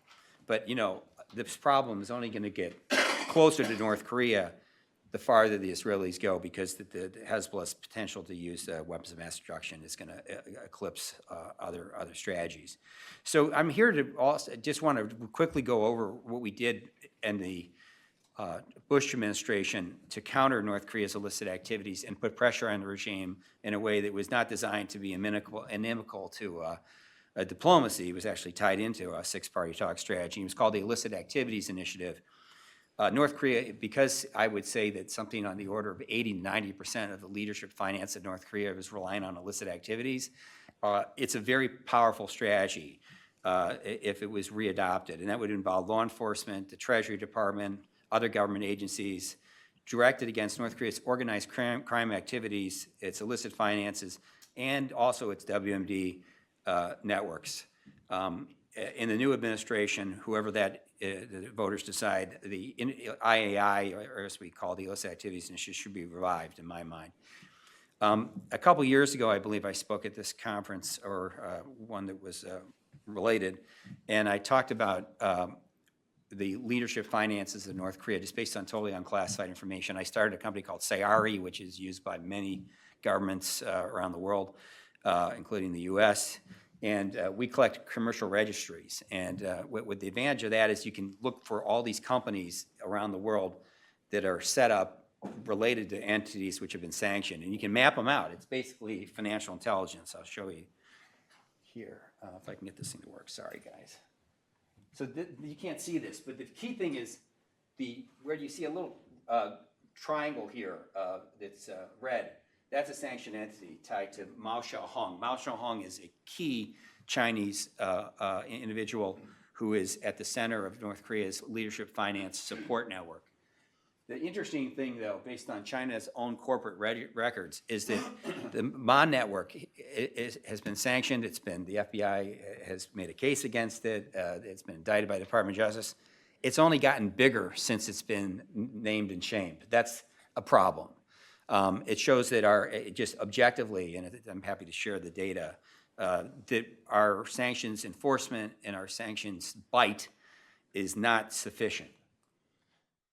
So here's a little recollection of how the North Koreans thought of us back in the old days, which I don't think has changed as we talk about the Illicit Activities Initiative.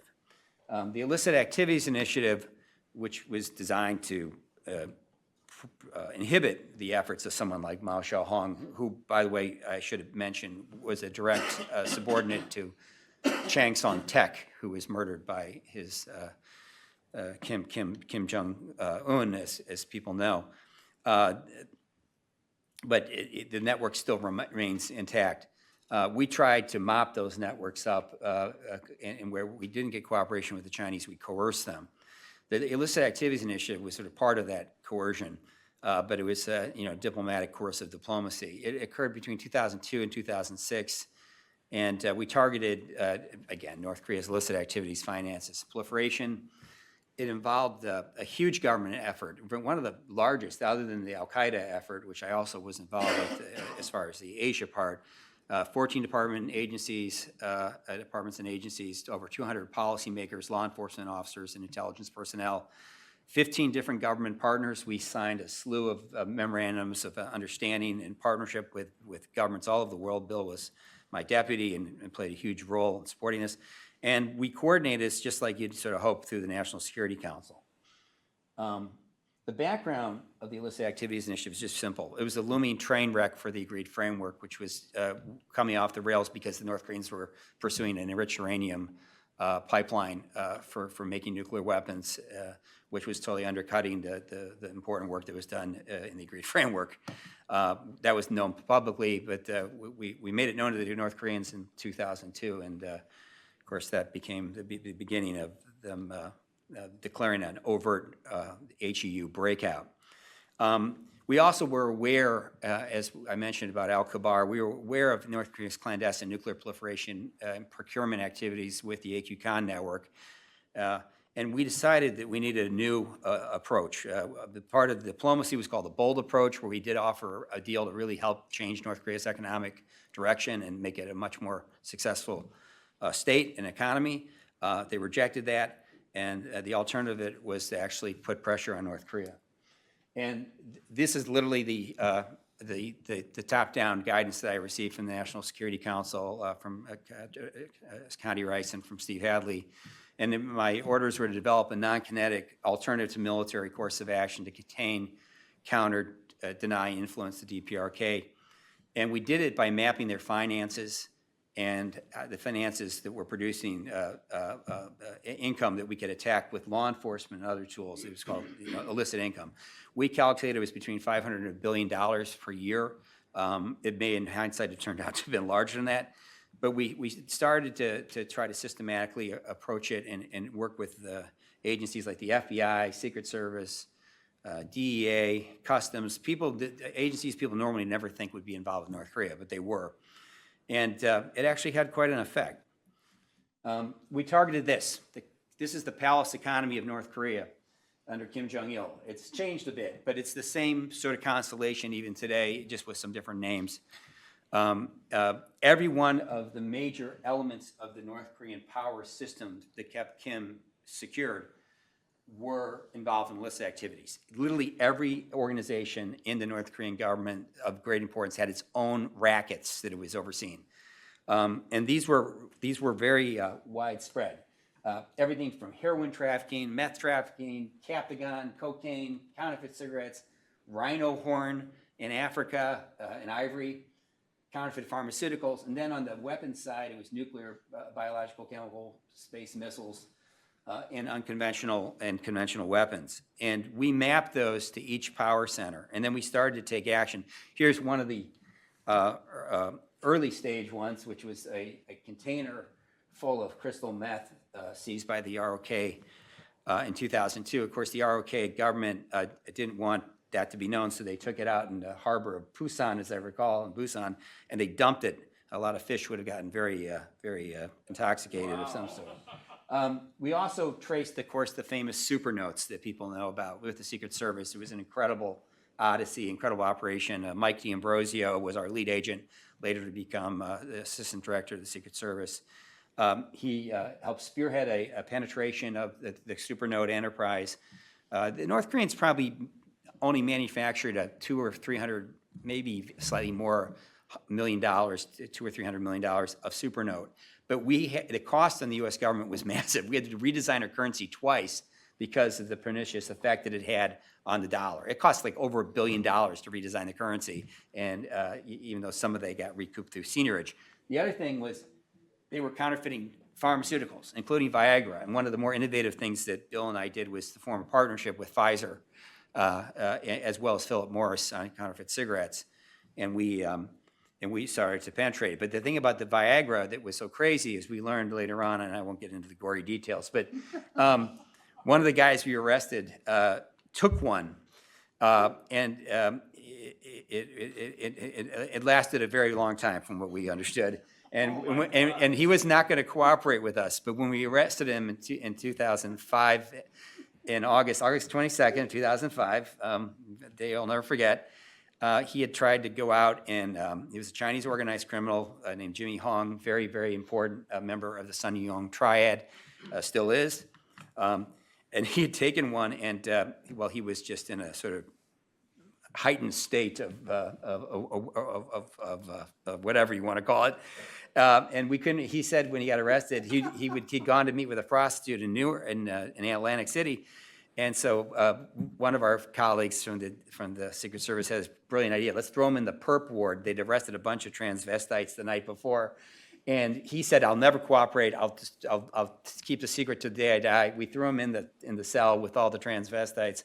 And about 25 minutes later, he literally signed a cooperation agreement with the U.S. government. So, I mean, but the point is, the counterfeit Viagra, we learned, was 33.5%, as I recall, more powerful than the real Viagra. So North Korean counterfeit currency was better than our own currency. That was one of the ways you could sort of tell.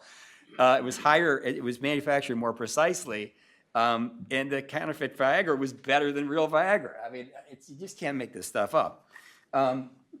You know, we launched a global law enforcement initiative that was really critical, and it should be a part of any future strategy against North Korea, and I would say toward Iran and Hezbollah as well, where we formed partnerships around the world. One of the more famous ones was with the Japanese. We began to organize raids of Chosen Soren, Japan's Korea Residents Associations, offices across Japan with Prime Minister, later Prime Minister Abe. My counterpart was Shinzo Abe, a great friend and who I'd known really since I was a very young man.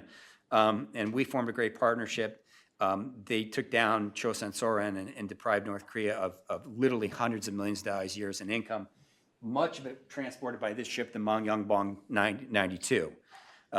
We formed other partnerships as well. One was with the Australians. This is a ship called the Pengsu. Bill will remember boarding it.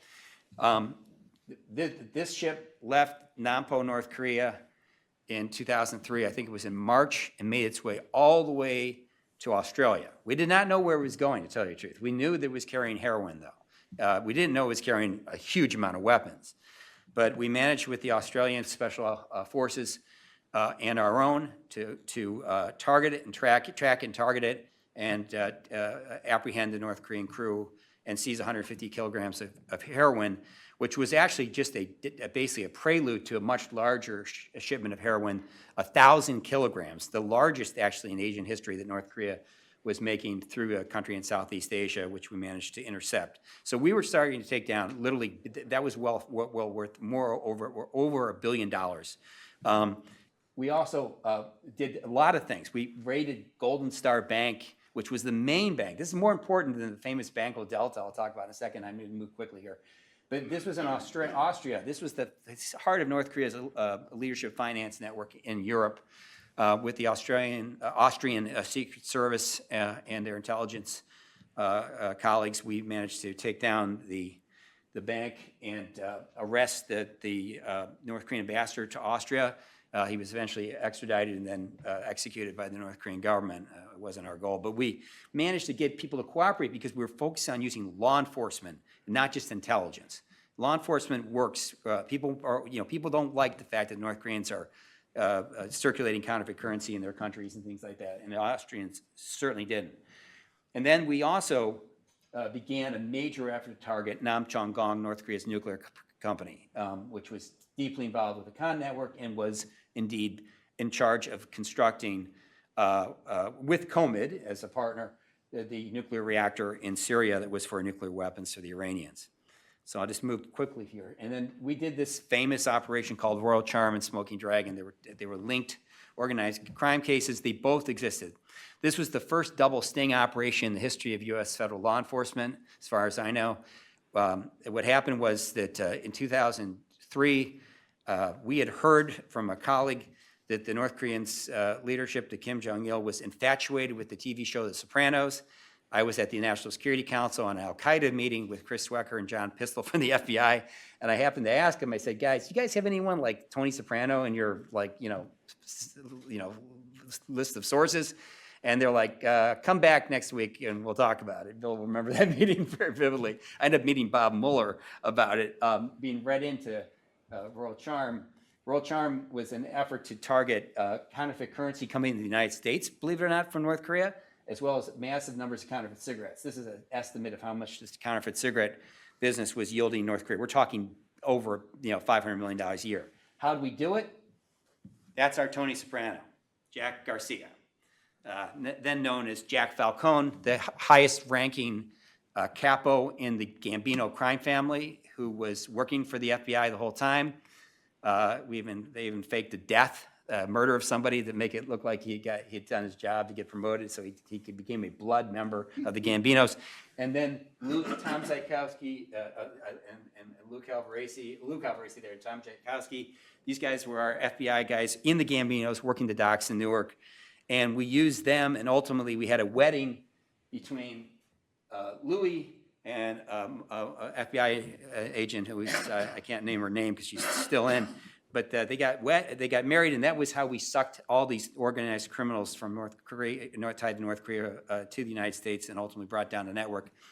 And that was the prelude. And that happened, as I said, on August 21st and 22nd of 2005. But one last thing here is Banco Delta Asia was sort of the pinnacle of our efforts. That was this rather insignificant sounding and looking bank in Macau tied to Stanley Ho, the famous casino magnate. But it was moving large amounts of money as a conduit for the North Korean regime all over the world. Bill ended up spending a couple of years doing analysis on the records we got out of it. But that put North Korea under massive duress. So we used the Patriot Act, USA Patriot Act, Section 311, to cut this little baby bank off from the US dollar. But we used that as a threat to all the other banks in China and all the other banks basically around the world that had North Korean accounts. And we told them, if you don't cooperate, you're going to become like them. What happened when Banco Delta got hit, it wiped them out, basically, mostly. And then banks across Hong Kong and Macau started to face runs because of fear that they had North Korean accounts. It was a psychological, sort of information warfare operation.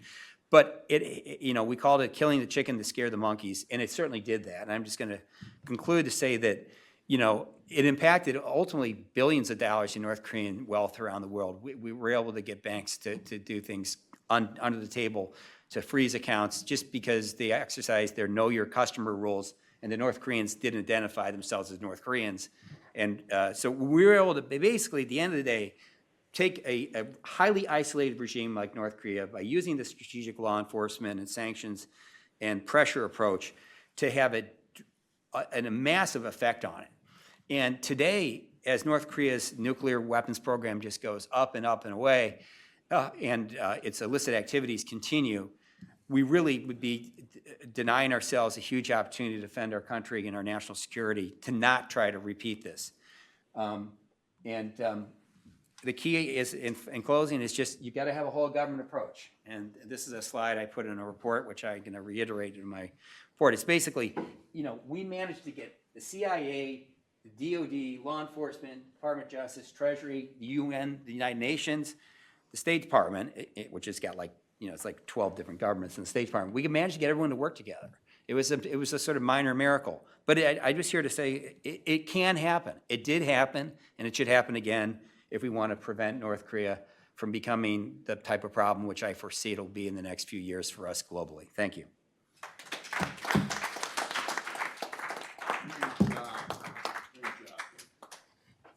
Thank you, David. We have 2 discussants and 3 papers. So the discussants can discuss whatever they choose, targets of opportunity. And we'll start with Grant Newsom. Okay. Thank you. Well, just get right, excuse me, thank you, appreciate it. I'll just get right into it. Gordon's paper really highlighted to me what the common wisdom, the basic assumptions of so much of our ruling class for decades was wrong. There are assumptions about China and the People's Republic and North Korea in particular. You'd hear all the time, well, China doesn't want a troublesome nuclear-armed North Korea on its border. You would hear, well, the Chinese can't control North Korea. They don't have any influence over it. They're afraid of instability in North Korea. They don't want a flood of refugees. We even convinced ourselves that, well, the Chinese really want to cooperate with us. Those who give them a major role in the 6-party talks, etc. And this led to an idea that, well, we must have North Korea's help, China's help for dealing with fill in the blank, but just take North Korea, unless we backed off on all sorts of other things that we might have done to at least get play rough with China. But the PRC was glad to have North Korea doing what it does. And I think even still, they're glad to have it as a very useful distraction for the United States, for Japan, very useful in the event you make a move on Taiwan. And Gordon uses the words bedevil and distract, and they're happy to have that. But I said we were wrong for decades. I don't think anyone on this panel was wrong, but just about everyone else was, it seems. The idea that China has no real influence over North Korea, well, as Gordon wrote, 95% of their trade is with China. Energy, electricity, food. Close that off for an afternoon and see what happens.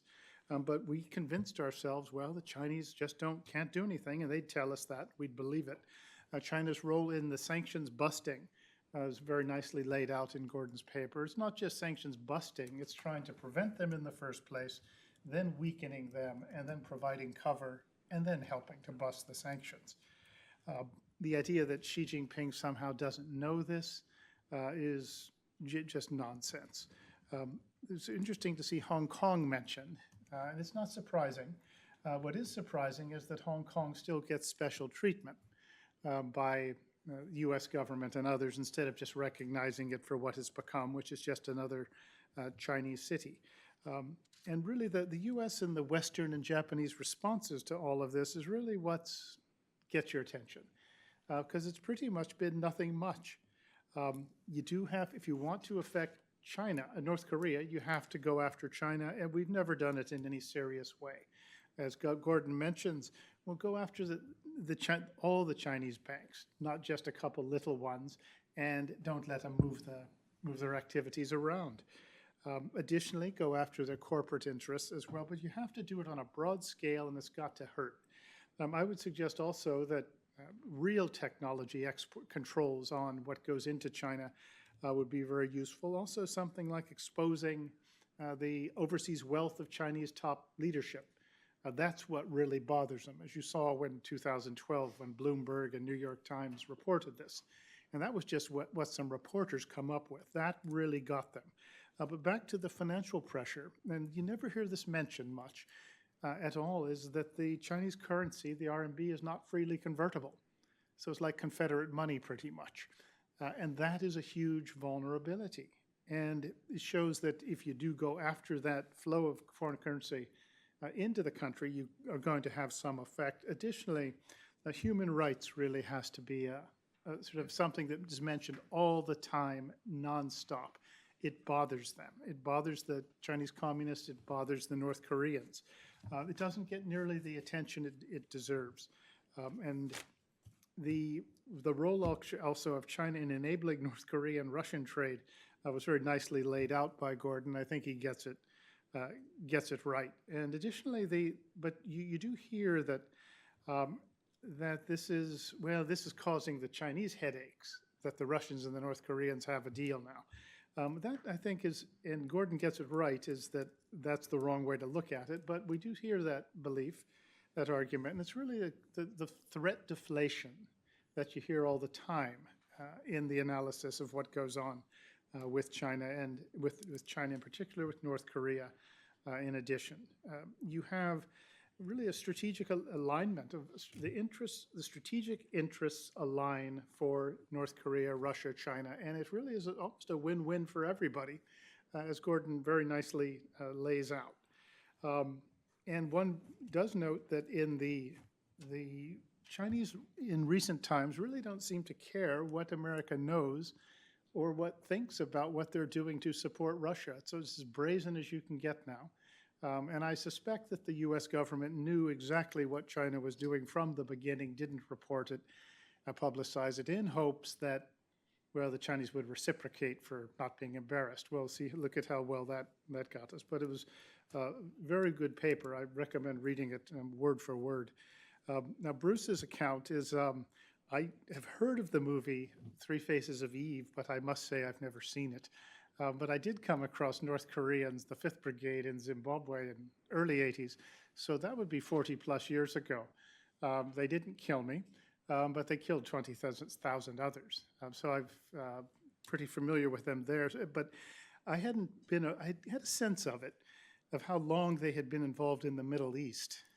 Just a sense of it, because you'd hear, well, the Israelis took out a North Korean nuclear facility in Syria. And you think, well, that's strange. North Korea's in Syria. But Bruce lays it out very nicely. And thinking about it brought to mind, I had a colleague at the government 30 years ago, and there was concern over a North Korean ship that was going to take weapons, I believe it was to the Middle East, and she assured everybody that it was full of weapons.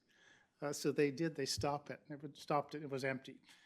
It didn't help her career much, as I understand it. But the point was, that was 30 years ago.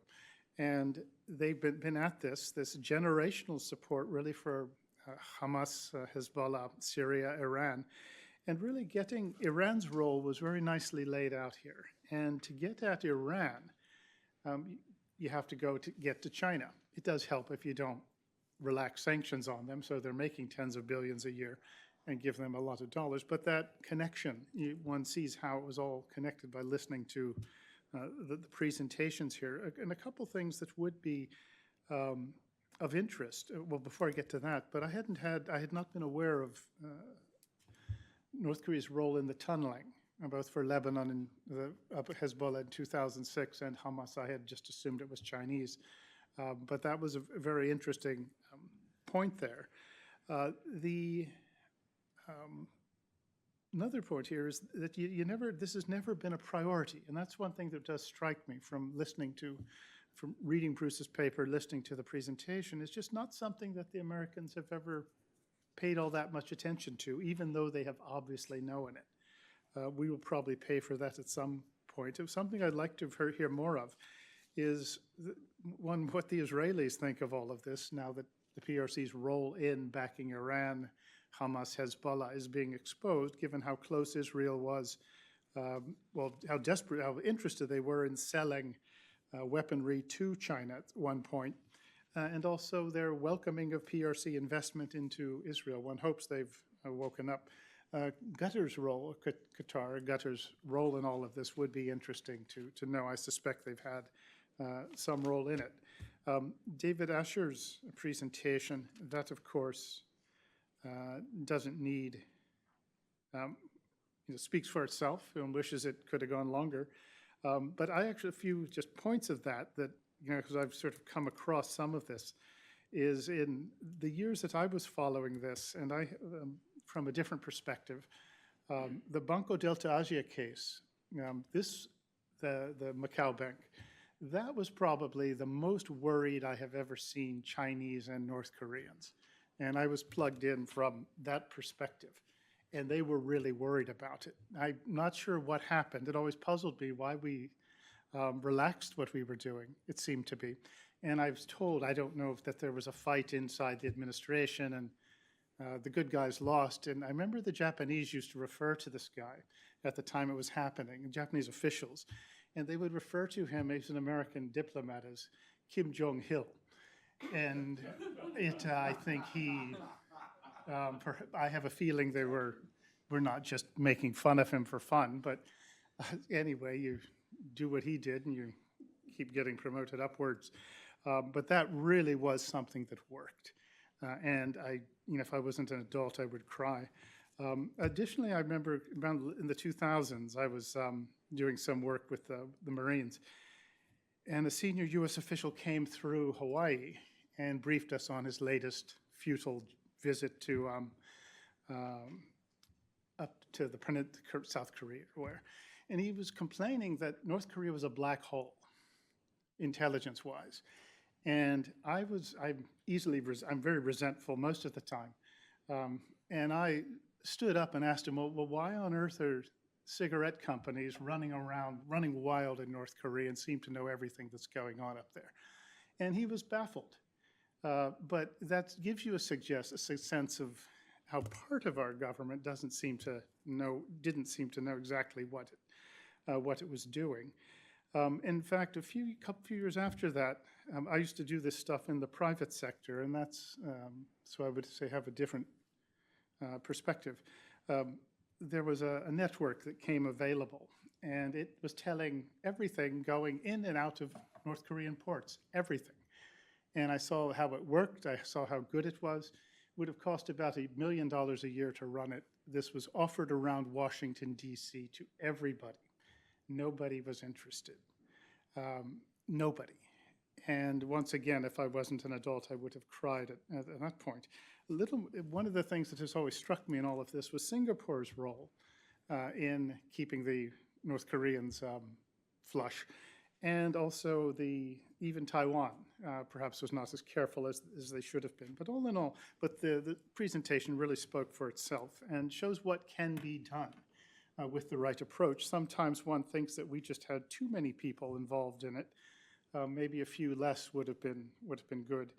But also I would note that and particularly thinking of Banco Delta Asia, that North Korea and China were very different in 2005, 2006 than they are today. And sometimes you get a window of opportunity, like when you get a shot at Mullah Omar on the first day of the Gulf War. If you don't take it, it's not going to come around again. And I sometimes wonder if we've made it pretty hard for ourselves these days. So this was just three really good presentations that explain a lot. And one thing I would note is that if you want to get North Korea to influence them, you got to go after the PRC. And if you don't, you're kind of wasting, well, you could, but you make it 10 times harder. But also you hear often that, well, sanctions don't work, and I would argue that sanctions have never been tried. But what you see today is exactly just how well it could work if you made an effort. So that is pretty much it. But I say this, so that's my discussing of this, but 3 very good reports. I recommend reading the papers, and certainly, so thank you very much. Thank you, Grant. Before I give Jan-Ho a chance to comment, I just want to put a footnote on Grant's point about sometimes people in government aren't truly aware. I heard about this, and then I went on YouTube and I found the exact interview. NSC spokesperson John Kirby, January 11th, 2024, quote, "I'm not aware of any indication of cooperation militarily between Hamas and North Korea," close quote. How in the world could he not be aware, could the NSC not be aware when this was highly publicized in all media, when you had debris with North Korean markings being recovered and examined? It just astounded me that this kind of statement could be made from the National Security Council. And not to get further carried away, I want to turn to Jan-Ho. Thank you, Bill. The beauty of being the last speaker is you can just say everything has been touched upon by the other speakers. It's on. Turn your mic off. Turn off. No. But I think I still can make some brief comments on sanctions on North Korea and add a couple of issues we may want to further discuss. As Gordon excellently elaborated, the Chinese government has been turning a blind eye to and even sometimes facilitating illicit ship-to-ship transfers that are prohibited by the UN Security Council resolutions. And these illicit transfers have been ongoing for many years and have likely pushed North Korea's imports above the 500,000 barrel annual cap mandated by the UN Security Council. And this, I think, undermines one of the most powerful sanctions imposed by the United Nations, and appears to have contributed to the relatively stable gas prices in North Korea, even when they are supposed to be facing a serious supply shortage. And the co-relationship between gas prices and supply from China has a long history. My North Korean defector interviewees also testified that long before the UN Security Council tightened its sanctions in 2017 and 2018, the arrival of a ship carrying refined petroleum from China had an immediate impact on gas prices among illicit traders in North Korea. There are so many illicit traders who are supplying gas to the half legal but half illicit truck drivers and other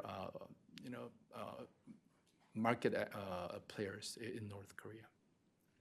I would also like to point out that in collaboration with a Chinese state-owned firm, Panda International Information Technology, Huawei secretly assisted the North Korean government in building and maintaining the country's commercial wireless network.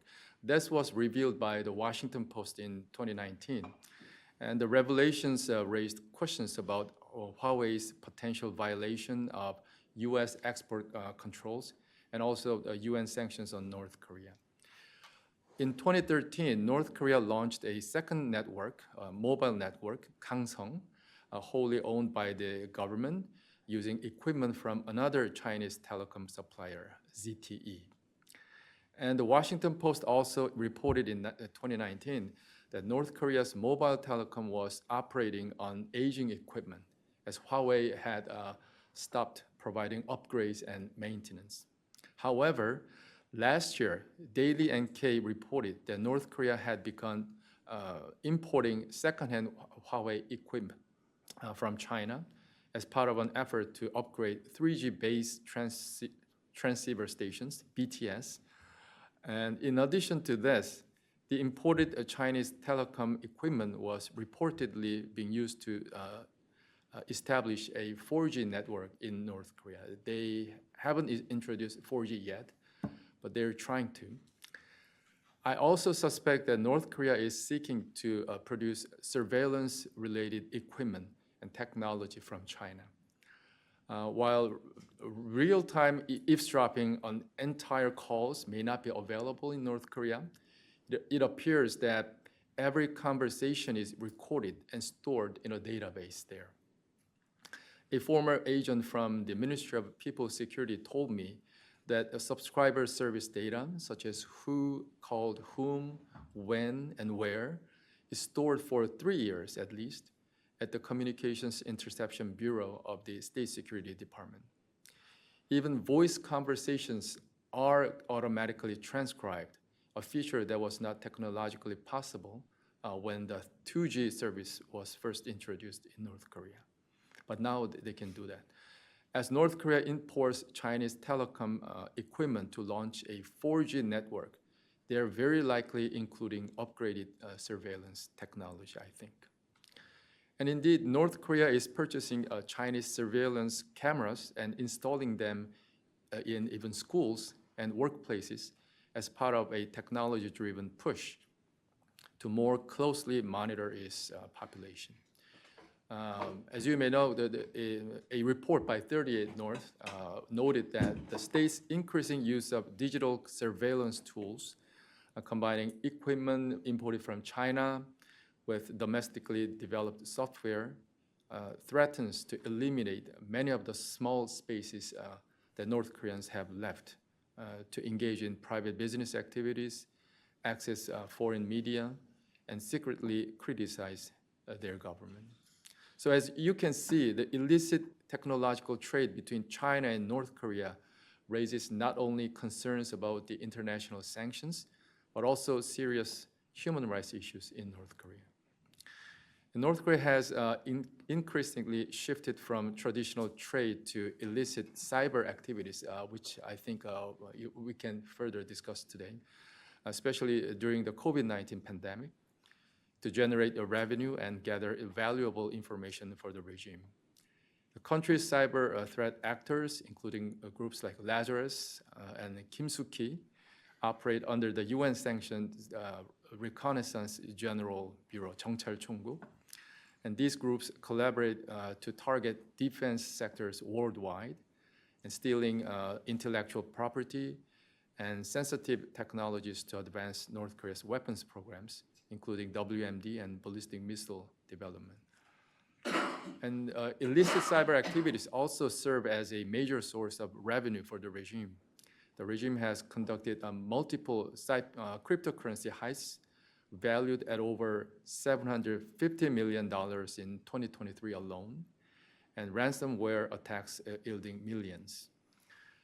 Additionally, North Korean IT workers, before that, for your information, thanks to North Korean hackers, my wife had to buy me a brand new MacBook and iPhone, in addition to her Christmas gift to me. And I was told by my friends that you are now certified North Korea experts in Washington. Anyway, and North Korean IT workers operating overseas generate substantial income through unauthorized employment and espionage, and with much of their earnings funneled back to the regime.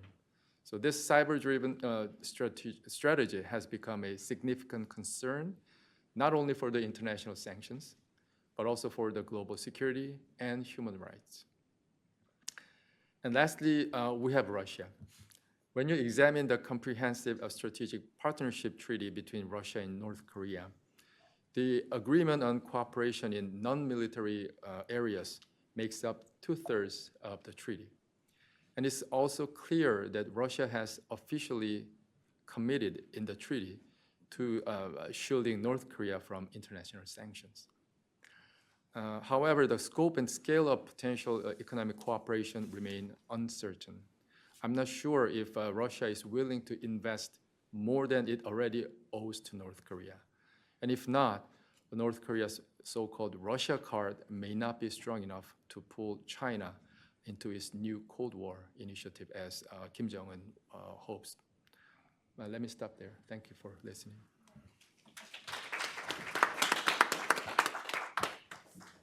Thank you, Yonho. I had intended to give the presenters about 5 minutes each to react to the discussion comments. But given that time is a little more short, I'm going to ask them if they want to make a response to that, to incorporate it into any responses you make from questions in the audience. So we give folks here a chance to ask for clarification or follow up on issues that are of personal or general interest to them. I would like to say that this Russia-North Korea arrangement is definitely injecting a lot of vitality into the North Korean defense sector. But I have a personal view that it's like a diet that's heavy on candy.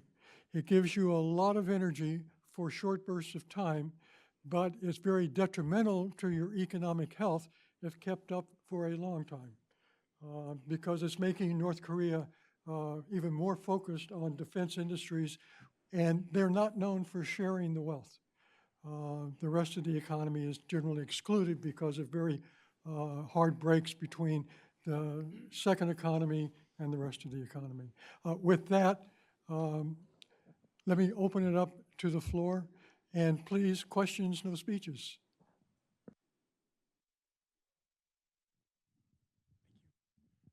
Question for David Asher.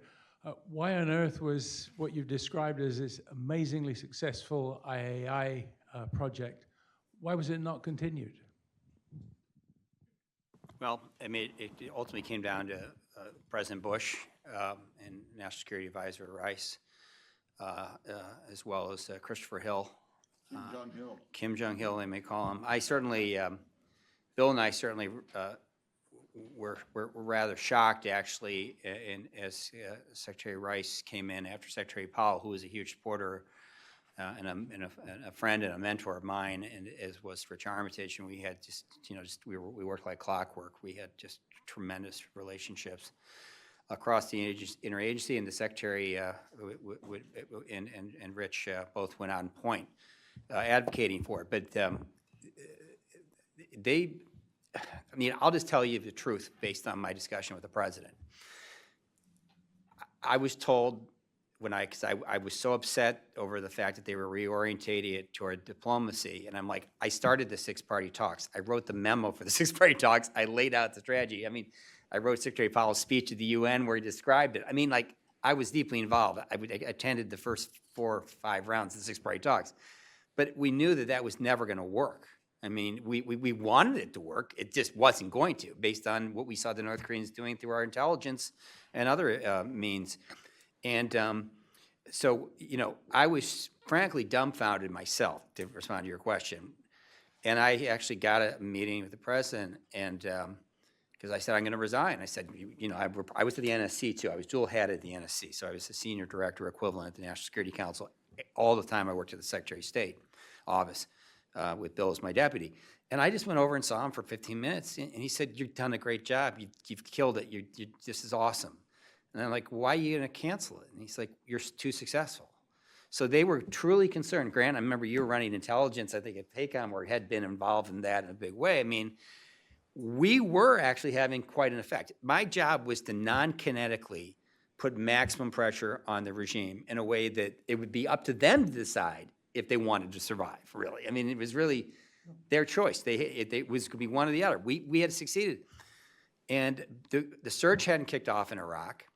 It was a sort of a bloodbath, frankly, it's a battle in Mosul. And we basically had convinced the chairman of the Joint Staff, Dick Myers and others, that we might actually succeed in bringing down the North Koreans, and that would cause a two-front war, and that would get in the way of our Iraq, the mess that was occurring in Iraq, and it would be more than the system could bear. I thought that was nonsense. I didn't think the North Korean regime was just going to collapse. They might have taken out one of their own leaders. I mean, it was, Grant, you're right. They were under tremendous internal pressure over, and it wasn't just Banco Delta. It was the arrests. It was all the stuff we did to go after their money in Europe. I mean, it all compounded. But ultimately, it came down to the president. And, he says nice things about me, I believe, in his book, and Condi does too. But at the end of the day, it was a presidential decision. And it was, yet again, expediency trumps even what I would call hard containment. And it's a mistake. I mean, we've seen this happen, over and over again. This administration, Trump administration, it goes back decades. Sorry for a long answer. Bill, I wasn't there, but when you look at it from the outside, it was clear that if they were going to pursue North Korea, they were going to end up exposing China contacts and China's complicity. And at that time, the Bush administration wanted to integrate China. It felt that if it were at the center, if Beijing were at the center of the six-party talks, that China would see it was in its interest to align with the United States. So there, I think, not there, but I think that essentially this was an attempt really to integrate China. And it was a failed objective, largely because China did not want to be integrated. Anybody else want to comment? Well, let's give them questions. Come on, we threw some bombs.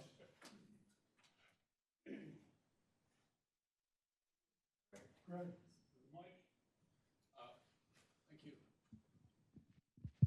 Professor Bechtel, Bruce, a question for you.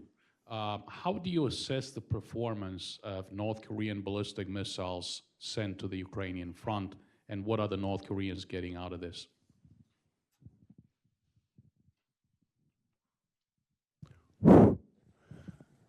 Well, a couple of things on this. I think you heard me say half jokingly that when I read in the press that half the missiles failed in launch and many others failed to reach their targets, I'm like, all right, it sounds like a DPRK made product. And I was half joking when I said it, but it turned out they were North Korean made missiles.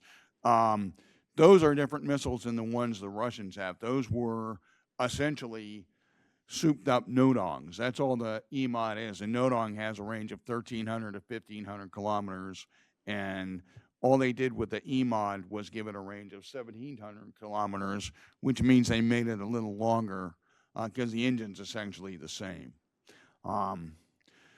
So there's that. The missiles that they are firing, you asked about the missiles, and I'll talk about the artillery too. The missiles that they're firing in Russia at the Ukrainians, before I talk about the missiles, because the missiles, they fired dozens of them. They may have fired 1 million shells already, and I'm not exaggerating. I'm not saying that just to throw out a crazy figure. They've fired a lot of shells. And if you read about just the munitions, George and I were talking about this earlier, if you read about just the munitions that the North Koreans have sold to Russians, you look at that and go, Jesus H. Christ, why is there any buildings even left standing in Ukraine? I mean, it's just so much.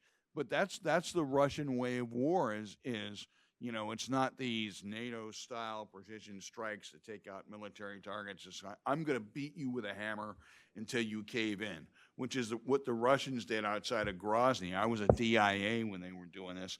They stood outside of Grozny and kept firing Scuds into Grozny over and over and over and over again until the Chechens said, uncle. And they're trying to do that to the Ukrainians, and it's not working right now because we're giving the Ukrainians so much stuff. So getting back to the missiles that the Russians bought from the North Koreans are missiles that the Russians sold to the North Koreans, and that the North Koreans then turned around and manufactured on their own. So they're not exactly the same as Russian missiles because the materials probably aren't as good, which is always the way it is with North Korean stuff. It's copies, so it's not exactly good. In fact, sometimes it's copies of Chinese stuff, which is copies of Russian stuff. So there's that. But the Russian missiles aren't exactly the most reliable missiles in the world either. So, I mean, they're probably less accurate and less reliable than Russian missiles, but not a whole lot. The artillery has exploded and blown off, blown up tubes and bent tubes, and there's some of that, but there's some of that with the Russian stuff too. A lot of you probably don't know this, it's unclassified now, but we wanted to find, remember when the North Koreans took those 170 millimeter, essentially they were coastal patrol guns that are just designed to shoot out into the water at ships.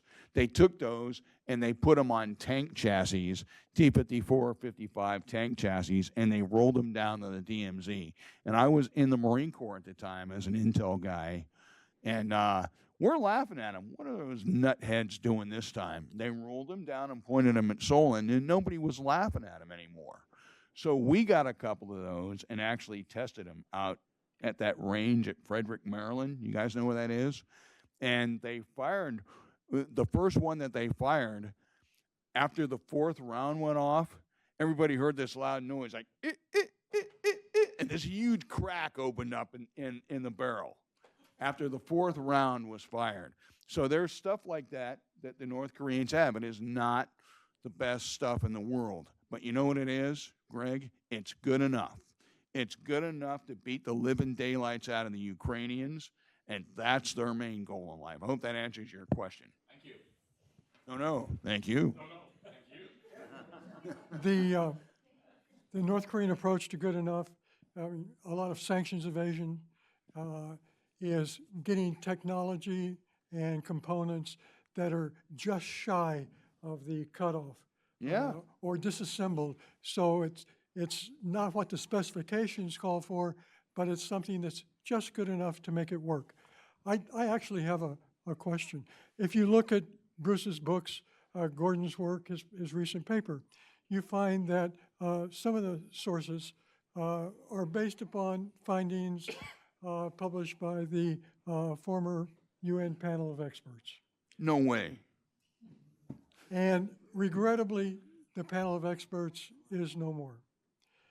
And so I've got a question for David. While we're waiting on like-minded governments to find some kind of way to at least partially replace that, you're heavily involved with SIORI. Is there a way that these research outfits could coordinate their work to do more to expose North Korean linkages, personnel, companies, so that they could make these lists more available to financial institutions, banks, for due diligence? Well, I mean, we have, tens of millions of dollars in contracts with foreign governments, the U.S. government being the largest, and we also have quite a few large global money center banks. The data exists. That's the thing I just threw up there. If I could literally do a chart like that on any network in the whole world, pretty much, that has a reference point that's public. Our government clients obviously can use classified information. We don't use it on our system. They use it inside their systems. But the point is, in theory, you could just use SIORI's data, which is basically the commercial registries of every country on Earth. It's constantly updated, so it's being collected 24/7 and scraped to do sanctions digital surveillance. You could update your sanctions every week. And, I mean, I'm not going to complain. The Treasury Department's been a tremendous colleague and client. But no one's doing this. I mean, and here's the Mao Xiaohong network, which is really the money that's going to Kim. Okay, that's why it's so important. I mean, we have several of the world experts on this here. Everybody pretty much I know around the town who knows this stuff is sitting on this panel. but it's just not being done. And most financial institutions don't want, well, they really don't want to use it because it makes them have to do something. File a suspicious activities report, close an account, intercept a wire transfer. They don't like that. And the only time they do it is when they get hit. So TD Bank, I worked on that case with the DEA, and you know, they're facing billions of dollars in fines for laundering money for the Sinaloa cartel right now.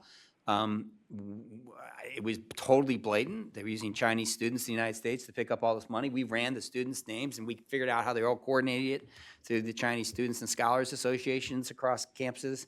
That's part of the United Front Department of the Communist Party in the U.S. Even that, it's taken all the way to the point of them basically being, you know, their CEO resigning, their chief of compliance. God knows if somebody's going to get arrested, probably possibly according to their press release.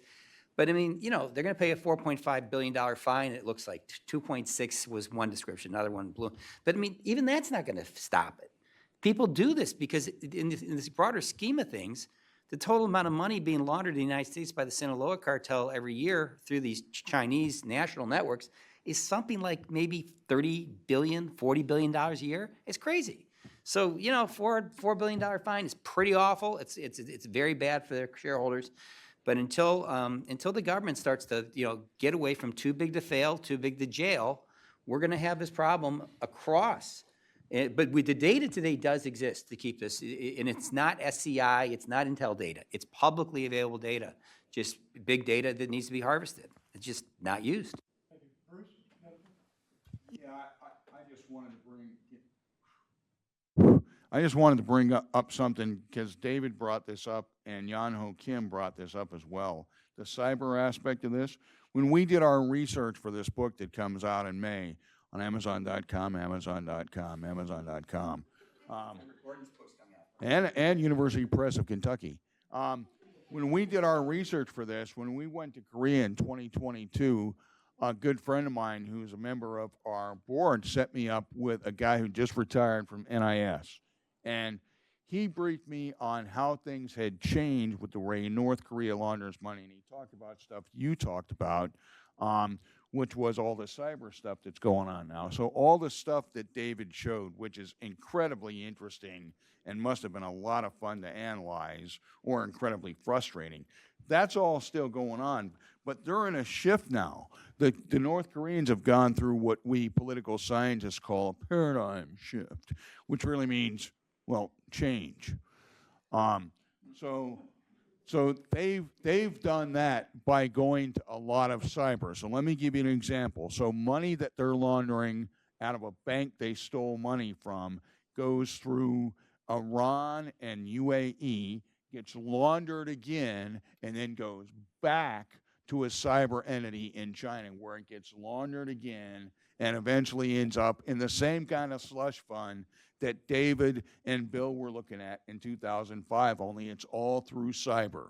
So just, you know, and I'm sure David knows a lot of stuff about this that's classified. A lot of that stuff that's unclassified is in the book. So if you want to read more about it, we've got it out there for you. I think that's very important. And I also want to leave you with words of wisdom that my daughter gave to me, my youngest daughter, which is, always remember to be yourself. Unless you can be a mermaid, then be a mermaid. Thank you, Bruce. Almost pool time. One thing that didn't come out before I close is that the North Korean networks that we were talking about, the ones that are supporting all the operations in the Middle East, the ones that David and I tried to identify, follow, and compromise. The North Koreans aren't that widely numbered on the ground. It's a thin network. It can be disrupted. What they are is they're triple and quadruple tasked to do different things for the regime. Some legit, some illegit. And they've got to be self-supporting for the most part, because that's the way North Korea sends these folks out. So, you know, operations against them, sanctions are one tool in the kit, but there are lots of others that can be utilized by an administration that's willing to confront this long-standing, worsening life-threatening problem. And with that, I conclude. Thank you. Started.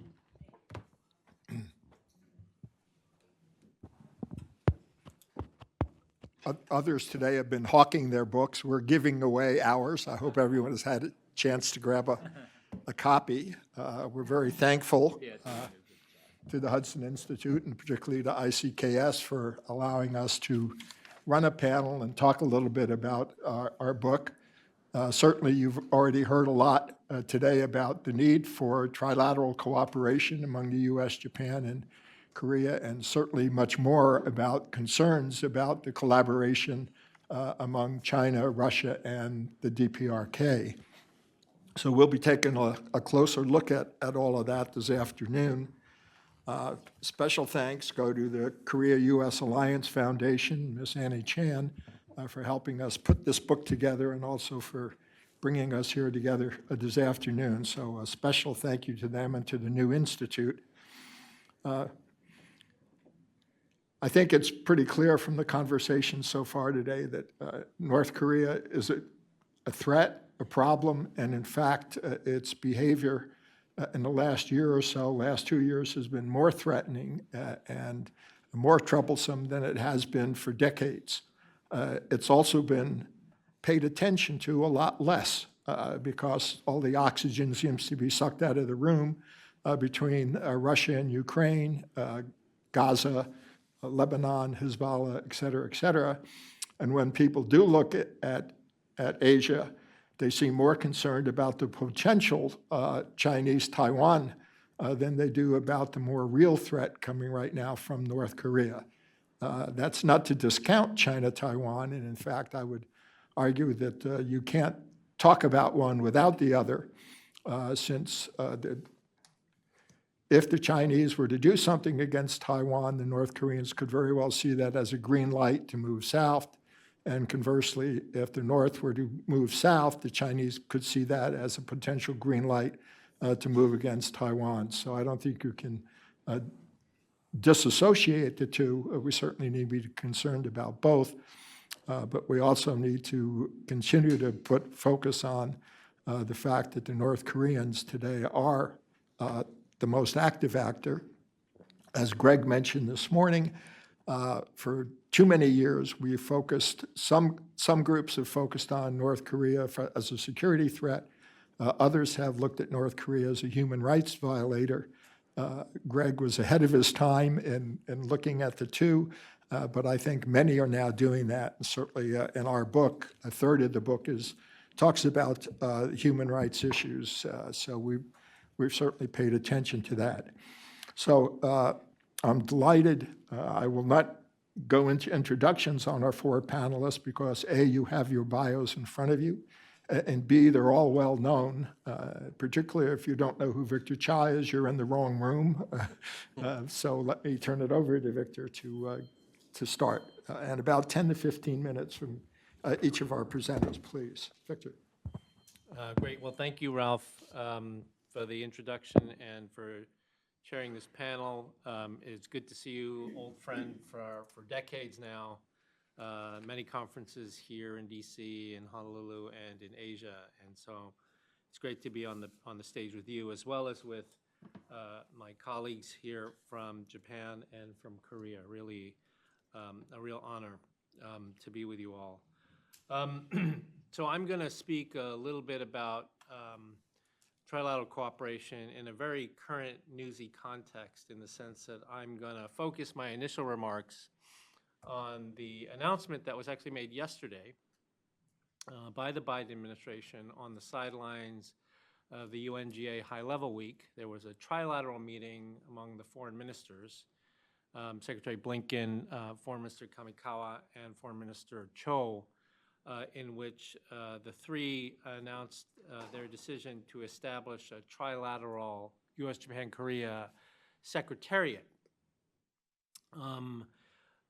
This idea was first raised in the May 2024 Vice Ministerial Trilateral meeting and press conference that took place at Deputy Secretary Campbell's farm in Virginia, in which, in the press statement, there was reference to starting or creating a trilateral secretariat. So what I think was significant about yesterday was that the foreign ministers not only reaffirmed this commitment, they did it in writing in the document that was released, and they put a timeline. They said that this would be done by the end of the calendar year. So a commitment to really establishing this institution. And for good reason. With the leadership, we expect leadership changes in at least 2 out of the 3 capitals, right? In Japan, it's imminent. In the United States, it's within a matter of weeks. So the creation of a trilateral secretariat really represents an important effort to institutionalize the trilateral cooperation for the future. Leaders and summits come and go, but a permanent institution like the Secretariat ensures that there is follow-through on all of the summit-directed initiatives that we have seen. When we think about trilateral secretariats, one that immediately comes to mind is something called the TCS, the Trilateral Cooperation Secretariat, which was set up between Japan, Korea, and China in 2011, and it was housed in Korea largely because Japan didn't want it in China and China didn't want it in Japan, so it ended up in Korea. But my prediction is that this new U.S., Japan, Korea trilateral secretariat will be much more substantive and will implement initiatives that have been drawn from the 50-plus trilateral meetings that have taken place among the 3 allies since the Camp David summit last August. So any of you who are familiar with the history, we haven't had anything like this in the past. The closest thing to this was the Trilateral Cooperation and Oversight Group, something called TCOG, that was established during the Clinton administration as a result of Secretary Bill Perry's policy review on North Korea. But that was very narrowly focused. It was very narrowly focused on dealing with and coordinating policy in response to a North Korean contingency. And really, aside from that, every other trilateral meeting, whether it's been foreign ministers at the deputy vice minister level or even summit meetings that many of you, myself included in the room, have I'm sure been a part of trying to organize one of these. They were all by definition ad hoc because there was no existing institution for 3-way cooperation among the United States, Japan, and Korea. So Camp David established this as a regular institution at the summit level, and this trilateral secretariat is a very important step in establishing it at the working level, although we do not know at what level this will be represented. So, I mean, despite the formation of the U.S. alliances with Japan and Korea in 1951 and 53, it's really extraordinary that we have not had any sort of formal trilateral institution bringing the 3 allies together for a variety of reasons, in no small part related to the difficult history between Korea and Japan. My prediction, of course, is that Beijing and Pyongyang will not respond positively to this. They will call it the further NATOization of Asia by the United States. But I think that anger, which we anticipate, really belies a genuine concern that the United States and the Biden administration has demonstrated unusual and unique success in consolidating the 3-way relationship among the allies in ways that I'm sure China and North Korea see as inimical to their interests. And in any event, they have been saying this already about the NATOization of Asia in response to the Quad, AUKUS, U.S., Japan, Australia, U.S., Japan, Philippines. I mean, all of the sort of plurilateral efforts that have been taking place. Since the Camp David summit, there have been many areas of trilateral cooperation, almost too many to name, in terms of joint military exercising, ballistic missile defense, intelligence sharing, cyber activities, development finance, maritime security, HADR, women's empowerment, supply chains, technology standards, economic security. But it seems to me two of the most significant yet challenging goals for this trilateral summit will be, one, to try to negotiate a trilateral free trade agreement among the three countries, and two, to try to get to a trilateral collective defense statement in which they would declare that the security of one is an attack on one is an attack on all. I fully recognize the domestic obstacles and the political sensitivities to both of these objectives in all three countries that would make this harder to achieve. But this new secretariat really provides a solid foundation for the next set of leaders to sort of build on the legacy of Camp David. So I think there's more that I could say, but I think I'll stop there, Ralph, if that's okay. So. Thank you. Nobu. Yes. Thank you very much. I'm pretty much honored to join this panel, and in particular, all panelists other than myself are so prominent in this field, and I'm a bit feel awkward if I'm, sitting in the right place. I would like to. What I want to do at this panel is to just make a quick introduction of what I have written in the volume that was edited and that was available out there. So which is why we need a trilateral cooperation. And Victor has already gave a very concrete sort of a materialization of the vision which was presented at the Camp David summit.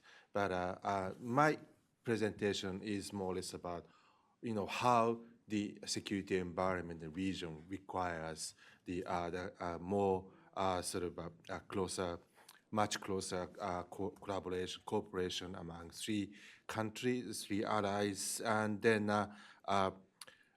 why we need the institutionalization, which is a key word of Camp David summit outcome, and which actually Victor has already mentioned. So actually I was a bit worried if I can say something on top of what Victor said, but so probably my remarks is about the background of this the recent move.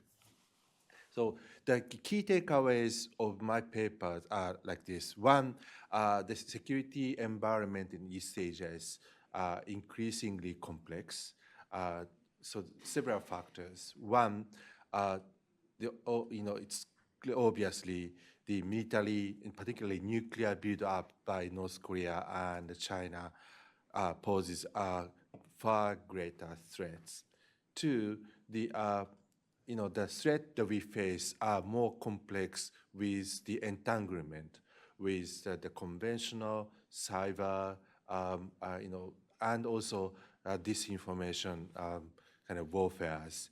Then three, we tend to discuss Taiwan and the Korean Peninsula separately, but I think we are growingly aware of actually entanglement of two crises. So these are the three factors, and on top of that, the nuclear weapons poses not only the military threat, but also the casting kind of a deep shadow, and this the nuclear shadow is casted over the intertwined security environment or threat sort of environment. So even the conventional warfare could be fought under the nuclear shadow. So I think the political impact of a nuclear weapons is far greater than the past. And so that's why we need security cooperation. We have to institutionalize, but there are some challenges. One, we have probably differences in threat perceptions, and also differences in the role that other players would play. And also, we have a kind of a deficit of the credibility coming from political behaviors of the respective countries. So these are the something I would like to mention. But despite of that, then my conclusion is we really need the security cooperation and the institutionalization on top of an establishment of secretariat. So then let me talk a little bit more in detail about my take on the some threats and measures that for the cooperation and maybe challenges and finally recommendations. So how Japan perceive the threats in the region, and mostly about China, and China's growing assertiveness poses far greater challenges. One, the Chinese behavior in the maritime domain might be seen as a kind of behavior to change, obviously, the status quo, but also challenges the existing rules and the norms of the international order. And two, the tensions over Taiwan Strait has become more,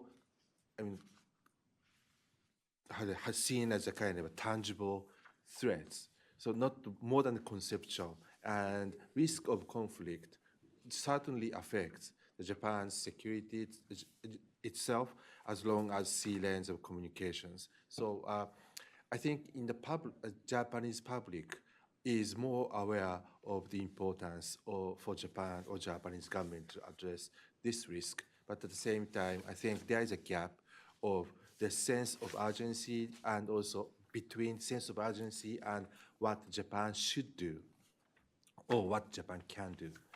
And then, and behind it, I think we are aware of the Chinese military build-up.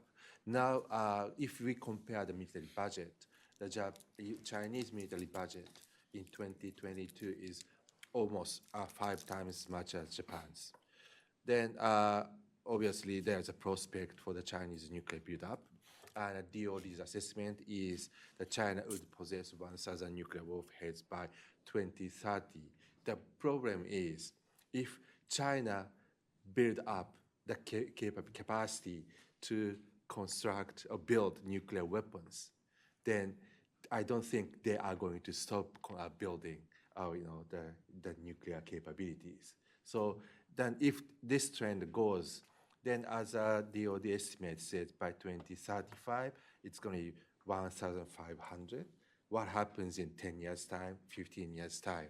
So, if we take this more longer period, there will be a kind of that moment that the China and the United States are reaching to the parity. And in that case, obviously, it's already the matter of fact that the United States have a kind of a vulnerability vis-a-vis China. And so far, we don't officially recognize that the United States and China are in the mutual vulnerability situation. But sooner or later we have to recognize it. In that case, from Japanese perspective, the question is how credible the commitment of the United States on the extended nuclear deterrence. And why are I'm talking about China in the panel on North Korea? Because I think this North Korea and the China threats are the kind of, we have to think these two challenges combined together. And then also the North Korean nuclear developments also pose us a little bit complicated calculations as well. And in particular, I think the people in this room are all aware the North Korean developments of maneuverable tactical nuclear weapons, and that could increase the risk that North Korea would use nuclear weapons on the field and to cope with the South Korea. And Japan has been thinking that if North Koreans are going to use nuclear weapons, that could be more about the coercion against Japan rather than direct use against South Korea. But now I think what the declaratory policies of North Korea suggests that they even might use the nuclear weapons against the South Koreans. And so that could maybe change the Japanese perception of what to prepare for that. So the thing, then these things in fact require Japan, ROK, and the United States to even deepen the cooperation and, as Victor said, institutionalize and make our cooperation irreversible. So we have been working on, toward that direction. And obviously, Japan and the United States have a Security Consultative Committee 2+2, and which aligns our defense priorities. And then, the Japan-US been working to establish shared and harmonized perception on the threats. And then what we need is to harmonize the perception of threats, including South Korea. And so what I noticed, one of the huge differences is, what Japanese self-defense forces should do in the case of a contingency on the Korean Peninsula, and what we expect the South Koreans to do in contingency over Taiwan Strait. And so we need to discuss concretely what we could expect and what we should do in case of two contingencies. Of course, we are talking two things separately, but at the same time, there may be a risk that, when the Taiwan contingency is going on, then there's something going on the Korean Peninsula. We may have to face two fronts at the same time. Then what we should do. So those kind of things are kind of complicated environment, a security environment, or a challenging environment where the three countries are jointly cope with. So then what do we have to do? What actually we are doing after the result of Camp David and so forth. Now Japan and South Korea collaborating in real-time information sharing on the missile launch. And then we are talking about what Japan can do in case of a contingency in the Korean Peninsula. And naturally, the U.S. bases in Japan must be used as a by the coalition during the Korean Peninsula contingency. In that case, I think we have to nurture our public opinion or public mood that we should support the Korea and the United States in that case. And so we have to have a better political environment and what we can do to sort of, develop the mood or what's a consensus in the public for the needs of the cooperation. And I think in that respect, we are carefully watching what happens to the sort of a change of the leadership in the Japanese government too. And so, but the problem is, as I mentioned earlier, the perceptions, differences in perceptions. Japanese people, conceptually understand that trilateral cooperation is useful, but still, some politicians are naively advocating nationalistic positions, which might undermine the mood of collaboration and so forth. And how these political leaders are able to maintain or prioritize the security cooperation over rather parochial nationalistic kind of populism. The second is, if we don't do anything about further nuclear build-up by North Korea and China, then I think we might reach the point where the U.S. commitment to the extended nuclear deterrence may not be credible. So we have to actually strengthen the mutual commitment by the Japan, United States on the sort of extent deterrence. So effort is not only by the United States, but also by the Japanese government as well. Then finally, I rather reluctant to say, and also I don't have a optimistic view, but it is important for us to think about how to engage China and North Korea in the threat reduction activities.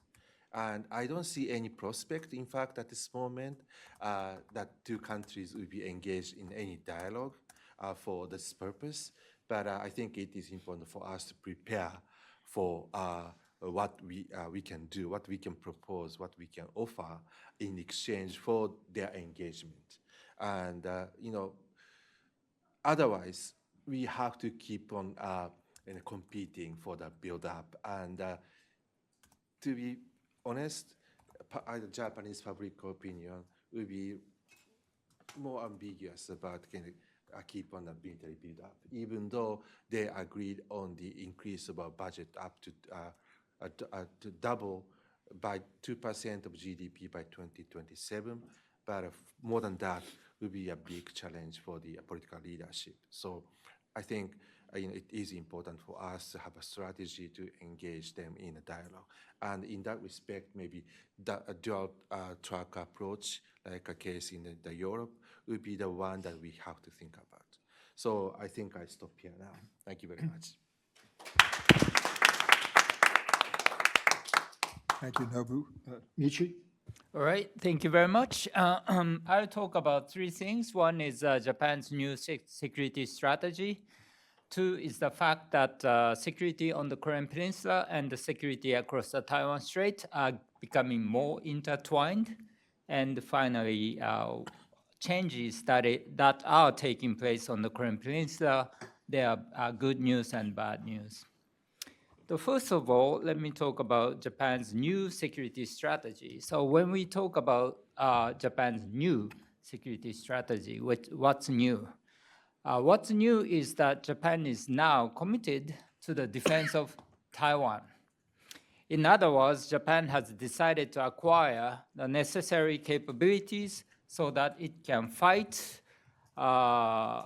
for the defense of Taiwan if a war breaks out across the Taiwan Strait. Based on this decision, Japan will be increasing its defense budget by about 60% over 5 years. Today, Japan is the 10th largest spender on defense in the world. But after 5 years, Japan will be spending more or less like the United Kingdom and will become around 6th largest spender on defense in the world. Japan will be spending a lot of money in 3 areas. 1, standoff strike capabilities. 2, cross-domain operation capabilities. And 3, sustainability and resilience. Japan will be introducing sea-launched Tomahawk missiles, JASM-ER or Joint Air-to-Surface Standoff Missile Extended Range for F-15 fighters, JSM or Joint Strike Missiles for F-35 fighters, and others. Japan is investing in cyber, outer space, and electromagnetic domains to enhance its defense capabilities. And Japan's armed forces are dispersing their forces and improving the protection of their bases. Let me turn to the second issue of Japan's decision to commit itself to the defense of Taiwan has deepened the linkage, strategic linkage between security on the Korean Peninsula and security across the Taiwan Strait. Why is that? There is one thing that we have to understand, that is the role of the U.S.-Japan alliance. Some people think that the U.S.-Japan alliance is there mainly to defend Japan, but that's not true. The U.S.-Japan alliance is there to basically to defend South Korea and Taiwan. During the Cold War, the U.S.-Japan alliance was there to help the U.S., United States, to compete with the Soviet Union. After the Cold War ended, the alliance became more focused on Korea. So in Korean contingencies, Japan will provide main operating bases to the U.S. forces fighting for South Korea, and military operational support to the U.S. forces also fighting for South Korea. Finally, in 2022, the U.S. and Japan decided to add one more mission to their alliance's portfolio, which is the defense of Taiwan. As a result, the U.S.-Japan alliance is now committed to the defense of South Korea and the defense of Taiwan at the same time. There is only one alliance, but that alliance has to take care of two theaters of operations. That's a big challenge. And it's only natural in a way that Japan has decided to increase its defense budget significantly, because we are now taking care of two flashpoints instead of just one. And finally, let me talk about some changes, important changes taking place on the Korean Peninsula. There are good news and bad news, and let me first talk about bad news.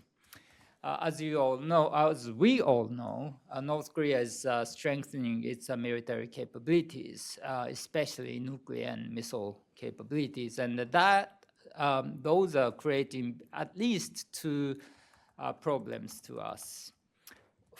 One is that, as I said, because the U.S.-Japan alliance is committed to the defense of the security on the Korean Peninsula and the security across the Taiwan Strait, if North Korea strengthens its military capabilities, the ability of the U.S. and Japan to commit its forces to the security across the Taiwan Strait will diminish, right?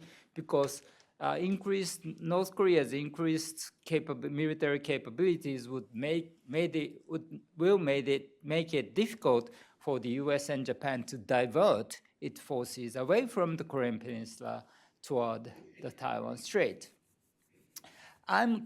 Specifically, I'm concerned about two capabilities that North Koreans are developing right now. One is nuclear ballistic missile submarines, and the other is long-range cruise missiles. Why? Because, well, we know that North Korea's ballistic missile submarines are very old, very noisy, right? If we decide, we can track them down and destroy them fairly easily. But the problem is, because they are equipped with nuclear, or they carry nuclear weapons, we have to keep tracking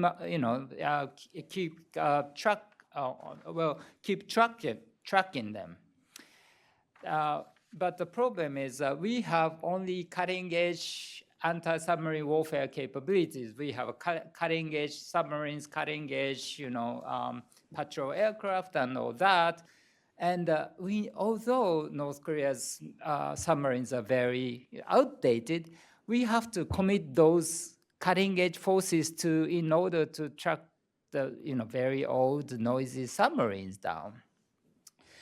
It is like you use Formula One cars to chase just Toyota Corollas, right? So as a result, North Korea has been succeeding in imposing cost on us with this, in a way, asymmetric approach. Another thing, long-range cruise missiles. Well, Japan has invested about more than $26 billion on ballistic missile defense capabilities. That's a lot of money. As a result, Japan, I would say, is the second most capable nation in terms of ballistic missile defense, next only to the United States. So we are doing a very good job. But the problem is our defense capabilities are basically targeted against ballistic missile ballistic missiles, right? So we don't have to, we didn't, at least for now, we don't have to worry too much about cruise missiles or, air attacks coming from North Korea, because North Korea have small number of bombers. They are very old. We will be able to shoot them down easily. North Korea has not acquired large number of cruise missiles targeted at us. But if they acquired long-range cruise missiles targeted or capable of reaching Japan, we would have to commit very important anti-air defense capabilities, again, away from the Taiwan Strait toward the Korean Peninsula. That would be a lot of burden on us. So I'm concerned about those capabilities that North Korea is developing.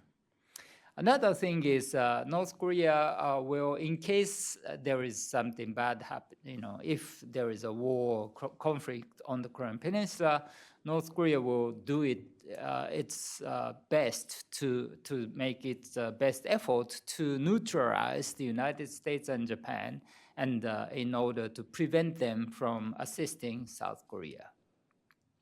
How would it do it? North Korea has deployed more than 300 Nodon missiles.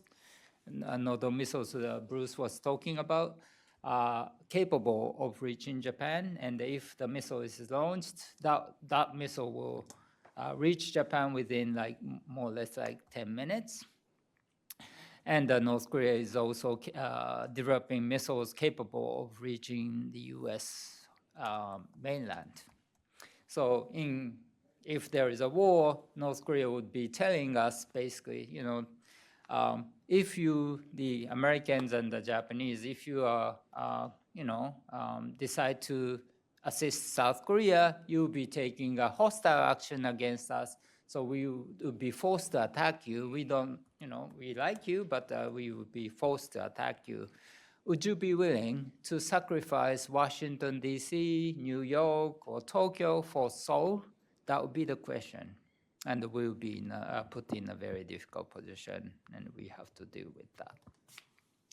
There are some good news.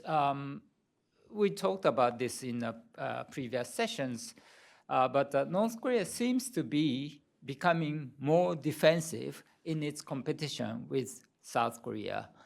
In January this year, Kim Jong-un made a speech in which he basically said he didn't want, there are two different nations, countries, states on the Korean Peninsula. One is called the Democratic People's Republic of Korea, and the other is called the Republic of Korea, and they are separate. They don't have any, and he said he wouldn't seek unification of the Korean Peninsula.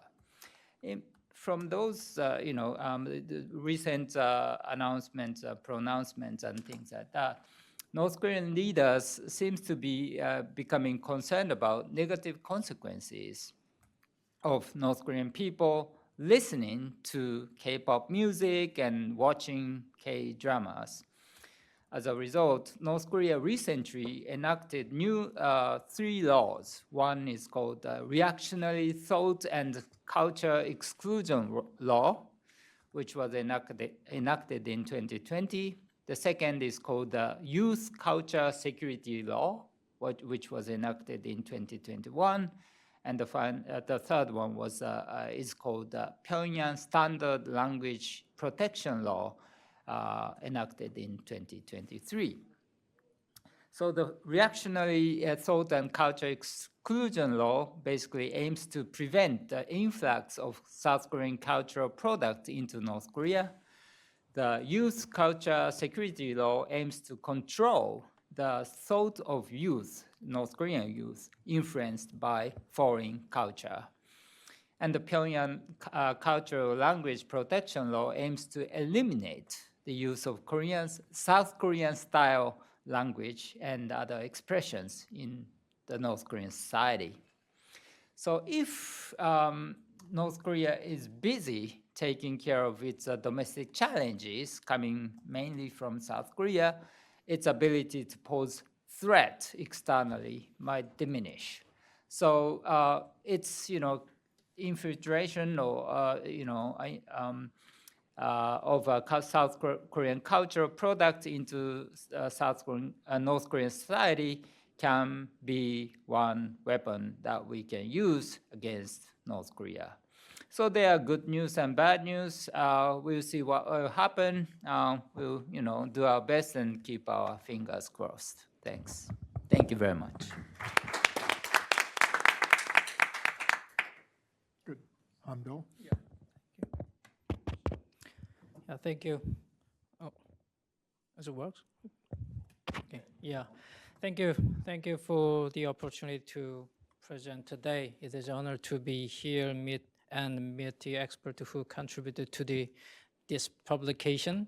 And my message is quite simple. North Korea's nuclear development originated from the geopolitics of Korea Peninsula, and its nuclear weapons impact far beyond the peninsula itself, requiring a collective response. My expectation is that the North Korea must think more carefully, adopting a mindset similar to that of any other nuclear weapon state, like a U.S. or even China, that refrain from using nuclear weapons for blackmail or the surprise attack. For this to happen, not only the United States and South Korea, but also China must work together to deter the North Korea's nuclear weapon use. In my introductions, I wanted to emphasize that we should not only focus on North Korea's nuclear weapons as a physical military threat, we also need to understand the political impact and the political system of North Korea and authoritarian state, and consider the geopolitical and historical context of the Korean Peninsula. Now you can see, that Russia is currently threatening nuclear use in Ukraine, and its actions may teach North Korea about the political leverage of nuclear weapons, the increasing blackmail through the nuclear shadow. Watching the current war unfold in Ukraine, there is a possibility that North Korea might even consider nuclear use to risk war at the very early phase in crisis. And my core message today is about the catalytic posture of the nuclear weapons. North Korea's reliance on its nuclear arsenal enables more assertive actions and offensive actions in crisis. This is because North Korea believes its nuclear weapons will eventually draw China into the Korean Peninsula and help achieve its objective with the China's backing. Therefore, the hope that we can deter our adversaries may remain uncertain. In my second chapter covers the ambivalent North Korea and China relationship. As you know, that this the Kim Jong-il is that the U.S. is enemy with 100, but China is enemy with 5,000 years. But this relationship between the North Korea and China is complex and ambivalent. Historically, they are anti-U.S. alliance during the Korean War. They helped to solidify in a strong bond between the two nations. However, this relationship has not been without its tension.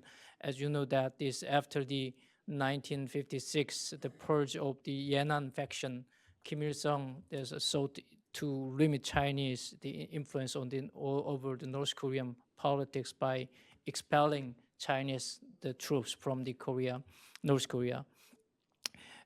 But the China, however, the China that remains crucial to the North Korea's survival.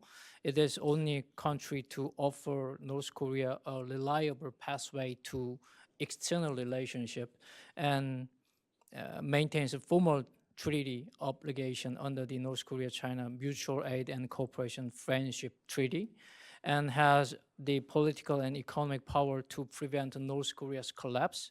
And despite the recent speculation about the increasing ties between North Korea and Russia, China's role remains indispensable.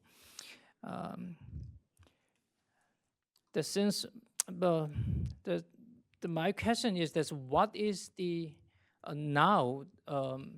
I raised some kind of the questions about the China and North Korea relationship. Since someone is saying that North Korea's nuclear is asset for China, also China, and the other it is a burden for China. I raised some questions. Is North Korea's nuclear capability still a burden for China? Will North Korea continue to use nuclear weapons as a leverage against China, only China? Will China inevitably embrace North Korea because of the nuclear weapons? And what role will the nuclear-armed North Korea play in the U.S.-China competition? And what synergy can North Korea provide China, which is engaged in an arms race with the U.S.? Ultimately, what risk do both countries pose to the East Asian region? However, we witnessed the evolution of the North Korea and China relations amid the U.S.-China competition. Especially two significant issues arises of some kind of attention. The number one is cyber attacks, and the number two is a strategic linkage between the Taiwan Strait and the Korean Peninsula, as we talked about already. If crises simultaneously erupt in Taiwan and on the Korean Peninsula, U.S. military assets will be stretched thin and divided. And this division of the resource could weaken the response of South Korea and Japan to North Korean provocation. North Korea has already laid some kind of the stake by linking the Taiwan issue, its own strategy calculation. Conceptually, I can give you some risk scenarios. As you can see, there's some kind of the tables on my chapter. The number one is a planned or opportunistic attacks by the North Korea. Given its nuclear arsenal, North Korea may be tempted to launch opportunistic strike attacking China on Japanese or the Korean soil. That means whether such attacks are pre-planned or result from the unintended escalation, they will likely draw China into the conflict in the Korean Peninsula. And number two is the U.S.-China military escalation. Within that kind of escalation, the North Korea,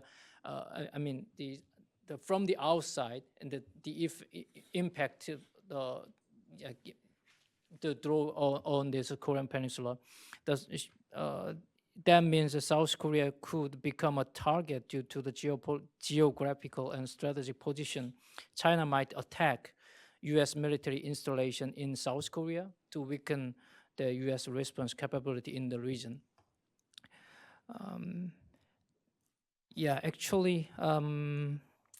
I would like to address another issue. It is already published on the PACnet. Thanks to the Pacific Forum. What is vulnerability of the Korea's posture in case of Taiwan crisis? Number one is Korea is unprepared, nothing prepared for the Taiwan crisis. Number two is China and North Korea are connected by alliance treaty and possesses nuclear weapons, while Taiwan, South Korea, and Japan can provide the limited military support to the U.S. and they are not the nuclear weapons. Don't have the nuclear weapons. Number three is the operation of the U.S. command in the Korean Peninsula. As you know, there's a USFK, CFC, and the UNC. As you know, this is complex, this command and control system.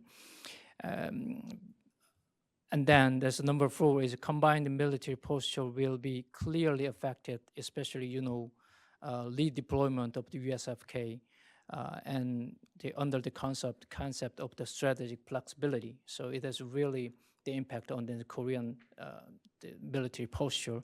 Lastly, the most crucial is that potential dispersion of the U.S., the ASEAN, the allies and partners network capabilities, the division.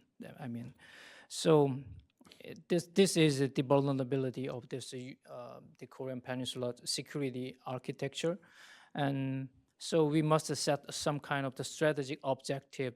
The number one is preventing integration between between the North Korea and China, and number two is a long-term disrupting their long-term cooperation.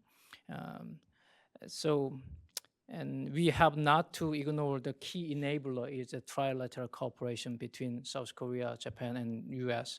In East Asia, trilateral cooperation between the three countries are essential to maintaining the stability.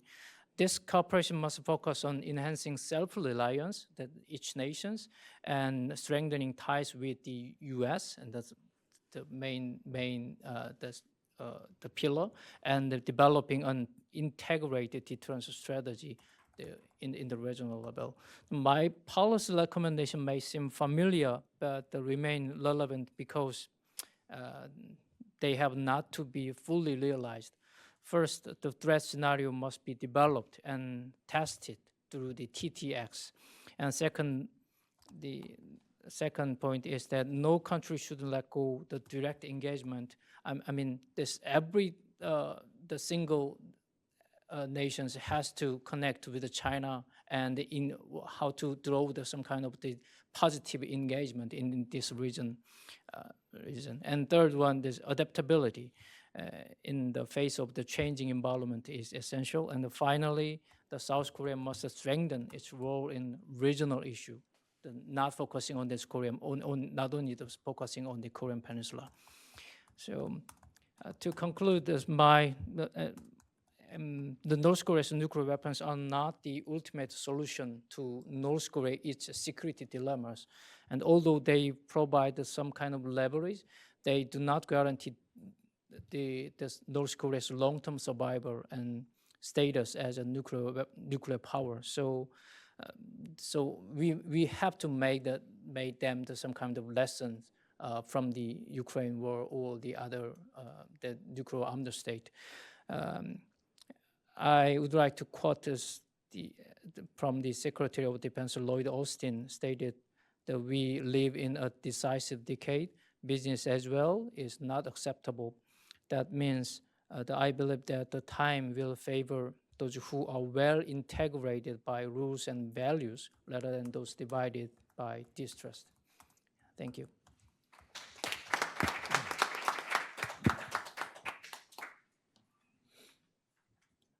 Thank you, and thank you to all four presenters, excuse me. I hope this encourages you or stimulates you to read their chapters because I think there's a great deal of wisdom and also some, I think, very important questions to be addressed. Let me start off, if I can, with a couple of questions to all of our presenters, and then we'll open it up for a Q&A. My first question to all four of you, it's very clear that one of the biggest changes in the last year or so has been the re-engagement, if you will, of Russia into this what Victor calls the unholy alliance. In the last panel, there was, I think, general agreement among the panelists that the conventional wisdom is wrong and that, in fact, China benefits from that. I guess I'm more conventional because I accept the conventional wisdom that there are some reasons for China to have nightmares as well about Russia's increased involvement. But I would ask all four of you to sort of give us both the pros and cons and where you think China comes down at the end of the day as far as Russia becoming a more active, important player on the Korean Peninsula. Victor.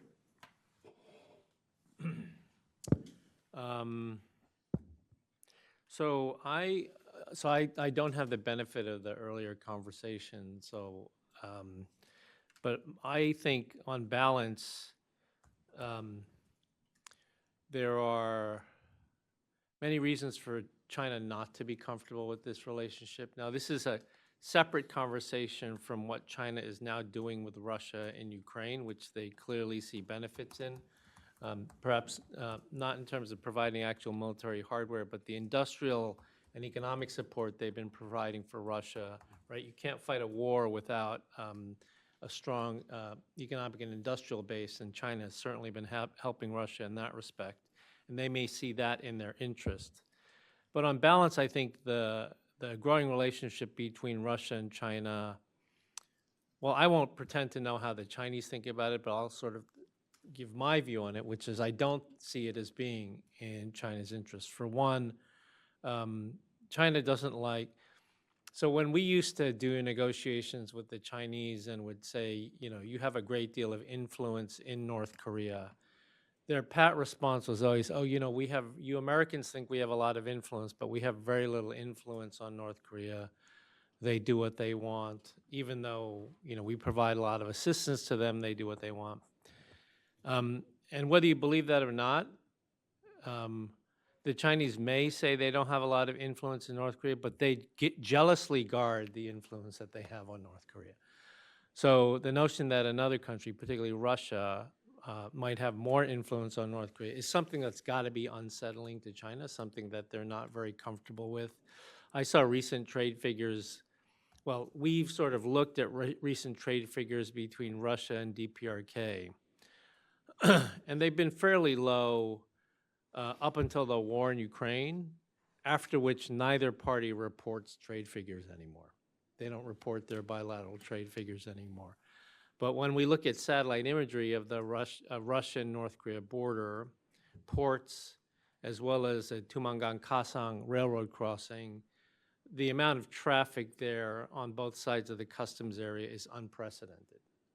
And it lines up directly with the visits by Kim and Putin, right? Meanwhile, not our work, but reports I've seen done by the Korean side on DPRK China trade has not yet even reached pre-pandemic levels. So this gives you a sense of how much material influence Russia is having on North Korea, and that cannot be to China's advantage. The second thing I think that is not to China's advantage is the notion that the Korean Peninsula is getting pulled into the war in Ukraine. Not just in terms of first in terms of North Korean munitions and ballistic missiles that are being used to kill Europeans. So when I talk to European diplomats who've been assigned to cover North Korea, they're waiting, you know, they've all asked to go back into the country. They're waiting for the opportunity to go back into the country, not because they're really excited to go back to their posting in North Korea, but because they want to demarche the North Koreans on how they are killing Europeans. And if there's any constituency in the West that has been, you know, more, I'm not going to say sympathetic or empathetic, but more open to engagement with North Korea on a range of issues, it's been the Europeans. And they are, you know, clearly very upset and angry with this. But this is, as many of you know, this has also triggered South Korea to become more involved, you know, largely through backfilling Poland and the U.S. with regard to munitions. But the point is that China cannot feel comfortable with the way the Korean Peninsula is getting pulled into the war in Ukraine, and the fact that their ally, North Korea, weapons are being used to kill Europeans today. So I can't imagine either of those things make North Korea very comfortable. Having said that, I think it's still a dilemma for China because, I mean, what are they going to do? On the one hand, they could try to condemn the North Koreans for doing this, but then that would undermine one of their objectives, which is to reduce Russian influence. Instead, condemning North Korea would just push North Korea more into the arms of Russia. And the other might be to try to support North Korea in terms of what it's doing with Russia, but then that is not good for China in terms of their other equities with the Europeans or others. So while on balance, I think it is not, what is happening between Russia and North Korea is not in China's interests. At the same time, I recognize the dilemma that they really don't know what to do about it. I don't think they have a good sense of what to do about it, and for that reason, they've either been hedging or done nothing, which is either a sign of diplomatic weakness or diplomatic incompetence. One or the other. Good. Nobu. Thank you. I don't think I can add much to what the Victor said, but I would like to share my experience of my visit to Russia in last April. I was invited to the non-proliferation conference organized by Russian think tank, and then I had a chance to communicate with Russian experts. And he has been frequently visiting North Korea, and he has good ties with, I think, his counterpart in the country. And his take about, I was kind of interested in his take about the Chinese influence on North Korea. And, from what he said, I think they thought that the North Koreans are rather kind of frustrated with the Chinese attitude, which is not fully committed to North Korea. And in a sense, I think the Russians perceive that the relationship between North Korea and China is not really smooth. So then I sensed that Russia might see this as an opportunity to increase the Russian influence on the Korean Peninsula, and particularly North Korea. And so I think that part of my answer to your question, Ralph, I think that China, as a mirror image, China doesn't see Russian as sort of increasing involvement in the Korean Peninsula. It won't be a kind of a nice, happy thing for the Chinese. But at the same time, Russia is at the same not capable of kind of exerting an influence into the huge influence in the East Asia, Northeast Asia by itself. So Russia maybe at most is kind of nuisance value, and I think they want to mess up the alliance on the Far East. That's what the Russians want to do, and that's why we see the close collaboration and a joint patrol between Chinese and Russian aircrafts and joint drills and naval exercise and so forth. So then I think that trend would continue, but it doesn't really necessarily mean that they have a kind of coordinated strategy to shape the order, sort of a security environment in the region. So I think what I thought from the other conversation is just Russia isn't not so happy with the situation in the Asia, so they're just trying to be a nuisance value. Michi.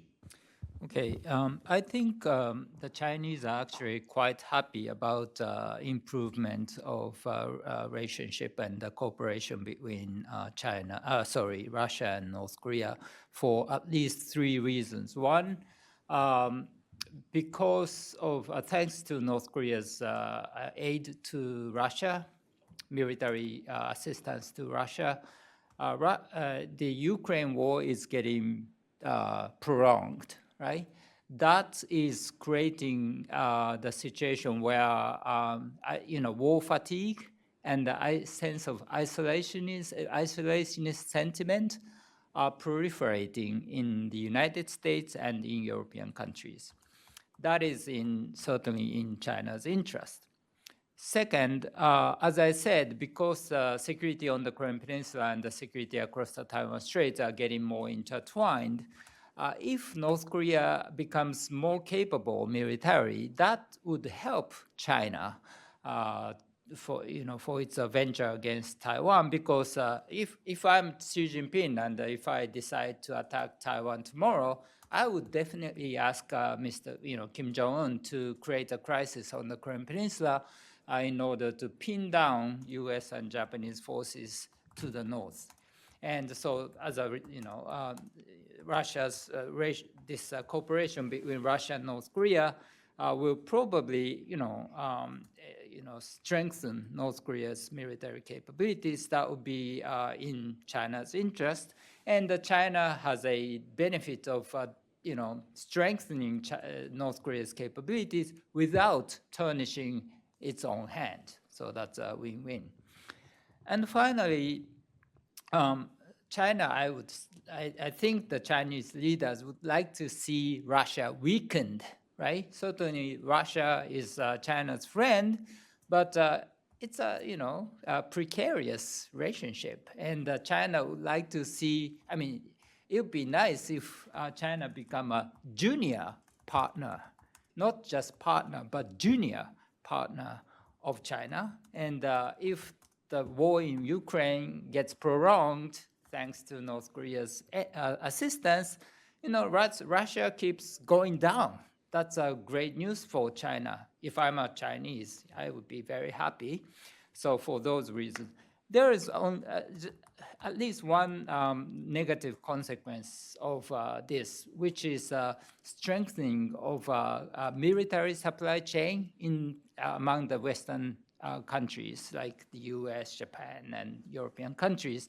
Now, what we are doing is, kind of seeing is a growth, the emergence of a new global partnership on military cooperation, and defense industrial cooperation. For example, South Korea decided to transfer 330,000 artillery shells to the United States so that the United States could sell or provide additional artillery shells to Ukraine.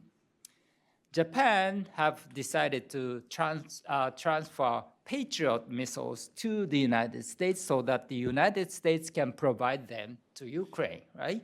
So we are seeing the emergence of a new global partnership in terms of military supply exchanges. And also we are trying to, the Western countries are trying to strengthen global defense industrial cooperation. That would be probably detrimental to China's interests. So there are pluses and minuses, but I think in the net calculation, the growing partnership between Russia and China, North Korea is in China's interest. The Chinese will not tell you that they are happy, but I think they are happy. Yeah, Bill. I don't want to revive it, but that's, yeah. And we already talked about this topic before this session. And some believe that North Korea's recent closer ties with Russia it's a signal changes in North Korea-China relations. However, this alignment with Russia remains controversial, and it is still in its early stage, and heavily depends on the situation war in Ukraine. So what I mean is that it is a very initial phase of transactional relations, just a munition for food. So some believe that the North Korea the closer ties with Russia may signal changes in North Korea-China relations. However, this alignment with the Russia, I think there's somewhat, and always historically China and North Korea relations always has been somewhat dual-faced, and before the 2018, there's North Korea denuclearization talk. Many believe that the China and North Korea relations have been going out, and that it would be difficult to return to the close relations ties seen during the Korean War. But after the 2018, there was a rapid reapproachment between the two countries. And currently, it is true that the issue within the China and North Korea close tie with Russia have created some distance between the China and North Korea. And one of the Chinese friend of mine that told me they are very uncomfortable with this the close relationship with China. But you know that they can always recognize their each other's the strategic value and strengthen their bond once again. Whenever they acknowledge each other, and then there's bond again. Thank you. Thank you. My second question to all four of you. I think very clearly, and Victor talked about the institutionalization just today of the trilateral relationship. It's very clear that there's a sense of urgency in all three countries about institutionalizing it for different reasons, but mainly because Kishida will be gone here in days now, I guess, rather than weeks. Moon is also already considered a lame duck in many quarters after the parliamentary elections, which further weakened him. And we don't know who's going to be president in the United States in January, but it clearly won't be Joe Biden. From your perspectives, how bipartisan, if you will, is support in your three countries for the trilateral institutionalization? What would you expect to be changed as a result of leadership changes in all three countries? But Victor, let me start with you.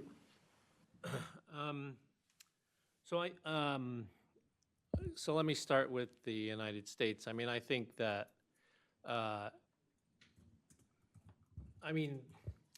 think there are many things where we can see potential discontinuities depending on the outcome of the election in the United States with regard to the Biden administration's policies in Asia. But I think on this particular issue, I would expect to see continuity, but with a caveat.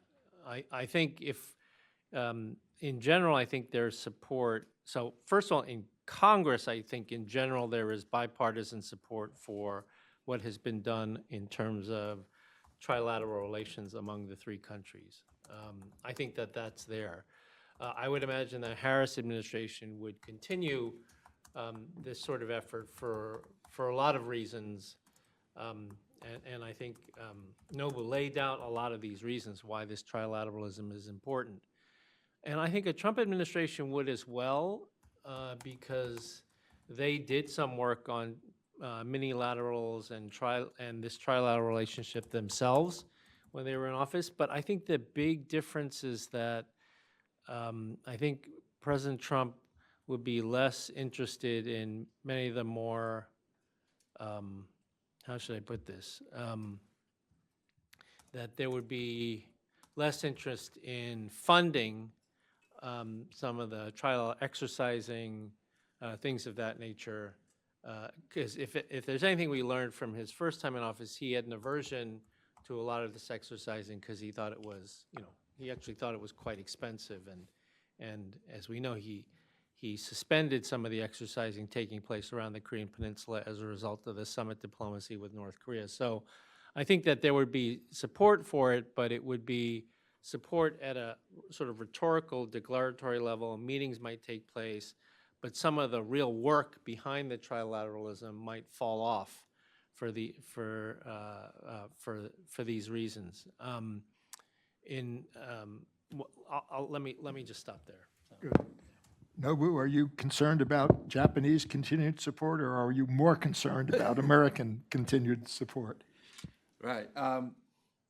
So we will find who will be the next prime minister in a few days. And so now we have three promising contenders, Ishiba and Koizumi and Takaichi.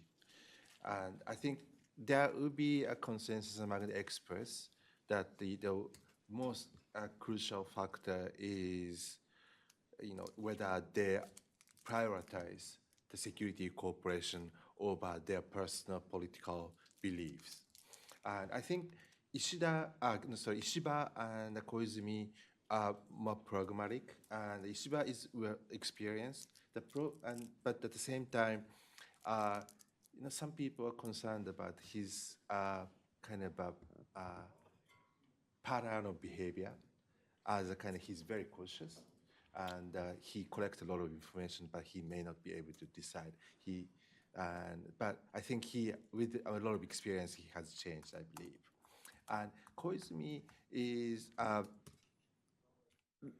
doesn't have experiences, but I think he has a deep understanding on the importance of U.S.-Japan alliance. So, but in case of Takaichi, the question is that she said she definitely visit the Askin Shrine as a prime minister.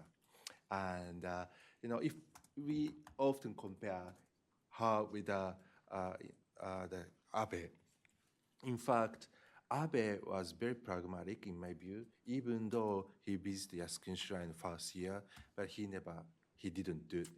hasn't done it. And he was very pragmatic. So if Takaichi followed what Abe did, that means taking pragmatism and prioritize the national interest over the personal belief, then that would be okay. So, but this is one of the kind of a liability for the election of the leadership. And now, so I think it's likely that one of three will be elected. And so that's the thing. And that's why I think, as the Victor mentioned, the people in the Alliance Management Group are trying to institutionalize and then make the cooperation irreversible. But, that's a kind of vulnerability to the politics. And so that's it. The other, about the US election, I think nightmare scenario is that, the Mr. Trump would decide to withdraw the US troops from the Korean Peninsula, and how the Korean public would react, and how Korean the security policy would be changed accordingly. And if they are trying to build up further kind of a capability at an indigenous capabilities, then, the Japanese nationalists may react, and that is kind of a really vicious cycle of the kind of a deterioration of the cooperation. So that's it, I think. Good. And Victor, correct me if I'm wrong, but didn't last year's National Defense Authorization Act essentially say the president can't withdraw from the Korean Peninsula without congressional approval? So I know that the one the prior year said that, but I don't actually know about the current one. All right. I know it was a question, and I didn't get a definitive answer on it. So, so I don't know the answer. I mean, I would say that, and we've collected the data on this. There is a clear record about how Donald Trump feels about troops in Korea. Yeah. It goes back long before he was ever in politics. Yeah. I think the first statement that we found go back like to the 1980s, where I mean, the allies that most clearly fall within his crosshairs are ones that that the United States has troops in that have a trade surplus with us, right? And that are considered rich countries. And so Korea clearly hosts U.S. troops. They have a $45 billion trade surplus with the United States. And of course, they have like $60 billion of investment in the United States as well, but that doesn't matter to Donald Trump. It's just the merchandise trade figure that matters the most to him. So Korea would clearly be in the crosshairs. Good. I would point out, not that the parallels exist, but Trump was not the first U.S. president that didn't want to have U.S. troops in Korea. And Jimmy Carter discovered it was a lot harder to do than to say. So again, as you mentioned, the strong bipartisan support in the Congress for maintaining troops. So it'll make for an interesting scenario if Mr. Trump returns. So, Michi, anything to add to what Nobu had to say? So two things. One is that actually trilateral U.S. ROK Japan cooperation is going very well. And I think we should remain focused on this trilateral and especially security cooperation. We are doing a great job. The three countries have conducted ballistic missile defense exercises together. We have conducted the anti-submarine warfare exercises together. We have conducted the air operation exercises together. Those are the areas where we should be really focusing on, and we did. So we are doing a good job. And the good thing about this is that nobody can say no to trilateral cooperation, and nobody can say no to security cooperation among these countries. Well, some people say, pick on South Korea-Japan relationship by talking about history issues, territorial issues. I mean, there are many things that they can pick on, but there is nothing that can be criticized credibly about trilateral cooperation, right? So it's kind of immune from political criticism and attacks. So that's a great news. So what I'm concerned about is the fact that it's a sort of a good thing that we will be celebrating 60th anniversary of Korea-Japan normalization. Good news. I was born, the diplomatic relations between Japan and Korea were normalized, established in 1965 when I was born. So I'll be celebrating my 60th birthday as well as, Korea-Japan relationship normalization. But the problem is, Korea-Japan relationship will be, there will be a lot of attention paid to this relationship. And that would create an opportunity for South Korean progressives to pick on them, to pick on us, right? So it's a good news that we'll be celebrating this anniversary. It's a bad news that, there will be a lot of that would provide opportunities to put potential critics to pick on us. So I would say it's a great news that we have decided to create a secretariat for trilateral cooperation. So we should really keep talking about trilateral cooperation rather than bilateral Korea-Japan relationship. Yeah, actually, we always talking about this institutionalization of the Camp David and trilateral summit, but frankly speaking, yeah, actually, I am not the representative of the Korean government, but frankly speaking, I always highlight that the Camp David is mainly based on the South Korea's big effort. Even it was held in the U.S. soil, but President Yoon strided really big steps to the Japan. For instance, one thing is that the Yongsan presidential office released one picture. Then in the middle of the picture is not the President Yoon and Prime Minister Kishida. It is really extraordinary thing that the Korean government releases a picture, and the picture of the middle picture is of the Kishida. That means that I think there's President Yoon's he expressed very promising and somewhat risky taking at that time, that despite of the domestic difficulties especially in this, what you said, that the historical issue or the other, the extremely progressive, the opposite party. And so it is time for Japan to answer that kind of the institutionalization or some kind of the step to the Korean side. Thank you. Good. One last quick question to three of you out of four. Michi made the comment that Japan's new defense strategy makes it clear that Japan is prepared to defend Taiwan. I'm just curious, and even a yes or no or short answer from the other three, is that the way your country, including Japan, interpreted what the new strategy is?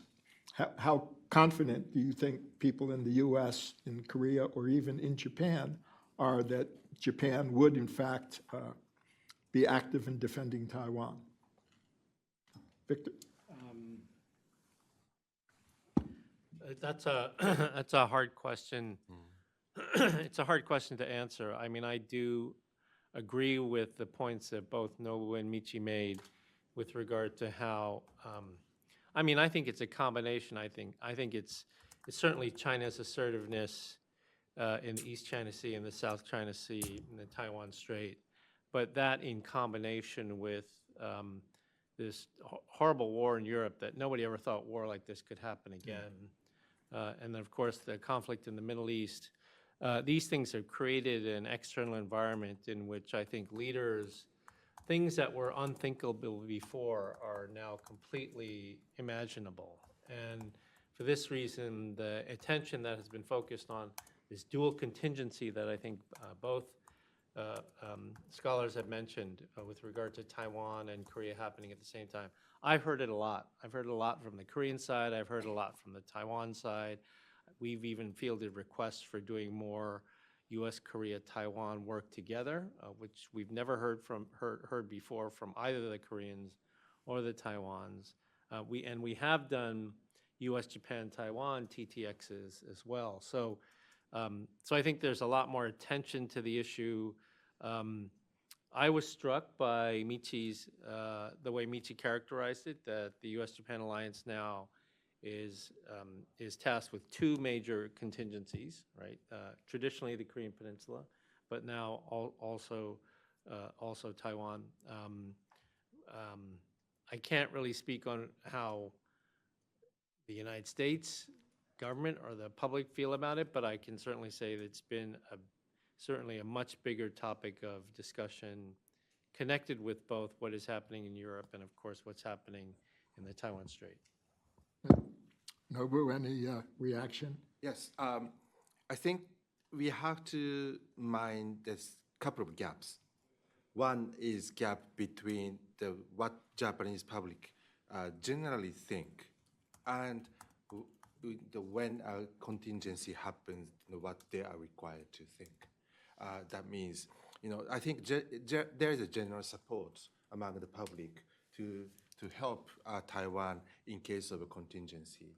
But, with regard to the, specific roles that the self-defense forces would play, I think there will be a kind of a gap between the public and policymakers.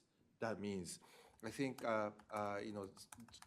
there may be a risk that the public may be a little bit more cautious about mobilizing self-defense forces capabilities. Definitely not on the ground. And I think what we expect is more kind of real support and also escorting the U.S. capability things and possibly some maritime operations, no more than that. And probably, that if public ask to support such a kind of mobilization of self-defense forces capabilities into the Taiwan contingency, I think public opinion may be divided. Good. Sanbo? There's Korea's security cannot be separated from the regional security. So delaying the discussion on what role Korea will play during the Taiwan crisis is not an option. So I think there's a close dialogue within the alliance and within the region and within the security community is as essential. But still, we talk the South Korea, think about the North Korea again. So South Korea self-strengthening, the effort should be the focus on taking responsibility for the security on Korean Peninsula.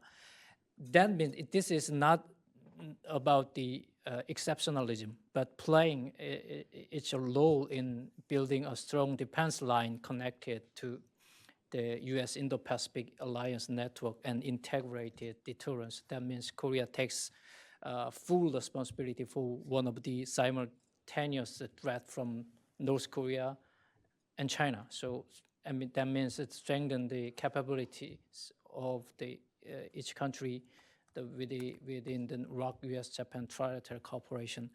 That if North Korea misjudges to due to the nuclear imbalance on the Korean Peninsula, that deploying the U.S.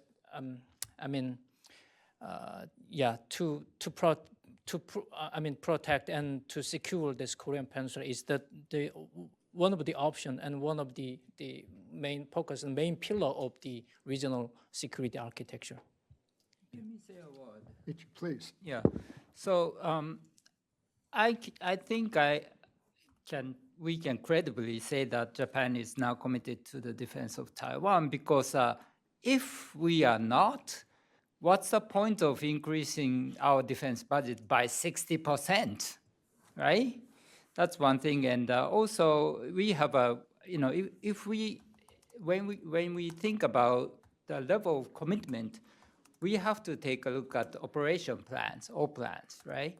And so we have a bilateral combined U.S.-Japan operation plan 5055 for Korean contingency. And it's been reported that the two countries, the U.S. and Japan, are now formulating another all plan for Taiwan contingency.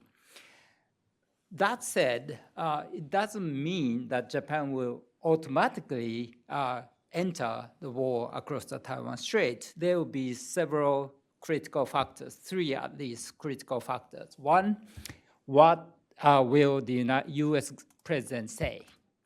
If the U.S. president say, no, we are not going to fight, then Japan will stay out, of course. If the U.S. president says we will in fully and try to defend Taiwan, there will be an option for us to fight or not. The second factor would be who the Japanese prime minister will be and what he or she will say. Former Prime Minister Abe said when he was still around, Taiwan contingency will be Japan contingency. By saying that, he was basically saying that in his mind, if he's a prime minister, he would commit Japan to the defense of Taiwan, right? That was a strong message by former prime minister. But we are going to have either Mr. Ishiba, Koizumi, or somebody else. We don't know, what they might say. So we'll see.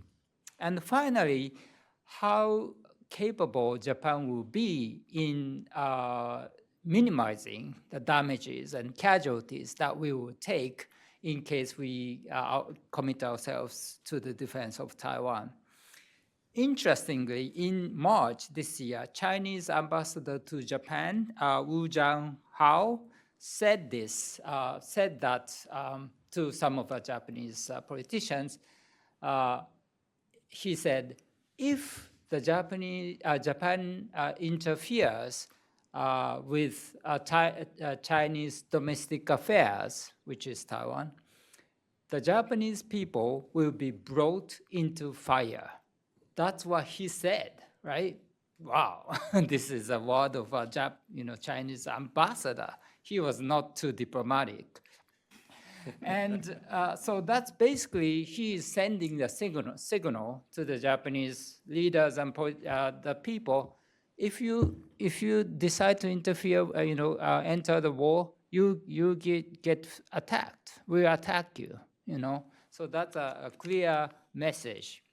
So as I said, we have invested $25 billion on missile defense. We conducted in fiscal year last year, 2023, 43 civil defense exercises based on missile attack scenario. So we are taking measures to minimize casualties in case of war across the Taiwan Strait or a war on the Korean Peninsula. But those factors will play a critical roles in in Japan's decision whether to assist Taiwan or not. Good. At this point, let me open it up for any questions from the floor. I would ask you not to make your questions longer than their presentations, so that. And yes, sir. Yes. Quick question for Professor Son. If the next Korean president is from the Progressive Party, what impact do you see that having on the security arrangements, policies, and so on that you've been discussing? Yeah, I know that's what was he saying, I mean, he is, yeah, we can divide some kind of the situation from Taiwan and Korea.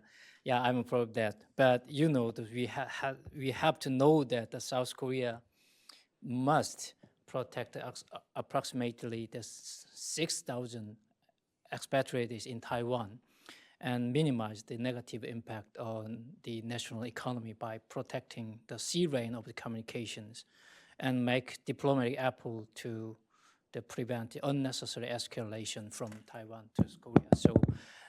So I think we have to divide some kind of the political rhetoric and to the just actual the security, the concern.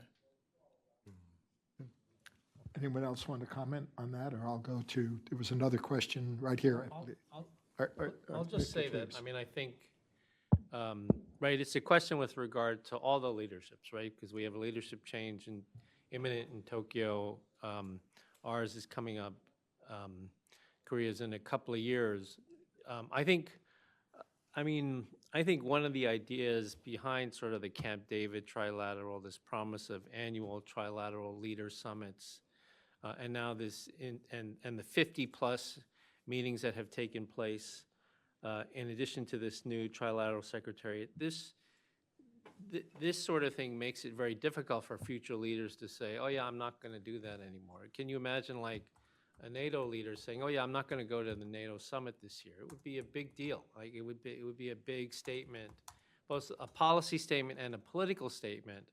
And so I think, that is part of why there's been all this feverish work to lock in these meetings and these institutions, precisely for those sorts of future contingencies. Please. Hello, my name is Alex, and I work at HRNK. As a person who has the U.S. and Korean citizenship, dual citizenship, I'm a big fan of the U.S. RNK alliance and also the trilateral summit itself. When I served in the army back in Korea, I told my trainees that the ironclad alliances is what we really need to have our national defense strong. However, at the end of the day, as a Korean, I really believe that reunification is one of the key factors we really need to consider. I want to ask, if time allows, the panels to answer how they think about the Korean reunification and if there are other measures that could actually change the situation for or against reunification. Thank you. Good. Since we're running toward the end, if there are any other questions, speak now or forever hold your peace, because I want to also give the, all right, then let's go to all four panelists. And if you have any concluding remarks beyond the question of unification, please add those as well. Let's go in reverse order. This time we'll start with Song. But there's for the unification issue, this depends on situation. We always talking about the future of the CFC, and I mean that depends expert, the CFC and UNC on the USFK and the other armistice, the pact like that. But it really depends on the situation. We always taking some kind of the plan, this roadmap to how to reorganize the architecture, the defense architecture, and then the US, these combined forces like that. But but I think this reunification is not the end of the status. It's as we were saying that there is a process, and with this. The ultimate goal is the real the peace and the real the stability in the Korean Peninsula and the real change of this North Korean people's life. So and that is not the politically, not the just the the physically. So we have to do more and the progress and the situation. I mean the progress on the real life and the North Korea and South Korean life. And thank you. Yeah, I mean, I think it's important to note that in President Yoon's speech on 15 August, he very clearly tied unification with improving the human rights and situation of the people of South Korea, which I think is a significant change in South Korean views toward unification. Michi, any last comments? Thank you very much for the question. I think, this August 15th unification policy issued by South Korean government is a good thing. And there are three elements. One is to bolster desire and capacity in South Korea for unification. Two is to kind of create a situation where North Korean people will like to see unification of the Korean Peninsula led by South Korea by providing information, necessary information to the people in North Korea. And third, finally, South Korea will try to create an international environment or environment in the international society where countries would support South Korean-led unification. There are some challenges. I think this construction is very good, but there are some challenges. One, the government is saying, the South Korean government is saying, they will bolster this, desire of inside South Korea for unification, but actually people in South Korea is losing their desire for unification, especially young people like in their 20s. They don't like to see, majority of them don't like to see the unification of the Korean Peninsula because they don't want to, pay for the unification. There will be a lot of costs involved in bringing about the unification. So that's one big challenge. And the second one is, so if South Korean government is trying to, strengthen its effort to providing more information to South Korean people, like using, North Korean defectors are using balloons to do that. South Korean government is doing loudspeakers to do that. But if they continue doing that, that would be great. But the North Korean governments at some point might respond strongly, even by using military force, limited military force. So we have to be careful, and we have to do a good job of striking a good balance here. And finally, when it comes to a kind of creating a favorable environment in the international community for unification, I think the South Korean government should work hard with Japan. Why? Because there are three critical countries in order to achieve unification: the United States, China, and Japan. The United States, I think the U.S. is basically would support South Korean-led unification, right? So you have to, certainly encourage the U.S. government to support it, but you don't have to worry too much about it. China will resist it, right, no matter what. So you work hard on it in persuading China into changing its mind, will not work, so forget it.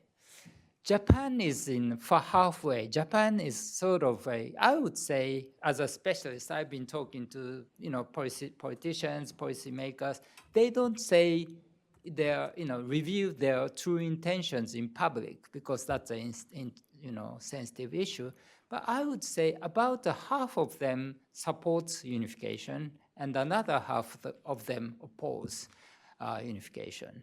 Because the largest concern is if unified, we might end up seeing anti-Japanese unified Korea. That's a big concern that Japanese leaders have and people have. So in order to, I think it's South Korean people and the government has to make a lot of effort in persuading Japan, which is divided in its position toward the unification, and take necessary steps domestically in order to create a environment where you can convince the Japanese people that unified Korea will be, a good partner to Japan. Then there will be, it's going to be a shortest way to achieve unification. Great. Nobu, very briefly, please. Yeah, thank you. But before talking about this reunification, I would like to pick up one comment by Professor Son about the trilateral cooperation. And I think, I agree that President Yoon made a tremendous effort and to some extent made a big sort of a challenge to sort of step outside of it sort of conventional attitude of Korea and more cooperative toward Japan. And then, Professor Son mentioned maybe Japan should reciprocate. And I agree to some extent, but at the same time, this trilateral cooperation will be primarily essential to deal with the Korea contingency on the Korean Peninsula. That's the Japanese perception. So I think, it is important to go beyond the political rhetoric and then work on the more pragmatic and, effective security cooperation. Just purely from the interest of security cooperation. And if we are, two countries able to work based upon such a perception, I think the cooperation will be far more substantiated. And with regard to unification, I think, personally, I think Japan should support unconditionally the process. But at the same time, as an analyst, what I thought is about, the unification. What does unification mean to the Kim Jong-un? And when Kim Jong-un accept this, or what are the situation? And what are if the reunification happens without the consent of Kim Jong-un, then what does it mean? So I think that it's an important goal, but we have to design the process that the process should be peaceful and kind of a proper transition power. And also at the same time, as Michi mentioned, we also should have a vision of the sort of power, distribution of power in the East Asia would be kind of undermining any the state's interest. Victor? 3 quick points. First, I think the United States would support unification. The United States government has said it supports a Korea whole and free. That was a terminology that was created during the Obama administration. And so I think that would be the case, whole and free. Second is I think that what was distinct about Yoon's unification, August 15th unification speech is that he has changed the discourse on unification from thinking about it in sovereign terms, state to state, two state, one country, two systems, this sort of thing, to a vision of unification that appeals directly to the North Korean people, right? About being free from fear, free from famine, free from harm. It's a direct vision of unification. It's a vision of unification that talks directly to the North Korean people. And the third point is that this is probably the most threatening vision of unification for the North Korean leadership and elite, because it is not talking about the state, it's talking about the people at a time when, and we're doing research on this, at a time when the North Korean public's views of the government in the aftermath of COVID are very negative, right? That the public has a general understanding of how poorly the government performed during the pandemic, and this has created, I think, a lot of ill will towards the government. Good. Thank you. Let me end, if I can, with a very brief commercial. I mentioned earlier about being on Pacific Forum's mailing list, if you wish. For 20 years now, Pacific Forum has had a young leaders program where we brought young people in their 20s and early 30s to sit in on our senior level dialogues. Some of those people are now in senior forms of government. Ave Denmark running AUKUS, Bridge Colby in the past administration, Matt Pottinger in the past administration. Junichiro Koizumi was one of our young leaders who now may be, if not next week, but at some point, a Prime Minister of Japan. Also worked at CSIS. And he also worked for the Japan chair at CSIS. If you are 22 to 35, or you know some young people who are of that age who would be interested, www.pacforum.org, and check our Young Leaders Program. At this point, Can I just, I'm so stupid. I should have mentioned that on the last question on unification. So I have a new book out on unification. It just came out like 2 weeks ago. It's called The Black Box, Demystifying the Study of Korean Unification. Sorry, my editor would have shot me in the head for not. and I read everything that Victor writes, and it's well worth it. Please join me in thanking our panelists.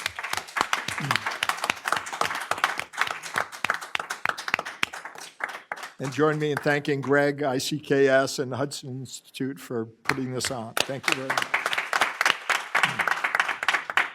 Greg, any final words?